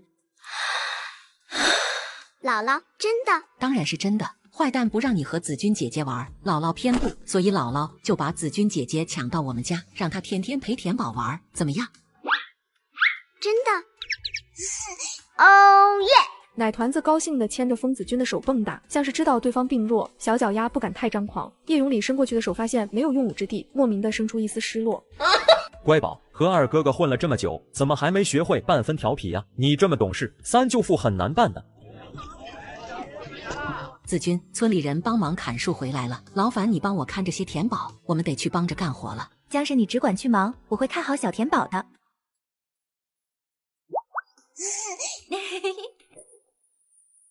实在奇怪，姐姐睡觉，姐姐睡觉，宝睡觉，姐姐怕黑不？宝在，不怕的。疯子君看着字暖人心田的奶团子，心里有个想法蠢蠢欲动。他这副残破的身子，或许还来得及做些什么。田宝，你想不想学本事，日后好能护着姥姥和家人？田宝虽然小，遇到困难却比大人还无所畏惧，更有一颗纯善的赤子之心。或许自己未能达及的心愿，有朝一日田宝和叶家能做到，也未可知。宝厉害的，宝会熬屋，还会用泪豆豆救家人，宝还能让家里人不饿肚子，宝还会……哎呀，宝怎么那么厉害啦呀？就是因为田宝厉害，姐姐才想把姐姐的本事都交给田宝，这样田宝就能变得更厉害。田宝愿意吗？哎呀，子君姐姐为什么非要教宝本事呢？她看起来还没有宝的力气大啊。可宝要是不答应，子君姐姐肯定会难过吧？看着奶团子的头旋，疯子君脸上的疑惑后知后觉的震惊到表情皴裂。他这是被田宝嫌弃了呀？一介银心，知道这几个字代表什么意思吗？我目击到啊。不知道就对了。接上集，奶团子在芷君姐姐想教自己本领一事上犯了难，纠结得恨不得将地面抠个洞，觉得自己没她厉害，还不忍心伤自己的面子。这小甜宝还真是可爱到让人生不起来气。甜宝是不是觉得自己什么都比姐姐厉害？姐姐高呀！奶团子拍了拍风子君的腿，又比划了下自己的个头，小脸上有认真的鼓励和安慰。宝很矮，这个姐姐厉害。这也算，难不成在甜宝眼里，自己弱的只剩身高能拿得出手了？胜负欲瞬间上头，风子君到厨房找了根树枝，一言不发地拉着甜宝到了后屋。子君姑娘似乎有点不服气。这个字认识吗？这么多字，有认识的吗？宝多看一会就能认识了吧？如果没有师傅教，眼睛睁再大也不会认识哦。姐姐认识。当然，姐姐认识的字能把这个荒滩都写满。风子君拿着树枝朝远方大大的比划了一下，颇有种拿笔点江山的自信和豪气。哇，这么多，原来芷君姐姐这么厉害呀！嘿嘿，想不想学？想不想和子君姐姐一样厉害？那你先跟我念一者人心。一介银心，知道这几个字代表什么意思吗？我目击到啊。不知道就对了，要是你肯拜姐姐做师傅，姐姐不仅可以教你认字，还能教你治病救人。如果甜宝把姐姐的本事都学会，以后家人不小心生病受伤了，甜宝就可以治好他们。怎么样？想不想拜姐姐做师傅？奶团子这次没急着接话，而是歪起了小脑瓜。宝的眼泪就可以救家人的呀。不过上次2个哥哥和2舅父同时生病，眼泪就不够用了，而且流太多眼泪，眼睛痛痛的。跟着芷君姐姐学本事，能不哭哭就保护家里人，那真的很好啊。宝想拜师傅，能治姐姐。说完，奶团子眼底又浮上疑惑和期待。风子君愣住了，眼底闪过一抹动容和复杂，随后又释然笑道：当然可以，等甜宝学了本事，再找到给姐姐治病的草药，就能把姐姐治好了。嗨嗨，能治。二叔，你二叔有咳疾。这样吧，只要你愿意拜子君姐姐为师傅，姐姐就将你二叔的咳疾治好。叶家人看着房子里一点一点有了家样子，心里皆是满满的感动，默默地把村民们的善意都牢牢记下了。师傅，2舅父治病。江婶、叶大哥，虽然我和甜宝已经拜了师徒，你们要是不认同，子君就只在心里把甜宝当做小徒儿就好。子君姑娘肯传授甜宝本事，那是甜宝的福气，只要甜宝愿意，我们定是没道理拒绝的。对。甜宝虽然才2岁多，但是也到了该启蒙的年纪，不管是识字也好，学医术也罢，风子君此举对他们来说是求之不得的好事。子君姑娘，甜宝后头的话是什么意思？难道你有法子治好我2儿子的咳疾？可否先让我给叶二哥把个脉？叶二哥的咳疾是小时候风寒未治愈落下的病根，本应该日益严重才是。现在看脉象已经好了7、8成，我有把握给他彻底根愈。但是难就难在我手中无药，目前只能先每日施针慢慢根治，10日难免长久些。若是有紫菀、款冬之类的草配合诊治，不出半月就能痊愈。叶家人面面相觑，各自激动，双胞胎和奶团子也拉着手，满脸兴奋。二叔的病终于有机会治好了。子君姑娘，敢问这2种药长什么模样？这2种药很好辨别，其实都是野菊的一种。紫菀是紫色的小花，款冬花朵略大，色泽光黄。宝有好多花花。好，哥哥明天就带你去摘好多花花。子君，今晚你就跟着我和甜宝委屈住一晚，相信1个晚上足够你爷爷思虑清楚了。你和甜宝睡床，我在旁边打个地铺。叶家人眼神惊险地看着甜宝，齐齐比了虚，但是眼底都闪过难以掩饰的兴奋。看样子奶团子连草药也是有的。风老头，胳膊不小心被人伤了，老规矩，给我包扎一下。你来的正好，赶紧给老夫松绑先。哦，谁这么大能耐，把你绑成这副德行？哎呦喂！给我包扎，不然我就把你原样绑回去。留这点洗不了，等我先去把孙女赎回来再说。现在就给我包扎，然后我免费送你一桩买卖，帮你把你孙女赎回来。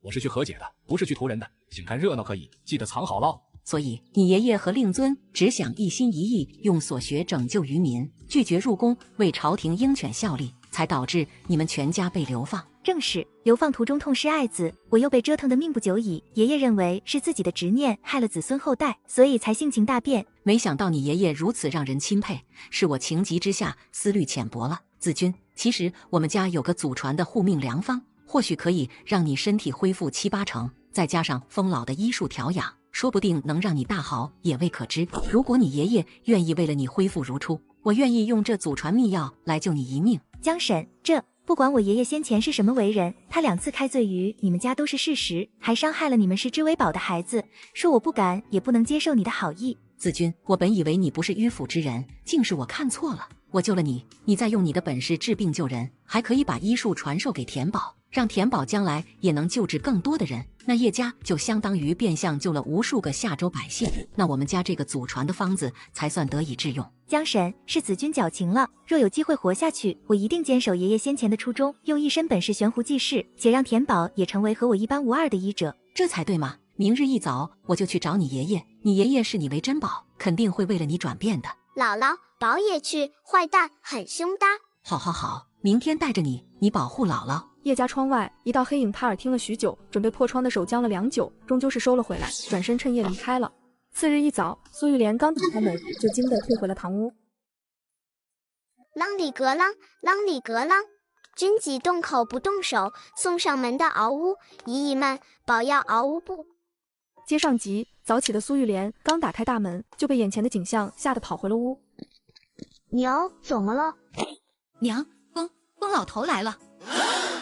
见风老头走过来，苏玉莲连连护着2个孩子后退了几步，将丰年一行纷纷闻声出来。风老头已经不请自尽，立于叶家堂屋中央。爷爷，你没事吧？哼，一根绳子还困不住老夫，但是你要是有个什么3长2短，爷爷可就活不下去了。爷爷，江婶他们并没有为难我，他们只是气不过你不分青红皂白就以老欺小，才掳我过来吓吓你。不过爷爷，咱们以后不敢再这样冲动了，要是你得罪的是刘家那样的恶人，又打不过人家，孙女可就有去无回了。抓住机会，风子君见缝插针的劝诫一番。换做以往，风老头肯定会反驳回去，可这次他却没接话，眼神循着叶家老太太望过去。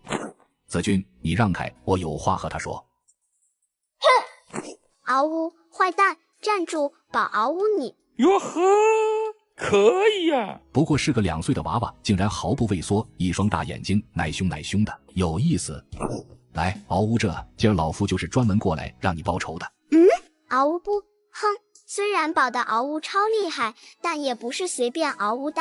嗷呜，他欺负了你，你嗷呜他一口也是应该的。泯了恩仇过节，才好释怀，翻篇说后话。胆量大却不会乱来，竟还是个10分的。好臭啊！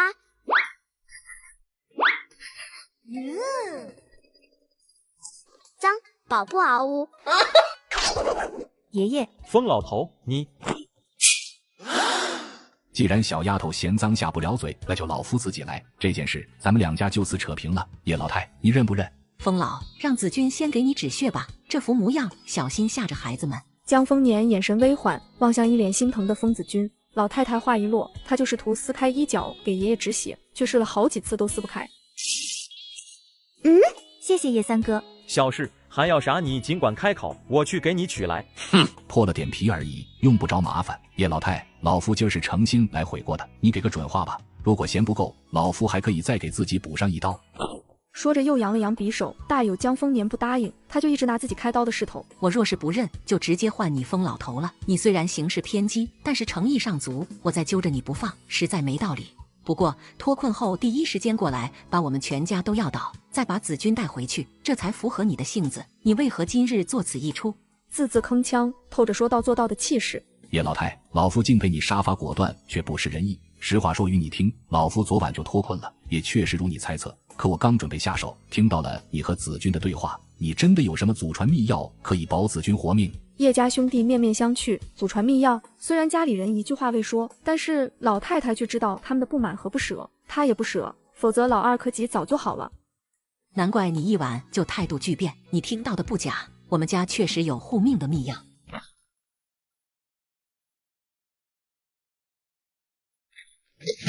这里一袋是草药，一袋是老夫家中7成的粮食。这里是老夫所有的身家银子，一共2两碎银，全数给你。叶老太，先前是老夫得罪了，老夫愿意用全部身家买你的秘药。老夫知道这些钱远不够，不过只要你肯赐药，老夫余生可任凭叶家驱使，绝无怨言。风老头俯身磕地没有起来，静等着江丰年的回应。紧攥的拳头和微微颤动的乱发彰显着他的紧张。这一刻，风守人后悔了，害怕了，害怕因为自己的鲁莽，让孙女和活命的机会失之交臂。手被爷爷紧握着，清晰地感受着爷爷的紧张和颤抖，一颗清泪倾砸落地。想好好活下去的念头，从来没有像这一刻这样强烈过。如有可能，让他活下去吧，为自己，为爷爷，也为还未来得及施展的报复。风老，快些起来吧！如今子君是田宝的师傅，就算看在田宝的份上，我也会救子君的。你是说你们家小丫头片子和子君拜师徒了？爷爷，我知道我们家的医术从不外传，但是孙女是真心喜欢认可小田宝，亦不想一身本事随着孙女埋没黄沙，这才擅自做主收小田宝为徒。爷爷，求你再许孙女任性一次，好不好？叶家人眼神交汇之间，都是满满的震惊。没想到风家的医术竟是不外传的，可见风子君对田宝的真心。哈哈哈，子君呐，做得好啊！若不是你坚守初衷，不受爷爷影响，一如既往的以善待人，若不是你的擅作主张，又怎会和叶家结下善缘？那这次活命的机缘就会被爷爷生生毁掉。好孙女，这一次爷爷真知错了。爷爷，你没错，是孙女拖累你了。风老，这些东西你都拿回去吧。既然你听到了我和子君昨晚的对话，自当明白我为什么救子君。东西你们必须收下，只要你能救下子君，哪怕延他10年寿命，老夫什么都依你们叶家的。风老，虽然我们有秘方，但是也需要时间熬制准备。这些东西你先拿回去过日子，等我们救下子君再说不迟。不行，东西拿过来就没有收回去的道理。既要准备，老夫就带子君先回去候着。子君，走，爷爷背你回家。待爷孙俩离开，叶家人先是望了望老太太，随后目光齐齐落在一脸憨乖的奶团子身上，眼底涌上复杂。姥姥，宝能救师傅。一句话让叶家人纷纷破防，田宝竟听懂了。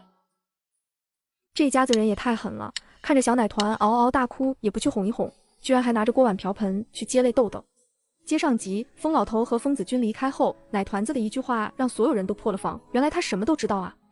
宝，你师父的病很重，就连自己的医术也回天乏力，现在只有宝的眼泪或许有希望救他一命。祖母，虽然子君姐姐人很好，但是能不能另想其他的法子救她？我不想妹妹流泪。是啊，祖母，我们只希望妹妹开开心心的，别人是生是喜关我们家什么事啊？娘，新闻心武虽小，但说的也不无道理。这世上每天生喜这么多人，难不成都要用田宝的眼泪去拯救？到时候只怕田宝的眼泪流干都救不过来吧。苏玉莲和2个儿子一样，这也是他第一次反对婆母，只因为奶团子为了救他们几个，用柴火把自己敲哭的模样，他还历历在目。虽然他联系风子君，可他更心疼田宝。宝听懂了，哥哥们不想让宝哭，可是宝不哭，哪里有泪豆豆救师傅呢？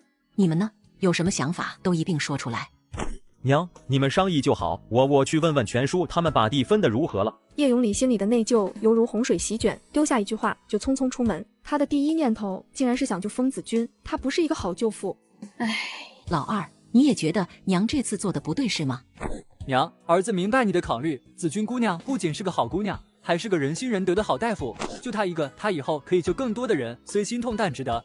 这么说，你愿意让田宝用眼泪救子君姑娘？不，我方才衡量的利弊只是站在清醒旁观的角度，可作为田宝的舅父，我只愿他开心快乐，所以我并不愿意为了救人一命就让田宝流泪。玉莲二弟，我知道你们心疼田宝，我是他的大舅父，我也心疼。一直没说话的叶永忠开口了，可父母之爱子虚为，知己深远。其一，风子君现在是田宝的师傅，若田宝落几滴眼泪，能换回一个倾囊相授的恩师，我认为这眼泪流得值得。其二，只要人吃无果，生病就不可避免，救下风子君，于我们家和黄沙村来说，相当于有了2个保平安的村医，一劳永逸。所以娘，我赞同你的想法，让田宝落泪，不一定非要伤他的身心，这一次他流泪只是顺带救师傅，其实是为了……说到这里，叶永忠顿住望向江丰年，母子俩眼神中有默契闪烁，显然是想到了一处。叶永孝和苏玉莲面面相觑，似乎都顺着叶永忠的话想到了什么。所以大家都同意自己救师傅了吗？叶老三，你杵在门口作甚？我准备去全叔家问问分地的事情。不用去了，地已经分好了，全叔马上就会过来和江婶商量敲定的。屋外传来的对话声，一家人面面相觑，都有些诧异疑惑，只有老太太眸里闪过一丝清明了然。叶家妹子，咱们村这136亩地就是这样分配的，你看下成不成？全叔总共才40亩良田，怎的我们叶家就分了16亩？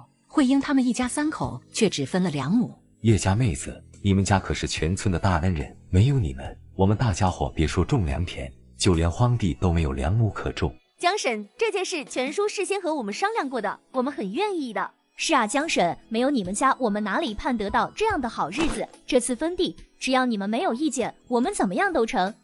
你要是觉得慧英家良田给少了不公正，我愿意给他们2口子匀1亩。就是该这样，一家有难全村帮，就凭咱们一村人这么齐心，什么好日子奔不来。另外，我们叶家人口虽多，但劳动力也只有3、4个，田地多了也种不过来。慧英家就2个劳力，她又怀着身孕。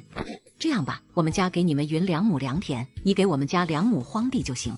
江婶，我虽有身孕，但是力气大着呢，不用置换的。就这样定了。除此之外，我们叶家只按规矩要8亩良田，剩下的还劳烦全叔给大家伙再匀匀，每家再多分得半亩3分地也是好的。全叔，往年咱们地里都种些啥粮食？良种都留够了吗？果然，一句话把大家伙的心思都带到了粮食种子上去。江婶，我们这里可以种木薯和粟米，但是粟米的产量没有木薯高，我们每家都留了种，但是也只够种2亩来地的。对了，江婶，刘家的地窖里存满了良种，反正他们今年也种不了地，我们直接去抢来就是。对，我咋没想到呢？说起来，他们连1分力气都没出，这些种子算不得他们的。眼瞅着种子有着落了，大家伙的心纷纷落到了实处，吆喝着要去刘家把种子抢回来。成，夜长梦多，咱们现在就去，把种子拿到自己手里，那才心里踏实。走，现在就去。嘿嘿，需要咱们男人出手不？你们就老老实实的在叶家干活，赶紧把俩娃娃的床拾掇出来，然后端水回家就行。我们这么多女人还对付不了刘家3个婆娘了。就是你们是没瞧见，上次我们把他们都吓尿了，哈哈。村妇们激情昂扬地簇拥着江丰年，浩浩荡荡地朝刘家奔去。哈哈，太好了，他们一走，咱们村可就彻底安宁了。是啊，本来还怕他们日后再使什么坏，这下好了，后患无忧了。地窖在哪？快去看看。江丰年嗅到一股臭味，脸色瞬间沉了下来。众人反应过来，赶紧簇拥着来到了后院的地窖。柯奈奈的糟心玩意，咱们昨天就该把这仨婆娘打洗。地窖全是稀释的粪水，里面飘着木薯的瘤种、树格根。很明显，刘家婆媳猜到村里人分完地就会来抢种，临走之前来了个狠的。天打的哟，他们是故意的啊，捡分不到地，所以宁愿毁了也不留给我们啊。柯奈奈的，饭都吃不饱的荒江啊！他们怎么能这么轻易就毁了良种啊？该遭天打雷劈的啊！村妇们又气又心疼，拍着大腿咒骂着刘家人。脆弱些的妇人直接瘫坐在地上，嗷嗷嚎哭起来，那是活下去的希望啊！就这样被刘家一把灶火，一地窖的粪水彻底毁灭了。地窖里的树葛根还能种上2亩地，走，甭管谁的地，咱们先齐力啃出2亩出来种上。对，能种一点是一点，虽然糟心了点，但等种到地里，还省得施肥了。我这就去喊我家汉子来帮忙，男人扛脏，让他们捞种子，咱们女的去啃地。马秀珍的话像是一粒定心丸，让大家伙从崩溃中找到些理智。江丰年眼神复杂的扫了一圈刘家屋子，所有的良种也只够种上30多亩，还缺110亩地的良种。村里人影响倒不是很大，靠着那2亩地勉强度过这个冬天。可叶家怎么办？啷里格啷，啷里格啷！哎呀，宝，一不小心又变出好多大宝贝，怎么办呢？姥姥不会打屁屁吧？接上集，刘家最后的疯狂作为，无疑是给这个本就贫瘠的村庄扔下一颗胖小子。大哥哥，姥姥，这样为啥？咋不问二哥哥？二哥哥知道为啥？二哥哥为啥？嘿嘿，因为我们家要种地，但是没有种子。种鸡是啥？种子就是埋在地上后会长出小苗苗，然后地底下会长出很多的大疙瘩块块。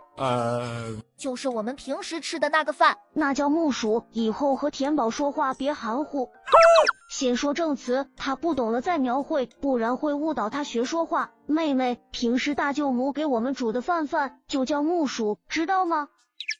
鸡倒蛙，大疙瘩。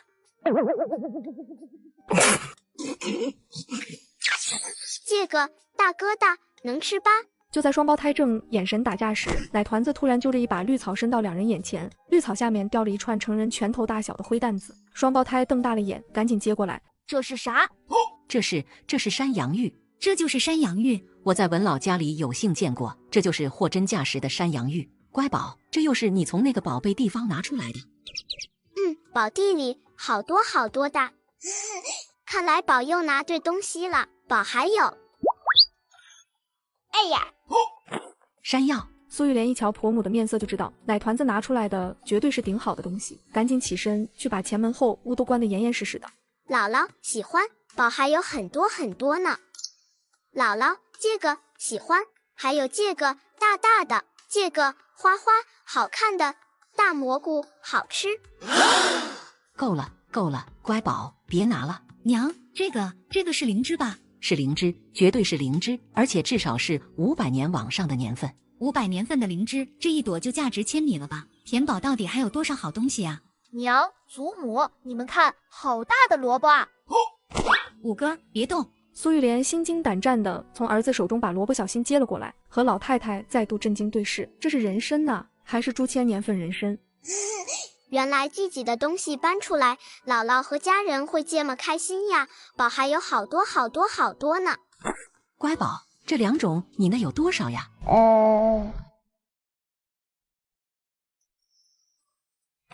这个装满，这个房纸也装满，全部装满。乖乖哟，姥姥的宝可真好横啊！刚才还愁没2种，田宝立刻就拿出这么多好东西，可真是雪中送炭呐！嘿，谁家的妹妹能有自己的妹妹厉害？江丰年把山羊玉和山药挑出来后，就让田宝把其他的东西全数收了起来。婆媳孙几个人扎堆靠拢，一本正经的和他商量起事来。2种总不能凭空拿出来，必须得好好筹谋一番。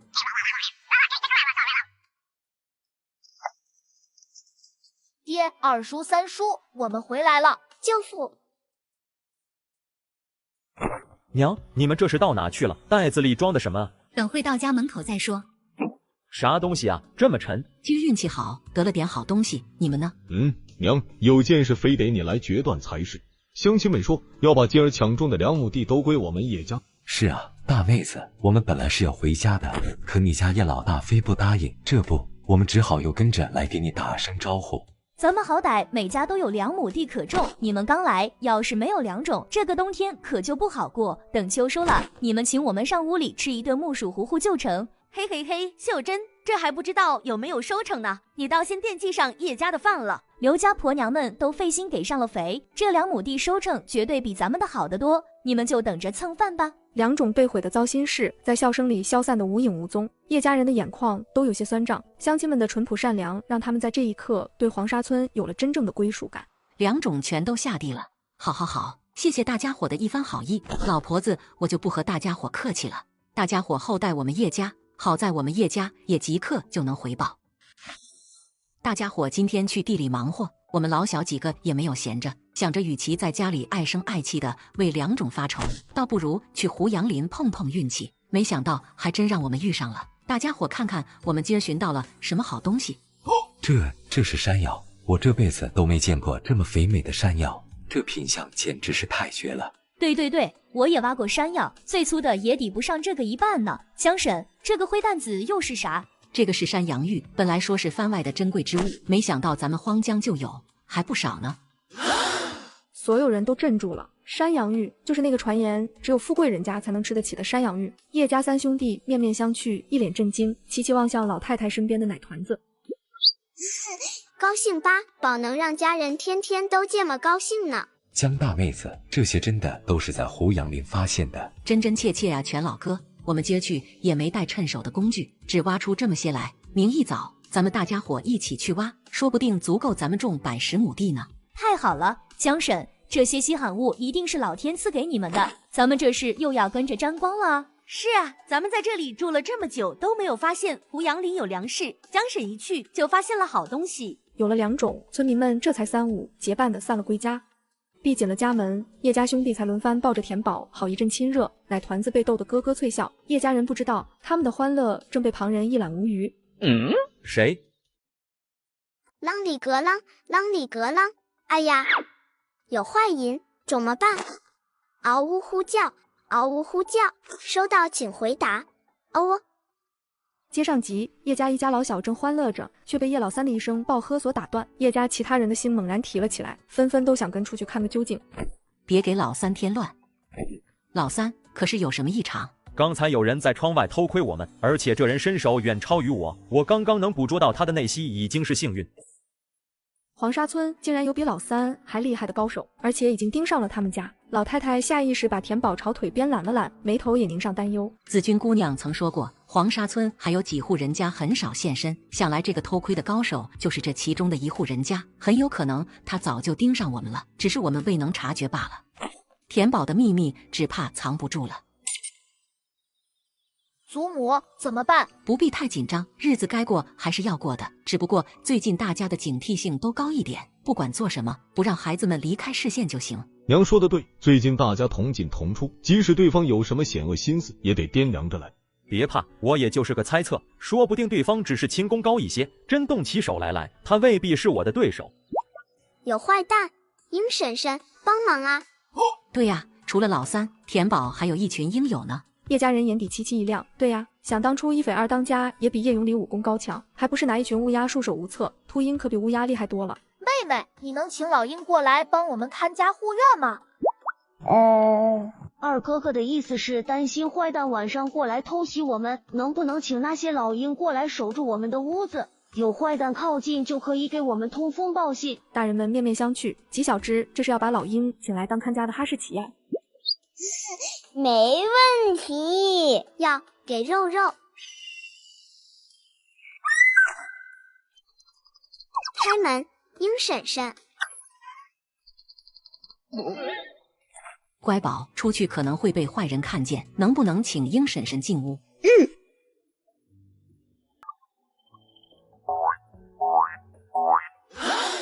鹰婶婶。奶团子瞬间被淹没在一群鹰头里，小手忙极了，抱抱这个，再抱抱那个，直到所有的秃鹰喉咙里都发出满足的嘶啼声，这才从鹰群里挤出来。哎呀！姥姥，挤兔兔。给，必须管饱。鹰婶婶吃肉肉。乖宝，等等，让鹰先出去。娘，快进屋。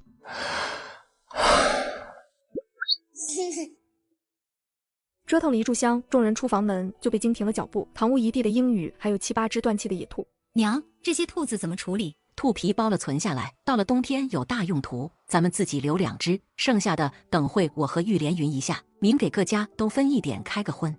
老天庇佑我们叶家，不仅让鹰友看护我们安全，还让其送来了果腹的肉食，我们可不能辜负老天爷的一片爱护之心了。可以吃肉喽！妹妹真好，妹妹真厉害。双胞胎抱着田宝高兴的疯跳，没想到不仅请来了秃鹰做看家守卫，还顺带吃上了肉，简直是做梦一般的好日子。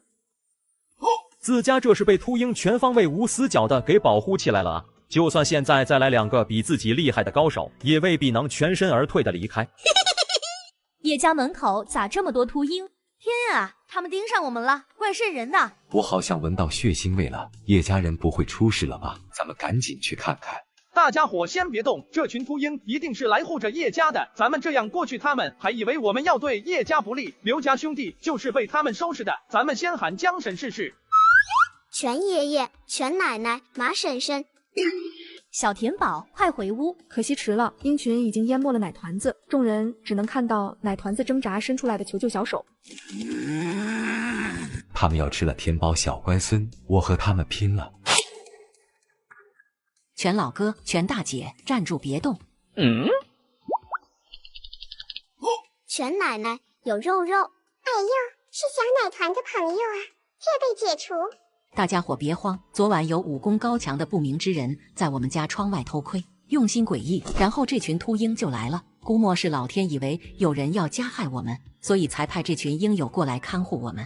大家伙千万别攻击他们，他们不会随意伤害人的。这群鹰友一早还给我们叼来了7、8只兔子，我和玉莲已经把兔肉分出来了，大家伙都有份。一会咱们从胡杨林折返，就可以顺道拿回家开个荤。快掐我不是在做梦吧？我自己还迷糊着呢。江婶，真的吗？真的会给我们分肉吗？当然是真的，虽然不多，但是保证大家伙都能吃到一口肉。我已经好多年没见过婚了，谢谢江婶，谢谢叶家，快，咱们必须得给叶家和秃鹰磕个头。全叔全婶不顾身前还站着2岁娃娃，也激动地跪了下来，把田宝都整懵了，赶紧学着全爷爷全奶奶的模样跪下来，像模像样的对着他们磕头。杨老一小户磕头，画面又感人又滑稽。小田宝，咱有肉吃了，有肉吃了啊！奶奶牙口不好，奶奶的都留给你吃好不好？奶奶吃饱，肚肚小，吃2块。我们囡囡怎么这么乖哟？可不是嘛，我就没见过这么稀罕人的囡囡。待叶家囫囵垫了些早饭，一行人就浩浩荡荡地朝胡杨林赶去。叶家这次老小全部出动。这个小女孩也太厉害了，秃鹰是她看家护院的哼哈二将，翠花只能沦为奶团子的烧烤郎，走到哪里都是自带王八之气的存在。接上集，村民们跟着叶家老小直奔胡杨林，人群头顶盘旋跟着一群秃鹰，这场面气势任谁看了都忍不住退避三舍。瞧，那里多出来好一大片阴草。是啊，前几天我还来打过柴，明明啥都没有的呀。这就是山羊玉的蔓子，咱们赶紧挖吧，最好今天把这些都挖完，留到明天来可就不一定有了。众人这才从震惊中回过神来，纷纷应声，拿着挖地的家伙四散开来。一锄头下去，众人都高兴疯了。田宝，吃饭了。哎呀，宝，一定是嘟嘟饿了才没力气的。宝，吃饱了再来。吃饭饭，吃饭饭，宝最爱吃饭饭。看把你馋的，口水都成河了。来，小心别烫着。啊呜，鸡好吃。待日头西斜，叶永礼就带着汉子们开始把洋芋朝回运，按着人头均分下去，除了刘种，还富裕不少当口粮。看着堆满屋子的粮食和叶家给的兔肉，所有人感觉都和做梦似的。老三，你和田宝把这碗给封家送去。哦，哎呀，这不是咱们的乖囡囡吗？来吃肉肉。对，乖宝吃肉肉。有你真好。一路过去，奶团子的小嘴巴就没停过。到封家门口，小嘴巴还在奋力的嚼肉肉。哎呦呦，乖宝，小手还疼不疼？宝，不疼。疼。你是希望老夫疼，还是希望老夫不疼？老胡不疼。好。小田宝来了，快进来陪师傅说说话。叶永礼闻言眼神微闪，不由自主的偏头朝封老头身后的屋里望去。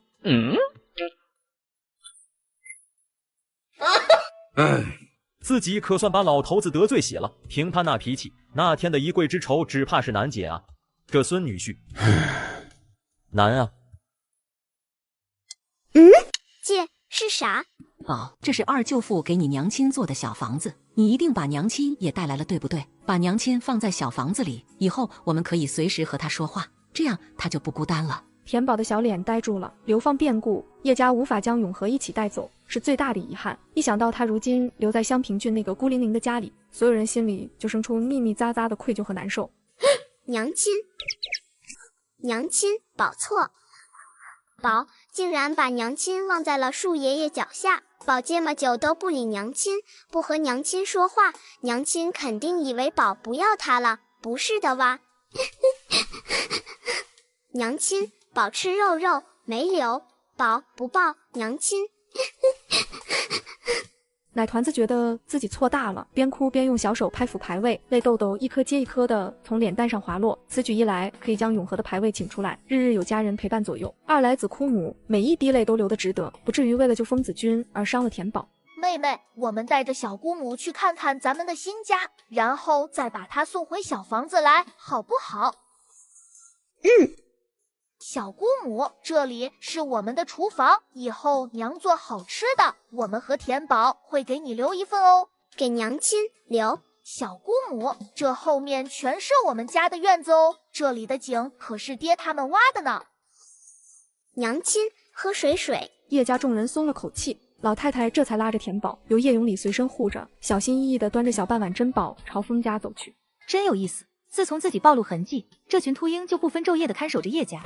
叶家去了一趟胡杨林，两种的问题就迎刃而解，难不成真的苍天长眼了？若真长了眼，为什么不去惩戒那些恶人，让百姓过上好日子，反而盯着一户小家极尽庇佑，分不清轻重的狗老天，以为几只秃鹰就能坏了自己的事？子君姑娘，快些喝了再说其他，仅此一碗，若生了意外，我们可就再无他法了。刚才一路过来，老三又发现了那个高手的痕迹，对方多半是发现了这小半碗泪水的蹊跷，一路紧随。这就是你说的祖传秘药，这不就是碗清水吗？子君是啥味？甜的、咸的，还是苦的、辣的？是不是清水？叶老太，你不会为了报复我，给我孙女喝？不可能，怎么可能？哈哈哈！坏蛋爷爷不会是兜底猪被人炸懵了吧？江婶，疯子君喉咙微哑，眼底氤氲出水汽，刚喊出口，泪珠就簌簌落了下来，随后就屈膝朝江丰年跪了下来。你们这是作甚？有没有效果？倒是吱一声啊！快起来说个究竟。子君姑娘，你有力气了。江婶，有效果，有效果的。淤堵通散，心间的束缚感慢慢变得飘渺，四肢百骸都开始凝聚力量。活到今日，自己才明白身体的每一寸每一厘都透着生机，是什么感觉。江喜之身瞬间好到7、8成，江丰年母子惊喜对视，忍不住把奶团子拥怀里。乖宝的眼泪真的可以起死人肉白骨。娘，不好了！这个小女孩也太悲催了，70多岁的二舅父丢了，其他人在家里香肠、瓜子、八宝粥、汽水、饮料、矿泉水，却要她一个2岁半的奶团子外出寻找。接上集，正当大家都在为疯子君的恢复而感到震惊时，苏玉莲的惊呼声随之传来。怎么了，玉莲？二弟被掳走了。什么？老二被掳走了？大嫂，可有看清对方是何人，朝什么方向逃了？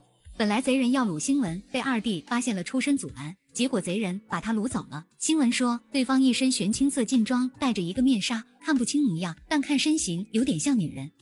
女人？娘，我去救二哥。老三，傻儿子，没头没脑的，如何就得了人呐？是啊，从事发到大嫂过来报信，少说也过去半盏茶的功夫了。以对方的身手，只怕早就跑得没影了。叶老太，老夫知道掳走你家老二的是谁。爷爷何时结识这等贼人的？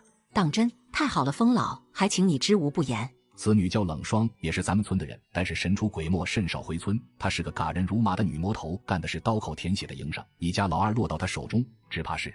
疯老，你接着说。我和这个女魔头也不甚相熟，只不过她每次都会来找老夫治病疗伤，所以老夫并不知她会将令郎带到何处。不过她向来没在村里生过事，或许是你们最近在村里行事太过显目，这才被她盯上。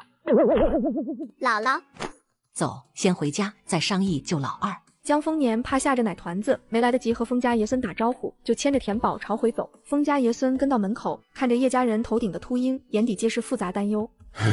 子君，你的病药是无医，叶家人却半碗清水就能治好7、8，而且还能让秃鹰这等凶禽随身庇佑，这叶家有古怪呀。爷爷，别忘了你在叶家的承诺，不管他们如何，在子君眼里都只是救命的恩人。对于恩人，子君有报答和信任，不会存半点猜忌。爷爷自然会说到做到，可你也看到了，他们定是揣着什么大秘密，对我们还做不到全然信任，救人也是逼着我们商议，只怕老夫想助他们一臂之力也是不成啊。爷爷，叶家有要守护之人，自然思考虑诸多，帮人也不是非得在明面上。疯子君脑海里闪过一个画面，那日江婶带着众人来封家讨伐爷爷，小田宝在他怀里躲着哭，被他无意窥见奶团子接了自己的眼泪朝嘴巴喂。后来田宝的伤毫无征兆的好了，今天的祖传秘药是咸的，是泪水的味道，奶团子的眼睛也肿肿了。疯子君心里有答案呼之欲出，眼底含上一片心疼。奶团子这得哭得多伤心，才能换来自己饮下的小半碗秘药。叶家如此珍视田宝，却忍着心头痛给自己端来这碗秘药。叶家想守护的，亦是自己想守护的。你的意思是？疯老头看着自己孙女眸中的决心和慧结，像是明白过来什么。还好被掳来的不是小侄儿。为何不了道士的酒，我也受不了月老寄来的烟，要走的那个你，我留不住身边，我只能恨着世事上两千。有意思。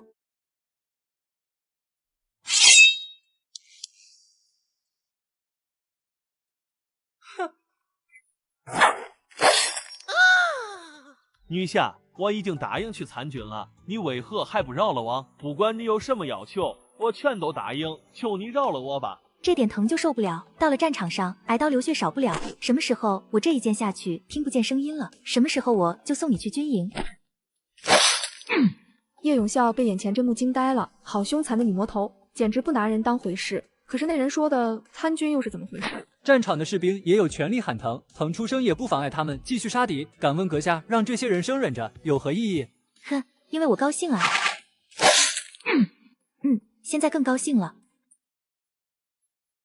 小可爱，谁让你开口惹冷阎王了，害了老子平白无故多挨一剑。等老子从笼子里出来，第一件事就是先嘎了你。小兔几，这一箭之仇，等我出去，一定要10倍的还报在你身上。叶永孝面色微沉，这群人竟然有2副嘴脸，在女子面前和自己面前截然不同，把欺软怕硬表现得淋漓尽致，污言秽语随口就来，不是什么好人。冷阎王怎么猛拿剑扎他？是啊，不会是看上这小子的好皮囊了吧？这小子长得确实不错，估计会和温长君一样被卖了当小可爱。温长君，襄平郡邻郡纪昌郡的太守，他竟然也被流放过来了，还如此之巧被这个女魔头掳来这里卖做小可爱了。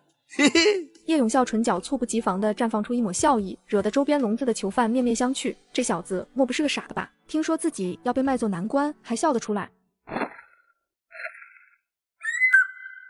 娘，如此这般成不成啊？我心里慌得厉害。我们没有武功，就算跟上去也帮不上忙，说不定还会分老三的心。放心吧，有田宝跟着，老三一定会救出老二的。看，风老头和紫君姐姐也出村了。叶星武眼尖的看到村头的风家，2道身影急急的跟上了叶永礼救生。江丰年望过去，眼底一片复杂，瞬间明白过来什么。走，咱们去翻地播种。三舅父跟小鸟。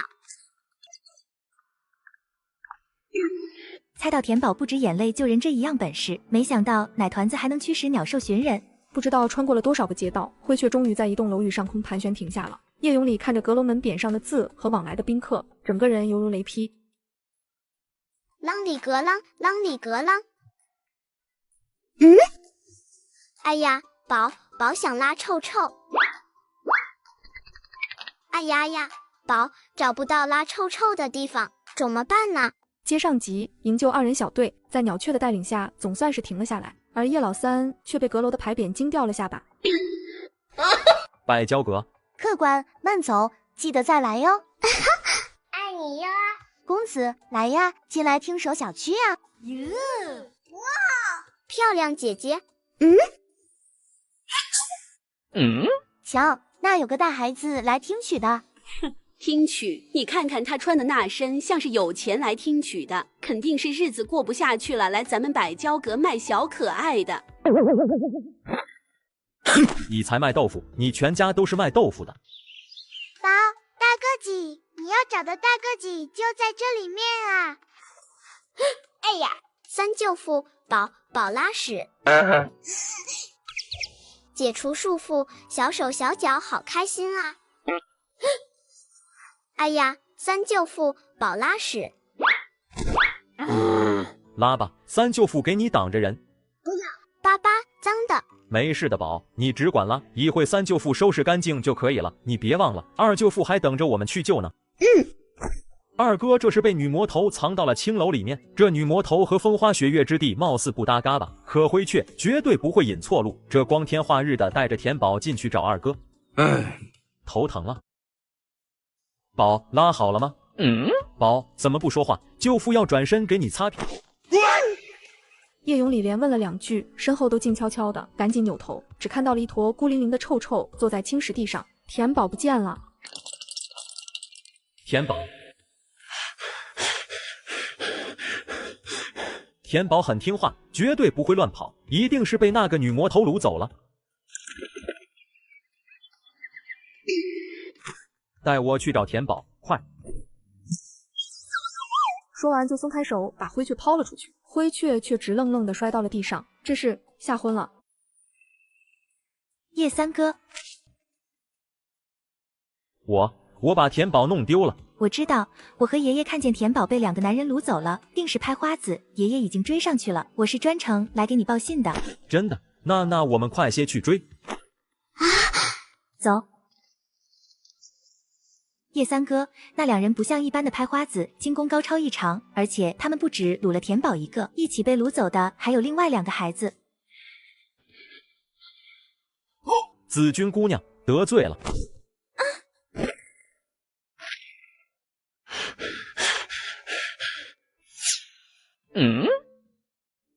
臭小子，放下子君！哎呀呀呀，气杀老夫！哎呀，宝的屁屁还没擦。田宝被人随手丢坐在一个屋子的地上，裤子还挎在膝盖处，屁股蛋子直接挨上了地面。他小身子一震，赶紧双手撑地站了起来。娘亲救命！奶奶，奶奶！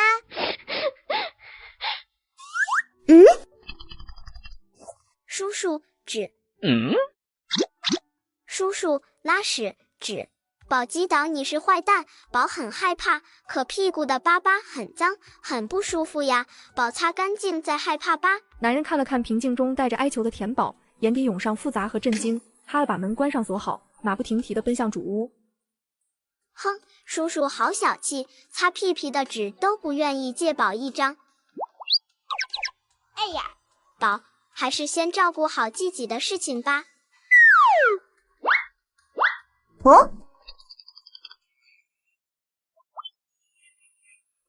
主子，这可是……那可是主子写给小姐的。姐姐不哭，坏蛋会打。哭了会打疼，不哭打轻的。姐姐起来，屁屁冷。窗外的月袍男子目睹着田宝所做的一切，眼神浮上震惊，随后又蒙上了一丝恍然和悲伤。爹爹累，希儿不闹。爹爹忙，希儿自己玩。主子，这个小丫头倒和小姐。你先下去吧。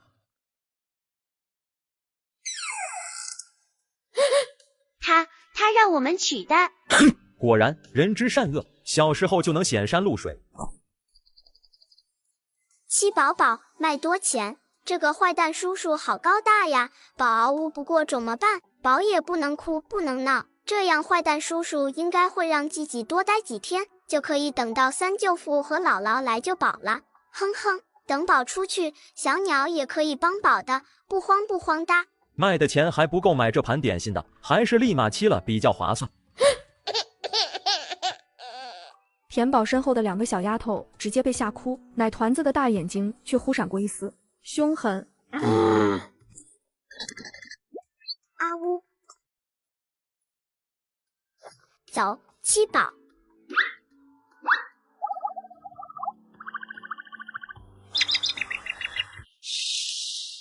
等田宝做完这一切，月袍男子若有所思地看了眼飞出府外的灰雀，眼神又落回奶团子身上，浮上疑惑。三舅父，你能不能快点来救宝？宝要被坏蛋吃掉了。走快些，我肚子饿得厉害。宝真的要被吃掉了。主君，您怎么到厨房来了？主君向来嫌小孩聒噪，最是不喜欢小孩近身的。先前拉小姐的手都极少，可他现在却拉着一个2岁娃娃。灶火填满，锅里上水，然后出去。一大一小站在厨房中间，静默无声，看着锅里开始冒出热气，田宝的小脑门开始流汗，小身子也忍不住开始打颤。叔叔，水煮烫的。可以，不疼。2言3字表达不甚清楚，但月袍男子就是一下听懂了。水煮着漆会很疼，有没有不疼的法子？不过2岁多，哭鼻子的年纪，面临要被大难，却不哭不闹，甚至还能和坏蛋打商量，超乎常理的大胆和聪慧。啷里格啷，啷里格啷，七饭饭，七饭饭。一个人七饭饭，宝的大眼睛老是想流泪豆豆，要很努力才能忍住的。一家人坐在一起，边七饭饭边说话，一定是件很开心的事吧。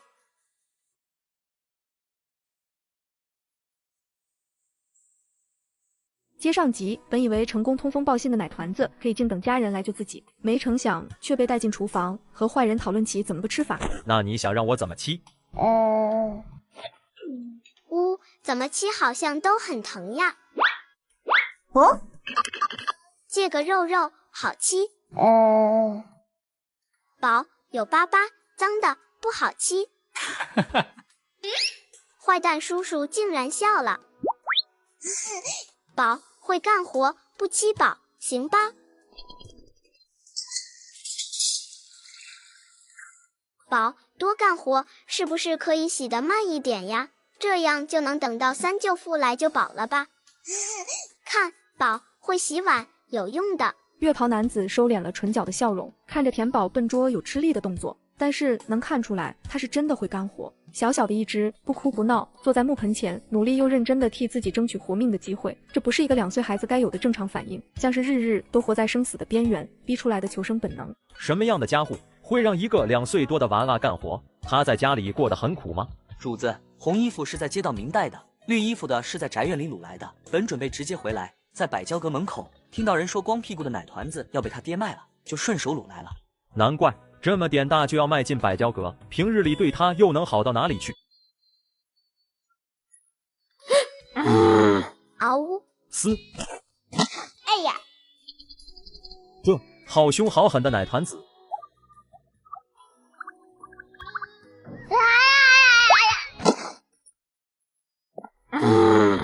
嗷呜！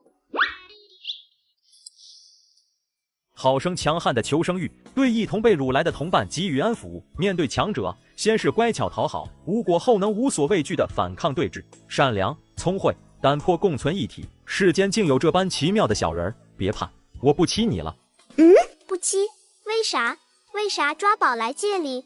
没用的当然只能被欺掉，可你能干活，还能逗我开心，有点用。田宝听明白了一点，坏蛋叔叔说他有点用，小身子松下劲，但还是远远的和月袍男子对峙着，不敢靠近。真不欺？真的，但是你得哄我高兴，不然还是会被欺掉。宝干啥？你高兴？哎呀，真好，宝又可以多活一会了。掀了一个给我看看。月袍男子胸腔突然一阵豁然，被奶团子乖顺可爱的模样逗得朗笑出声。路过回廊的2个丫鬟猛然僵住了步伐，揉了揉自己的眼睛。是主君没错，主君笑了，主君竟然笑了。走，随我来。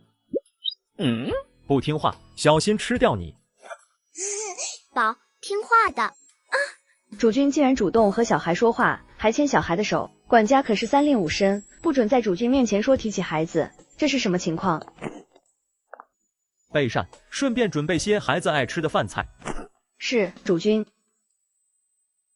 你叫什么名字？宝，田宝。田宝有家人吗？有很多很多的。有哥哥吗？有大哥哥、二哥哥。家里人多，上头还有2个哥哥，在荒江这种地方，只怕连饭都吃不饱，也难怪要卖了这个奶团子。坏叔叔带季季来欺饭饭的地方做什么呀？欺饭饭，坏叔叔不会是要把宝当饭饭欺了吧？你要在桌子底下吃饭吗？欺饭饭，宝。没人陪我吃饭，我会不高兴的。田宝心里一颤，忙不迭赶紧爬出来，乖乖地爬回椅子上，还不忘伸着脖子看向门外。呜，三舅父，你怎么还不来哇？宝快被怪叔叔吓死了呀！这个怪叔叔到底是好人还是坏蛋呀？如果是好人，怎么会欺小朋友呢？可坏人会借吗？给宝擦手吗？奶团子又陷入了蒙圈当中，分不清好坏人了。主君，菜齐了。都退下吧。哇！吃吧。虽然田宝好久没有吃过鸡腿了，馋的口水差点滴到桌子上，但是他还是拼命忍住了，指着空着的位置摇头。家人，等，一起吃。这个家只有我一个人，没有家人。怪叔叔没有家人。在遇到姥姥和家人前，宝也是一个人欺饭饭的。坏奶奶他们在屋里边吃饭边说笑，听起来很开心，很热闹。季季一个人缩在猪圈里候着，一个人吃饭，宝的大眼睛老是想流泪豆豆，要很努力才能忍住的。怪叔叔一个人吃饭是不是也会哭？不哭哦，宝陪叔叔欺饭饭。叔叔，宝不抢。田宝是真的饿极了，嗷呜咬了一大口，烫的小嘴巴嘶哈嘶哈的，还舍不得吐出来。这个好欺饱饱，不欺小朋友，错的。好，我吃饱一点，以后不吃小朋友了。真的，听话。听话。棒的呀。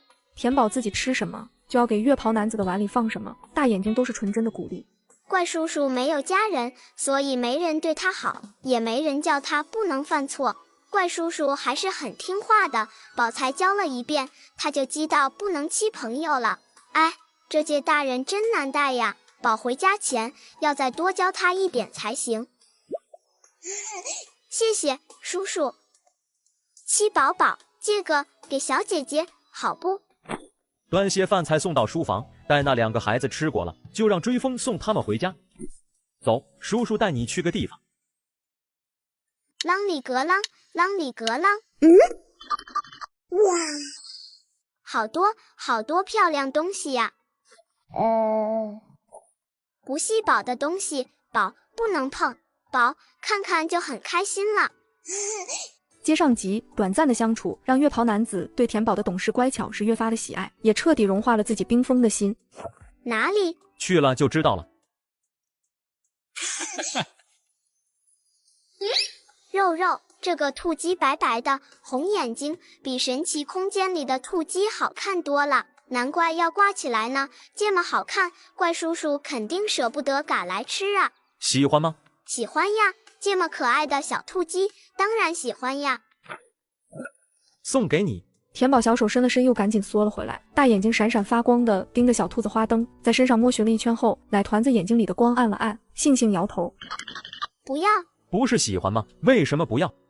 叔叔给宝好吃的挤兔兔，宝啥没有？看宝啥没有？奶团子的意思是自己给了好吃好喝的，又送花灯给他，可他却没有什么回送给自己的，所以不能要。这么小只，竟还知道礼尚往来。南岳去账房领100两银子给追风追云，就说是我赏的。是大人。这个送给我行吗？有件衣服破了，刚好可以用它打补丁。田宝看着自己短了一截的裤腿，小手心疼的揪了揪一角。这是村里婶婶给田宝做的新衣服呀，被撕破了，婶婶们会不会怪田宝呀？送叔叔吧。我收了你的布条，这个小兔子你也得收着。谢叔叔。田宝小手迫不及待地把小兔鸡接抱到怀里，张嘴就朝兔耳朵啃了下去。哎，这个小兔鸡不好吃呀。怪叔叔是不是知道这个小兔鸡不好吃，所以才挂在门口看着玩的啊？宝的酷鸡。小丫头从没见过小兔子花灯，只怕是被小丫头当成可以入嘴的兔子肉了。回味过来，他忍不住朗笑出声，随之淤积胸腔多年的灼郁之气喷涌而出。太好了，大人会笑了，大人会笑了。只要怪叔叔开心，宝就是安全的。好开心呀！把另一个取下来，点上。哇，真好看呀！原来小兔鸡是大灯灯呀！哇哇哇，小兔鸡、小鱼、小花花，真好看呀！喜欢吗？宝好喜欢啊！那这些灯都送给你。啥？这么多好看的灯灯都要送给宝？奶团子眼神如胶的看了眼花灯，又垂头看了看自己的裤子，下定了决心似的，把另一只完好的裤腿伸到了月袍男子脚边。谢叔叔，送叔叔吧。宝把灯灯都带回去，也给婶婶们分。婶婶们看到这样好看的灯灯，肯定就不会怪宝了。这样可不够。借够吧？难怪大人喜欢这小丫头，憨乖憨乖的，果然有趣。还不够，得把你身上的衣服都送给我才行。不要，宝光屁股羞羞脸，宝不要了。姐姐，这个是宝的，这个是宝的裤腿换来的，可以要的。好，拿好了哦，里面有火，小心烫着。田宝如获至宝般接过缺耳朵的花灯，欣喜的摸摸，再也不看其他花灯一眼。哇！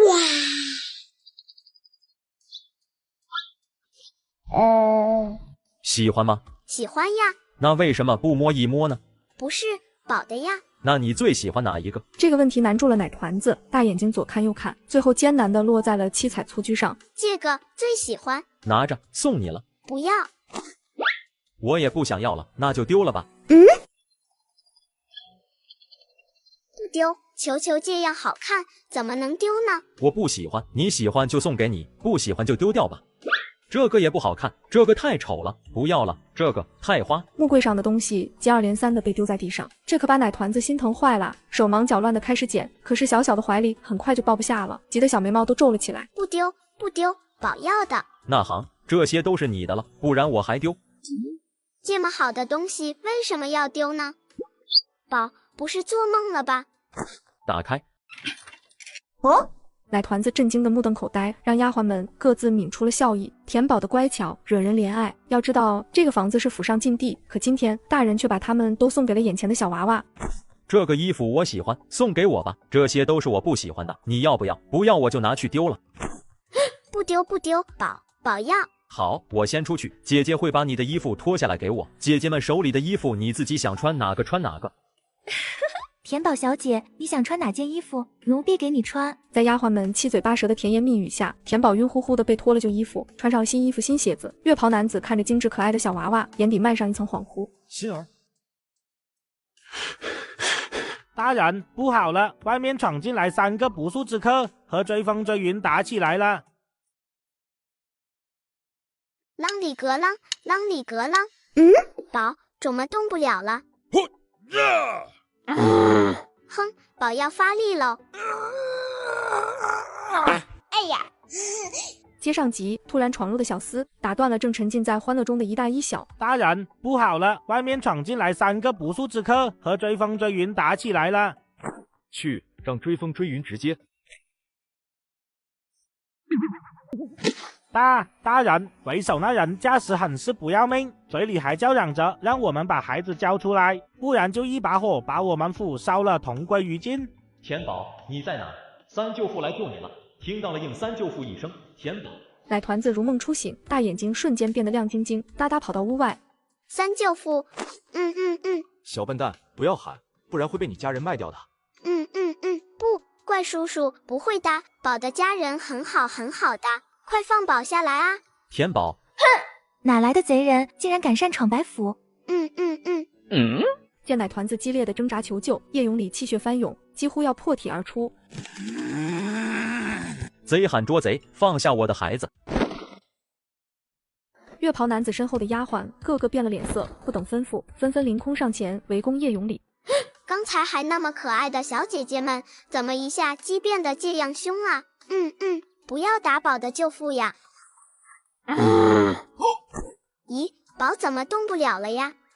宝用力！哎呀！先留活口。是大人。3下5除2，叶永礼便被结结实实的捆了起来。叶永礼心中惊骇，这座府邸的主人到底什么来头？放了田宝。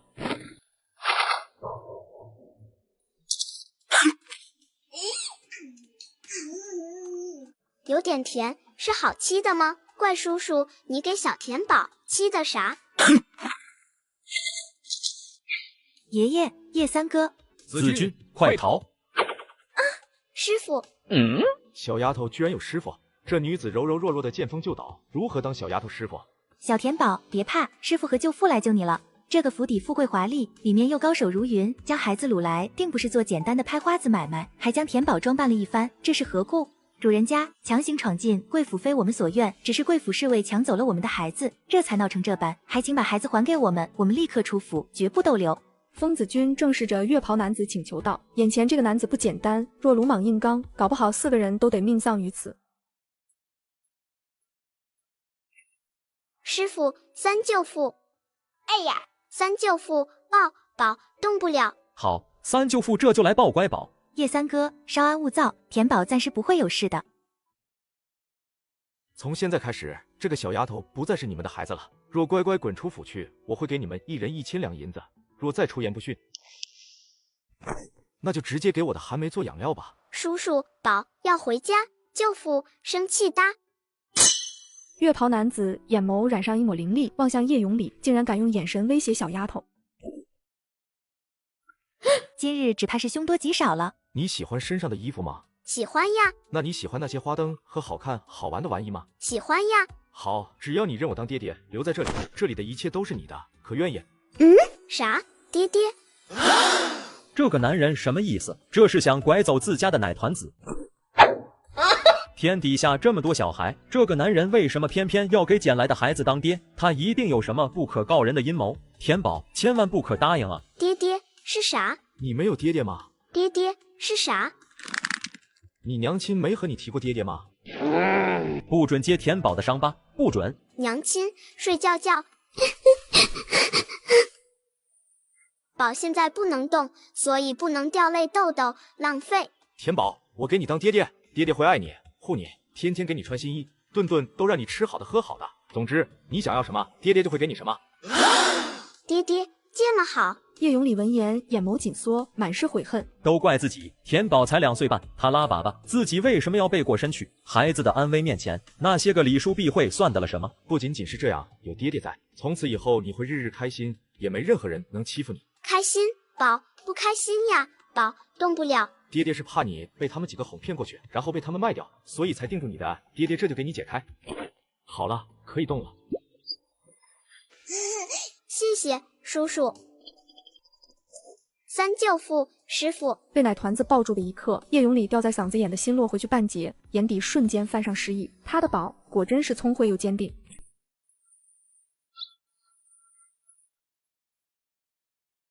叔叔帮宝，师傅难受的。小田宝，这是吃人不吐骨头的坏蛋啊！你怎么还敢找他帮忙？风爷爷，叔叔不系坏蛋，师傅不怕，叔叔改错了，系吧。你带着田宝去救人。接上集，田宝大眼睛里毫无杂质的信任和期待，让人不忍说出任何让他失望的话。你认为叔叔是什么样的人，叔叔就是什么样的人。叔叔真乖呀，棒棒的。叔叔，师傅拉不动呀。好，叔叔解开他。这个男人对小田宝这般言听计从，到底是何居心？叔叔，三舅父难受的，别开，好吧？月袍男子心软了一下，艰难地把眼神收了回来，和叶永礼对视，对方正满眼复杂的喜盯着自己，有嫉妒，有怀疑，更有恼怒。这个人是坏蛋，想卖了你，叔叔不能解开他。他刚才撒花想害我们，所以也不能解。不坏的，不坏的呀，三舅父疼宝不卖宝的。风爷爷，坏蛋，改错了。生怕月袍男子听不懂，奶团赶紧拍了拍他，又看了看疯老头，一本正经加着急。风爷爷和叔叔一样乖呀，对吧？田宝的大眼睛一眨不眨，小表情可操心可操心了。是的，田宝是三舅父的命，三舅父卖自己都不可能卖了宝的。老夫是为了救小田宝，再说老夫撒的不过是小可爱罢了。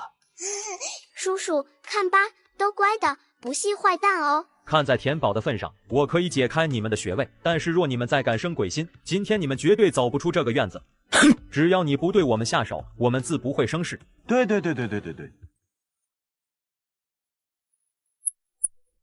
田宝，过来。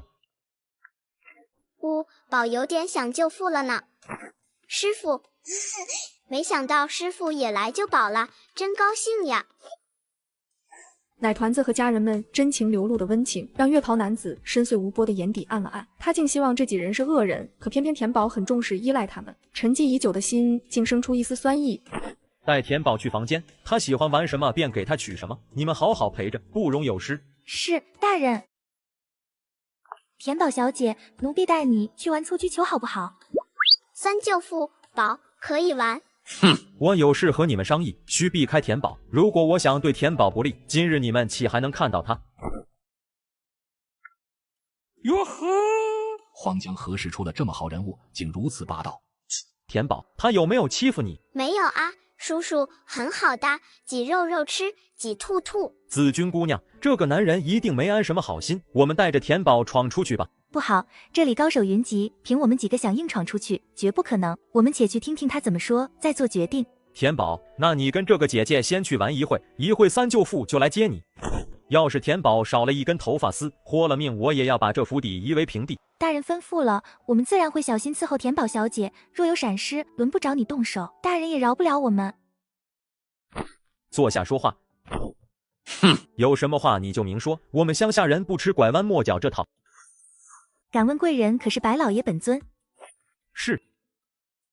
白老爷，若你是为了讨伐我们闯扰贵府之事，我们绝无二话；但若是为了填饱，还恕我们无可商量。对，填饱的事情绝无商量的余地，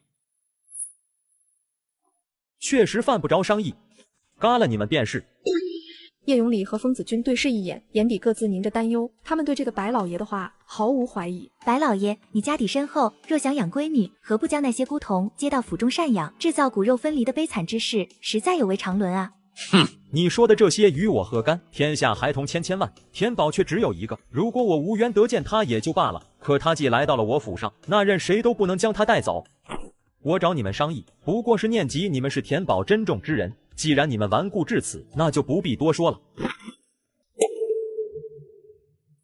哼，你也知道田宝和一般孩子不同，以他的心性，即使你嘎了我们，也未必留得住他。白老爷，若你只是一时觉得田宝有趣，强取豪夺，我们只能任君嘎伐；若你真心想认田宝做闺女，此举不过是在给自己和田宝之间埋雷。总有一天他会长大，当他知道真相时，还会认你这个爹爹吗？风子君紧跟着叶永礼的话，壮胆赌了一把。他赌田宝这般独一无二、人见人爱的孩子，定是让白老爷动了想认闺女的真心。白老爷，田宝虽是我们心头之宝，但我们也不会强迫于他。若他心甘情愿认你做爹爹，我们绝无二话。但如果田宝不愿意，想必白老爷这样的人物也不屑去强迫一个志同吧。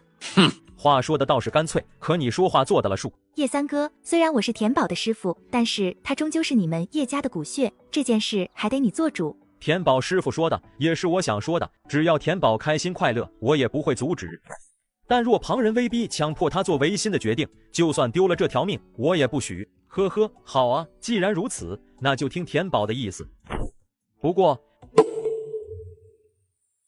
你们是田宝的家人，感情定然深厚于我，须得让他在白府住上一段时日才能抉择。若到时候他选择回家，我定不阻拦。你们也可以在白府住下，但平时不可近他的身，你们可敢应允？风子君三人面面相觑，各自松了半口气。他们赌对了，这个白老爷虽然冷血无情，但还算在乎田宝的感受。不成，我们此番出来是为了救人，我二哥如今生死未卜。哼，你带着田宝去救人。白老爷有所不知，叶家二哥被掳走事发突然，孩子无人照看，这才不得已带着田宝出来救人的。事急从权，还请白老爷准许我们先带着田宝去救人，事后再来白府完成我们之间的履约，可好？凭白老爷的实力，即便我们想借机逃跑，只怕也逃不过你手下人的追捕吧？可知抓你二哥人的名号？接上集，白刚突然的一句话，让在场的三人同时愣住。好在风子君最先反应过来，赶紧开口：“此人名叫冷霜，和我们同住黄沙村。”哼，凭你们想找到冷霜的藏身之处，简直是痴人说梦。即使找到，你们也不可能把人救出来。即便希望渺茫，我也要试一试，要么救出二哥，要么和二哥一起洗在冷霜手里。总之，绝不会弃家人于不顾。鲁莽，你喜不足惜，难不成还要让田宝和你一起丧命？哼！你们就陪着田宝老老实实待在白府，不管你二哥是生是喜，明日日落之前，我保他出现在白府。当真？那我和你的人一起去，大可不必。你二哥叫什么？模样哪般？细细说来。叶永礼虽然有些挫败，但也不敢怠慢，赶紧把情况细细说了出来。为了方便白刚尽快找到冷霜，还把追到了百娇楼的事情藏去3、2分真相透露了出来。你们且去一趟。是，大人。娘，我扶你进去吧。三弟武功高强，田宝有鸟群庇佑，风老和紫君姑娘也前去帮忙了，他们一定能安全救出二弟的。是啊，娘，他们还要找冷霜的藏身之处，肯定没那么快。你伤了脚，不宜久站，我和玉莲扶你进去歇着。祖母，我们回屋吧。妹妹是最厉害的，有她在，二叔三叔一定会没事的。江丰年开了开眼角，顺从的转身。本以为一家齐心就能战无不胜，可不曾想到那些阴沟暗渠的险恶，防不胜防。太好了，太好了！老三和田宝暂时是安全的。太好了，老三再不济也是高手，再有风老相助，几人抱团定能无忧。就是老三提到的这个贵人，不知道是何许人，若能保自己的家人安然无恙的回来，自己一定要登门重谢的。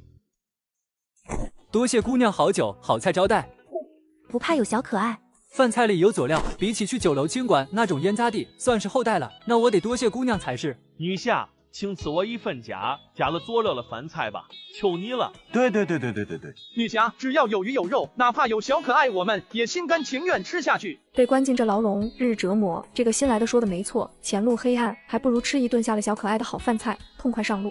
哼，想洗有那么便宜的事吗？既然不想吃，那就饿着吧。女侠，我错了，求你不要拿走我头，我吃啊！我的钵钵鸡啊！天嘎了呀，让我洗了算了。好啊，你尽管寻洗，待你洗了，你的妻子会接替你。若你妻子也经受不住，还有你的儿子。你到底想怎么样？这样折磨我们对你有什么好处？我呀，什么好处都不想要，就是想看到你们这副求生不得求喜不能的样子啊！疯鸡，你就是个疯鸡！姑娘，多谢你的饭菜，很美味，我吃得很好。叶永孝放下手中筷子，一脸恳切地望向女子，话音不高，却瞬间压住了整个暗室的喧闹，随即就是一片诡异的安静。果然与众不同。出来吧，拿着去刺他们每人一下，我许诺你家人来救你时不伤他们分毫。姑娘，这一剑我并不是被姑娘所迫，而是为民而刺。刚开始他只觉得这女子心狠手辣，但是有所了解后，发现居然没有一个是无辜之人，全都是从各个地域抓来的小可爱。自己只字未吐，这么短的时间，他竟然就抹清状况了。是他深不可测，还是这些败类太愚蠢？本以为是叶家最不显眼的那个，没想到竟是最深藏不露的那个。这家人果然个个不容小觑。姑娘侠肝义胆，手眼通天，抓来的都是些恶贯满盈之人，自当明白我们家从未做过一件不忠于民的事。你抓我前来是为何？你很清楚，我要的不是你，是你家那个小丫头。姑娘如此了得，何必盯着一个小娃娃不放？哼，她堪用堪大用，待在你们身边，纯属暴殄天物。姑娘不是恶人，我也未想在姑娘这里瞒天过海。不过不管你是谁，出于什么善恶目的，想凭强硬手段抢走我们家孩子，那也是不可能的，除非我们家满门不留。那就依你的，灭你所有，倒可以绝了他对亲人的所有眷恋。明知我们家一门忠良，却执意嘎我们满门，那姑娘先前所坚持的一切正理，都不过是自欺欺人罢了。再说，姑娘既窥视我们许久，难道不知我们家娃娃的秉性？当真以为用强就能迫使他为你所用？我们家的宝虽小，但也是强而不能屈，只对真心爱他护他之人才会毫无保留。即使你嘎了我们，也无用。我大概能猜到姑娘抢我们家孩子所为何意，但我也奉劝姑娘一句：冰冻3尺非一日之寒，下周之府不是一己之力一朝一夕就能剜除的。欲速则不达，姑娘之志还需从长计议，否则也只是抱薪救火，徒劳无功啊！我句句肺腑，姑娘若执意，那就动手吧。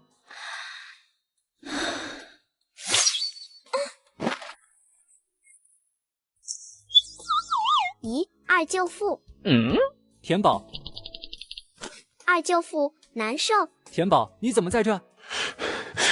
二哥，你没事就好，没事就好。9尺男儿瞬间热泪盈眶。叶永孝刚拍了拍弟弟的肩，以示安抚。封家爷孙也紧步跟了过来。叶二哥，你感觉如何？没伤到哪里吧？爷爷，你快替叶二哥把个脉。没问题。刚经历死里逃生，又在陌生的地域看到熟悉的人，叶永孝神情微微恍惚，任由疯老头拉住了自己的手，替自己把脉查看。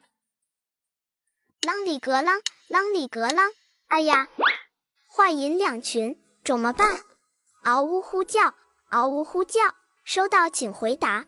哦，没什么大碍，就是未晚之气倒逆一路颠簸的正常现象。二哥，好在你安然无恙，否则我该如何向母亲交代啊？一切都过去了，别吓着田宝。二舅父能看到田宝，真高兴啊！宝开心，宝想二舅父呢。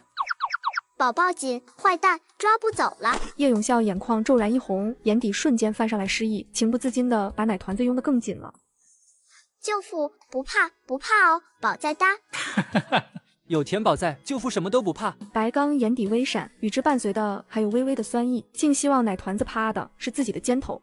白老爷，谢谢你救出我二哥，此恩我会谨记于心，来日一定涌泉相报。多谢白老爷救命之恩。我这个人不喜欢别人赊账，若真心想报恩，那就得当机立断，是你履行承诺的时候了。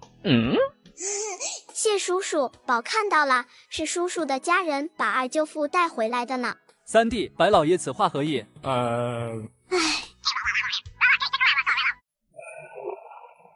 自己捡回这条命，竟是拿田宝做了筹码。二舅父，开心？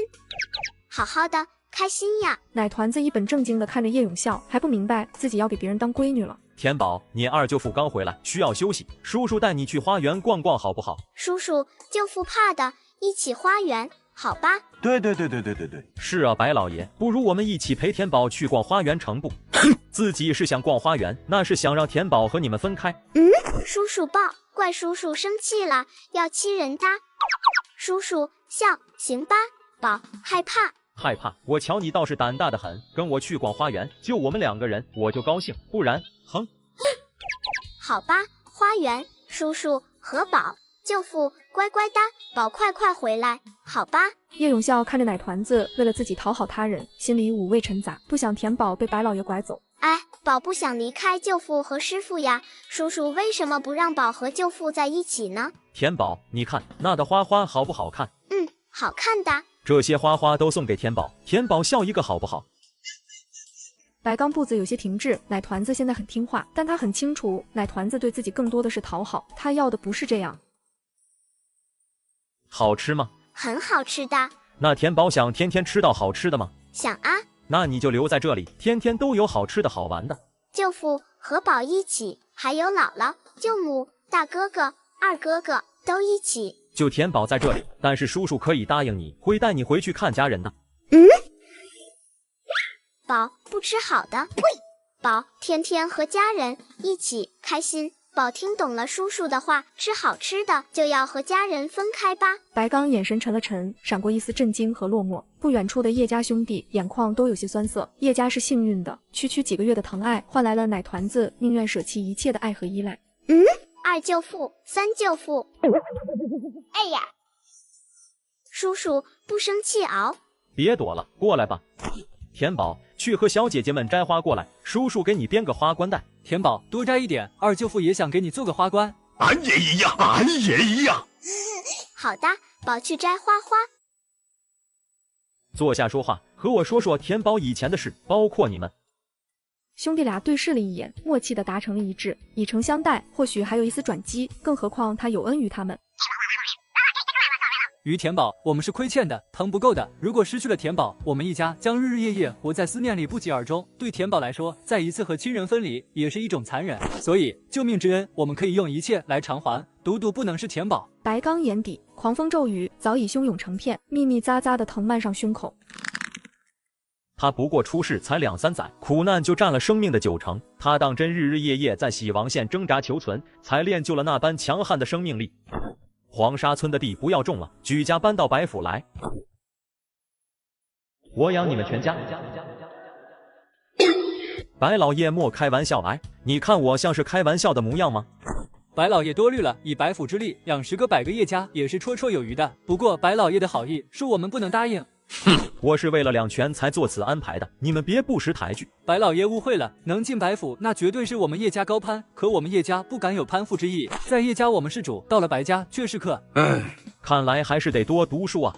大不了我在白府旁边重新修缮一所院子，亲人在侧，田宝又能过上更好的日子，2全其美，如此多好。白老爷，我们在黄沙村虽住着土房，但有田地供养，勤耕劳作就有口饭吃。若搬到白府，总不能都靠白老爷的好心接济过活吧？长此以往，我们必定一身懒骨。若有朝一日白老爷得见比田宝还有眼缘的孩童，届时我们又当如何？叶永孝直视着白刚的双眸，字字句句是拒绝，却偏偏让对方跟着他，非但生不出半点恼怒，反而一点一点的冷静下来。白老爷，虽然世间多的是人想坐享其成，但是我们叶家绝不依附他人而活。您能做百家之主，定能看透在下所言，对吗？哎呀，二哥会说就多说一点，这也都是我的心里话啊。当初只以为田宝与众不同，现在看来他的家人也个个不简单。叶家老三重情重义，一身勇胆无畏，冲锋陷阵是一把好手。这个叶永孝更不容小觑，看似个文弱书生，却心坚志硬，稍加培养，定能成为旁人难及的谋士。舅父、叔叔，宝摘好多花花。哎呀，哎呀，破皮了，呼呼就不疼了。田宝，没事吧？都摔破皮了，还不快去请府医？叔叔，吉宝，呼呼。叔叔真好呀，宝不疼了。白刚眼底猛然一软，情不自禁伸出手想摸摸奶团子的头，又讪讪僵在了半空。奶团子却主动的把自己的小脑袋塞到了他掌心之中，毛茸茸软乎乎的触感像炽烈的暖阳，让他心中的坚冰层层溃融。啷里格啷，啷里格啷。哎呀，话音三群，怎么办？嗷呜呼叫，嗷呜呼叫，收到请回答。哦。田宝一个小小的举动，融化了寒冰一样的白老爷。田宝骨子里的纯善，就像块天然的磁石，他的言行亦是一面镜子，人之善恶都能通过他给出的反应映照出来。先把田宝抱到亭子里吧，溥仪一会就该来了。奴婢们知错了，大人饶命。自己下去领石记板子。叔叔，姐姐很害怕，为啥？叔叔，要责打他们，好心虚啊，怎么办？为啥打呀？因为他们没有照看好你，让你摔跤了，所以该打。对，就是这样。宝笨，一起摔，姐姐没错的，为啥打呀？觉得叔叔一定是没看清。奶团子说完，赶紧跑到台阶前，探着小脚，小心翼翼地示范了一遍摔倒的过程。看，不小心摔啦，不是姐姐错。叔叔看到啦。田宝小姐，快起来，地上凉。大人说的对，我们没有照看好你，该打的。做错了事就该罚，我们不怕的。宝错了，姐姐没错，不跪。疼吧？起来吧。不疼不疼，奴婢们不疼的。宝贵，很疼很疼的，姐姐也疼。叔叔，姐姐起来，好吧。这个房级好像是叔叔说了算吧。大人，奴婢们甘愿领罚。既然田宝替你们求情，今日就罢了，下不为例。谢谢大人，谢谢田宝小姐，奴婢们日后定会更加小心周到。起来吧。哎呀，怎么了，田宝小姐，没事吧？呀，弄疼了吧？奴婢给你吹吹。白刚眼底闪烁着复杂动容，田宝这般至纯的以心换心，真是天下无敌。今天他倒被眼前2岁半的娃娃受了一课。哇，大纵极真好看呀！哎呀，叔叔，肚肚饿了，这里叔叔说了算，找叔叔要饭饭准没错的。真好吃呀！哇，好漂亮啊！田宝，以后这就是你的房间，每天晚上你都睡在这个床上。回家叫叫姥姥抱，姥姥接田宝。田宝小姐，奴婢带你去热水池洗澡澡好不好？里面还有小鸭子哦。对呀，水里还有好漂亮的花瓣呢。谢谢姐姐。宝想叫叫，明天玩。田宝，天黑了，夜路不好走，舅父明天带你回家找姥姥好不好？是啊，田宝，等天亮了我们就回家好不好？嘿，不怕的，宝要姥姥，走，回家。宝，师傅走夜路很害怕，我们明天再回家好不好？师傅不怕，宝在，宝护着的。可师傅找田宝找得好累了，实在走不动那么多路，今晚师傅陪宝睡觉觉好不好？宝好想姥姥呀，可师傅病才刚好，师傅很累，宝要是非闹着回家，师傅会累倒的吧？好吧，宝听师傅。奶团子的乖顺懂事，反而让疯子君心里一疼，密密匝匝的自责在胸口蔓延开。疯子君转身望向叶家兄弟和爷爷，他想立刻马上带着田宝回。你们走吧，这样的孩子放在白府，想来也是养不熟罢了。叔叔，走，师傅现在就带田宝回家。真的？真的，现在就回。宝，三舅父背你，咱们回家。风姑娘，叶公子，大人替你们安排了马车，请上车吧。叔叔，宝回家，明天找叔叔。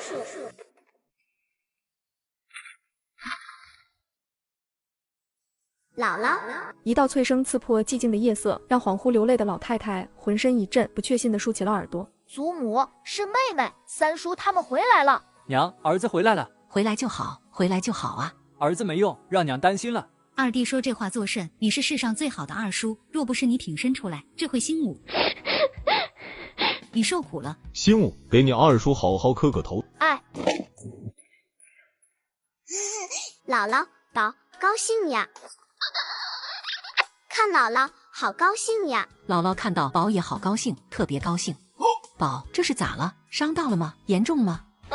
娘，不打紧不打紧，田宝摔了一跤，手心擦破了些皮，子君姑娘包扎的结实了些。宝没事的，看不疼的。一家人团聚，纷纷簇拥到双胞胎的床上围坐下来。叶永孝把自己在百娇楼的所见所闻全部说了出来。没想到这个冷霜干的竟然这样的好事，想来他定是窥探出田宝可以召唤凶禽，想利用田宝的力量惩罚更多的恶人。先不说他，就你之人到底是谁？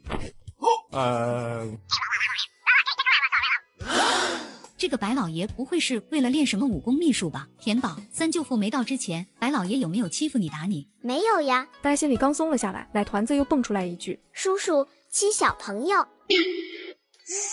叔叔改错了，很乖的，给宝欺好欺的。众人正一脸复杂之时，田宝又突然开口补充，大家伙思绪都要被接二连三的事情搞混乱了。不管这个白老爷为什么掳小孩回府，他救了老二是真，请他们吃饭是真，用马车送他们回家更是真。就算他是坏人，但眼下于咱们家来说就是恩人，揣度恩人不是正理。啷里格啷，啷里格啷，哎呀，坏人四群，怎么办？嗷呜呼叫，嗷呜呼叫，收到请回答。哦。自打田宝一行人回归黄沙村后，叶家算是安下心来操持庄稼。10数日，整个黄沙村100多亩地就完成了播种、灌溉。江婶，不是我泼冷水，这胡杨林别说什么猎物，连只田鼠都难得看到，有这个力气，还不如在家里打几双草鞋呢。小这妹子，话别说的这么早，江婶他们和咱们可不一样，他们要是去打猎，说不准真能猎到些什么好东西呢。嘿嘿嘿，那倒是，叶家可是被庇佑的人，有福运加身，说不定真的有收获。对于老太太的随口一提，村民们有忍不住劝退的，但是大多数却更期待他们这一趟。有田宝在，叶家这一趟自然不会跑空。肉肉肉肉，都细宝滴肉肉。冲呀！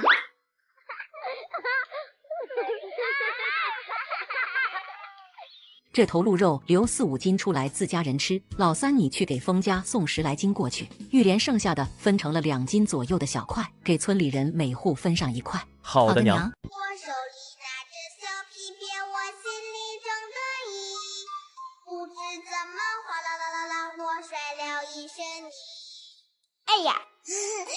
看到了吗？刚才那家人啧，可是猎了不少好东西呀！我在月平镇住了一辈子，也没见过这么多好东西。谁知道呢？改名去打探打探呗。这一家8口生的俊，老太太和小孩也都精神奕奕的，好认得很。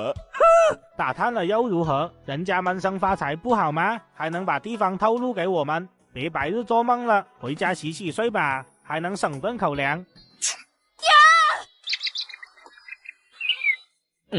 竟有这样的事！6匹狼，3只羚羊，还有什么大耳朵？这些东西到了郡城，怎么也能卖个几百两银子。大人，前段时日你说等到秋收再对他们动手，罚没他们所有粮食，不仅镇压可以丰收一笔，还能让他们无粮过冬。我们觉得如此甚好。可现在不同了，当初他们得罪了你，让他们去黄沙村是为了遭罪的，可他们却过得越来越好。依我看，您老还不如早早的。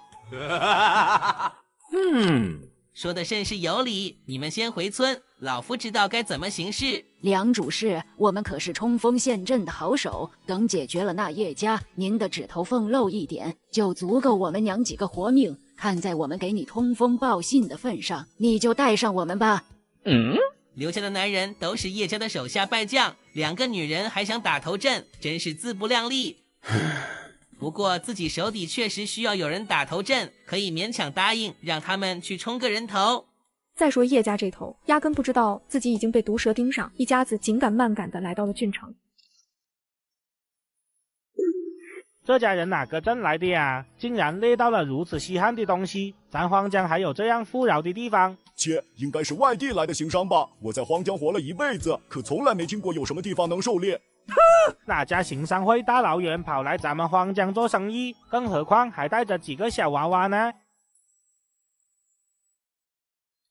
蓝皮，这可是难得的好东西啊，而且还有这么多张。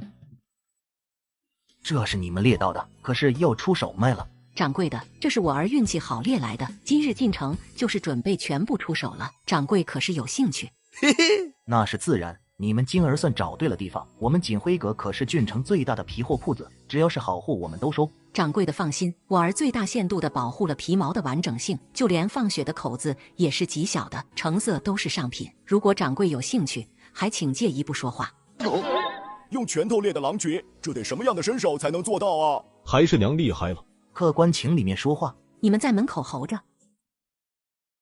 掌柜的，我就开门见山了，门外那些东西，贵铺可能全部吃下。自然，你们这些货放眼南辽郡，也只有我们锦辉阁能全数吃下。姥姥比这个老爷爷厉害呀。既如此，那就请掌柜给个公道价吧。狼皮价格最好，一张市价是20两，那个羚羊皮就略差些，一张按10两。那几只狐狸个头虽小，但皮色难得，也给你按10两一张，一共170两。你若答应买，我现在就给你取银子。好的，掌柜的报价我们心中有数了，叨扰了。老夫人这是何意？可是觉得我给的价格低了？若是如此，倒还有些商量的空间。实不相瞒，我们先前在老家一直是狩猎为生，对皮货的价格也了解。这里冬季干冷异常，价钱怎么也差不到哪儿去。可掌柜开的价和我心里预期的相差甚远。老夫人有所不知，南辽郡的贵胄家底和中原的可相差甚远，所以皮货价钱自然也撵不上中原。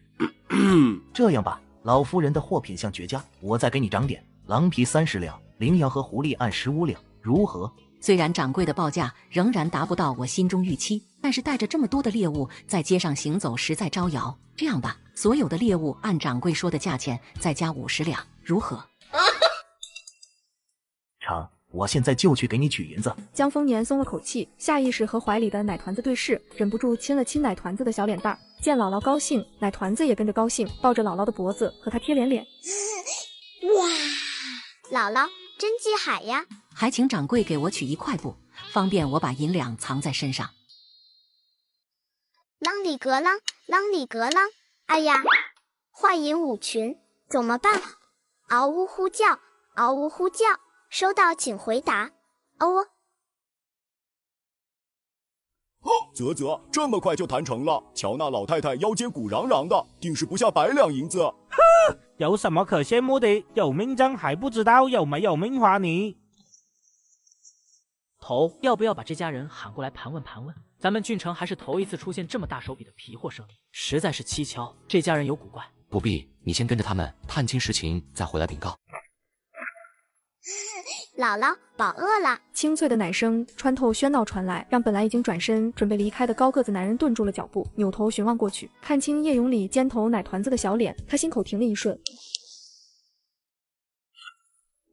这个叔叔没有手，好可怜呀。带着田宝一家人吃完饭，一圈置办下来，3只鸵鸟背上都架满了东西，一家子这才赶紧朝回。官爷，不知你们这么大阵仗，围堵我们一家是何意？作何？你们搭了我们家男人，这些官爷就是来抓你们下狱的。竟是你们！先前在镇衙就闹出不少事端，本以为你们去黄沙村能有所收敛，没想到竟还背上了人命。去，把他们都绑了，关押到镇衙牢狱。哼，坏银宝，嗷呜你们！谁敢？反了！本来老夫还只是心中怀疑，现在看来，还有什么是你们干不出来的？梁主事，既然怀疑我们嘎了人，为何不早早去村里抓我？偏生这么巧，我们刚去郡城卖了猎物回来，你们就来这里堵人了。那是因为刘家婆媳今日才找到我。少废话，嘎人偿命，还等什么？把他们就地嘎了。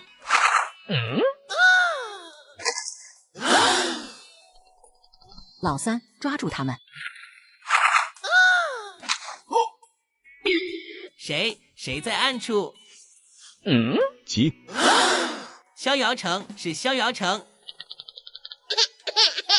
逍遥城攻来了，逍遥城要攻打南辽了。看着梁主事屁滚尿流的模样，叶家人面面相觑，一头震惊加雾水。逍遥城是什么地方？逍遥城的人为什么出手救他们？哪里来的英雄好汉？还请出来一会。娘，现在怎么办？不管英雄好汉姓甚名谁，来自哪里，都是我们叶家的恩人，还请恩人出来一见，好容我们全家磕头道谢。英雄不肯出来会面，我们无法当面致谢，还请英雄受我们一拜。若英雄日后想让我们报恩，直接上门，叶家绝不推辞。走，回家。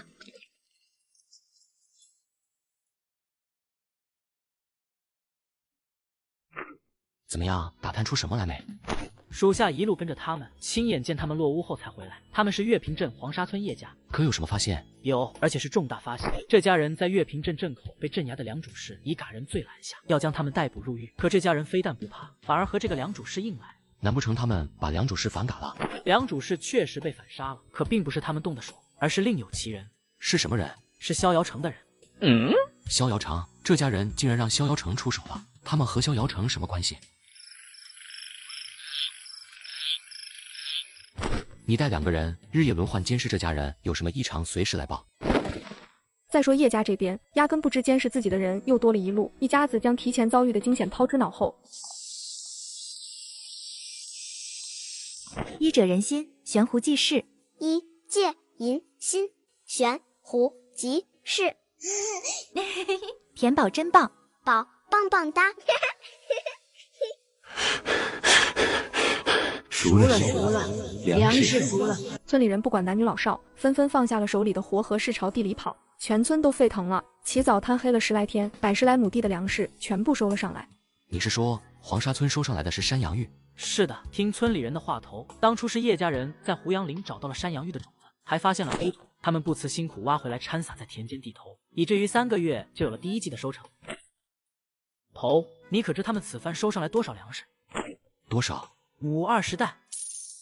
支付宝到账1万元。亩20担，亩20担，荒疆的平地竟然种出了如此高产的粮食，而且还是贡品1级的山羊玉。头，若咱们有了这山羊玉的种子，何愁成不了大事了？你再回去盯着这件事，我自有安排。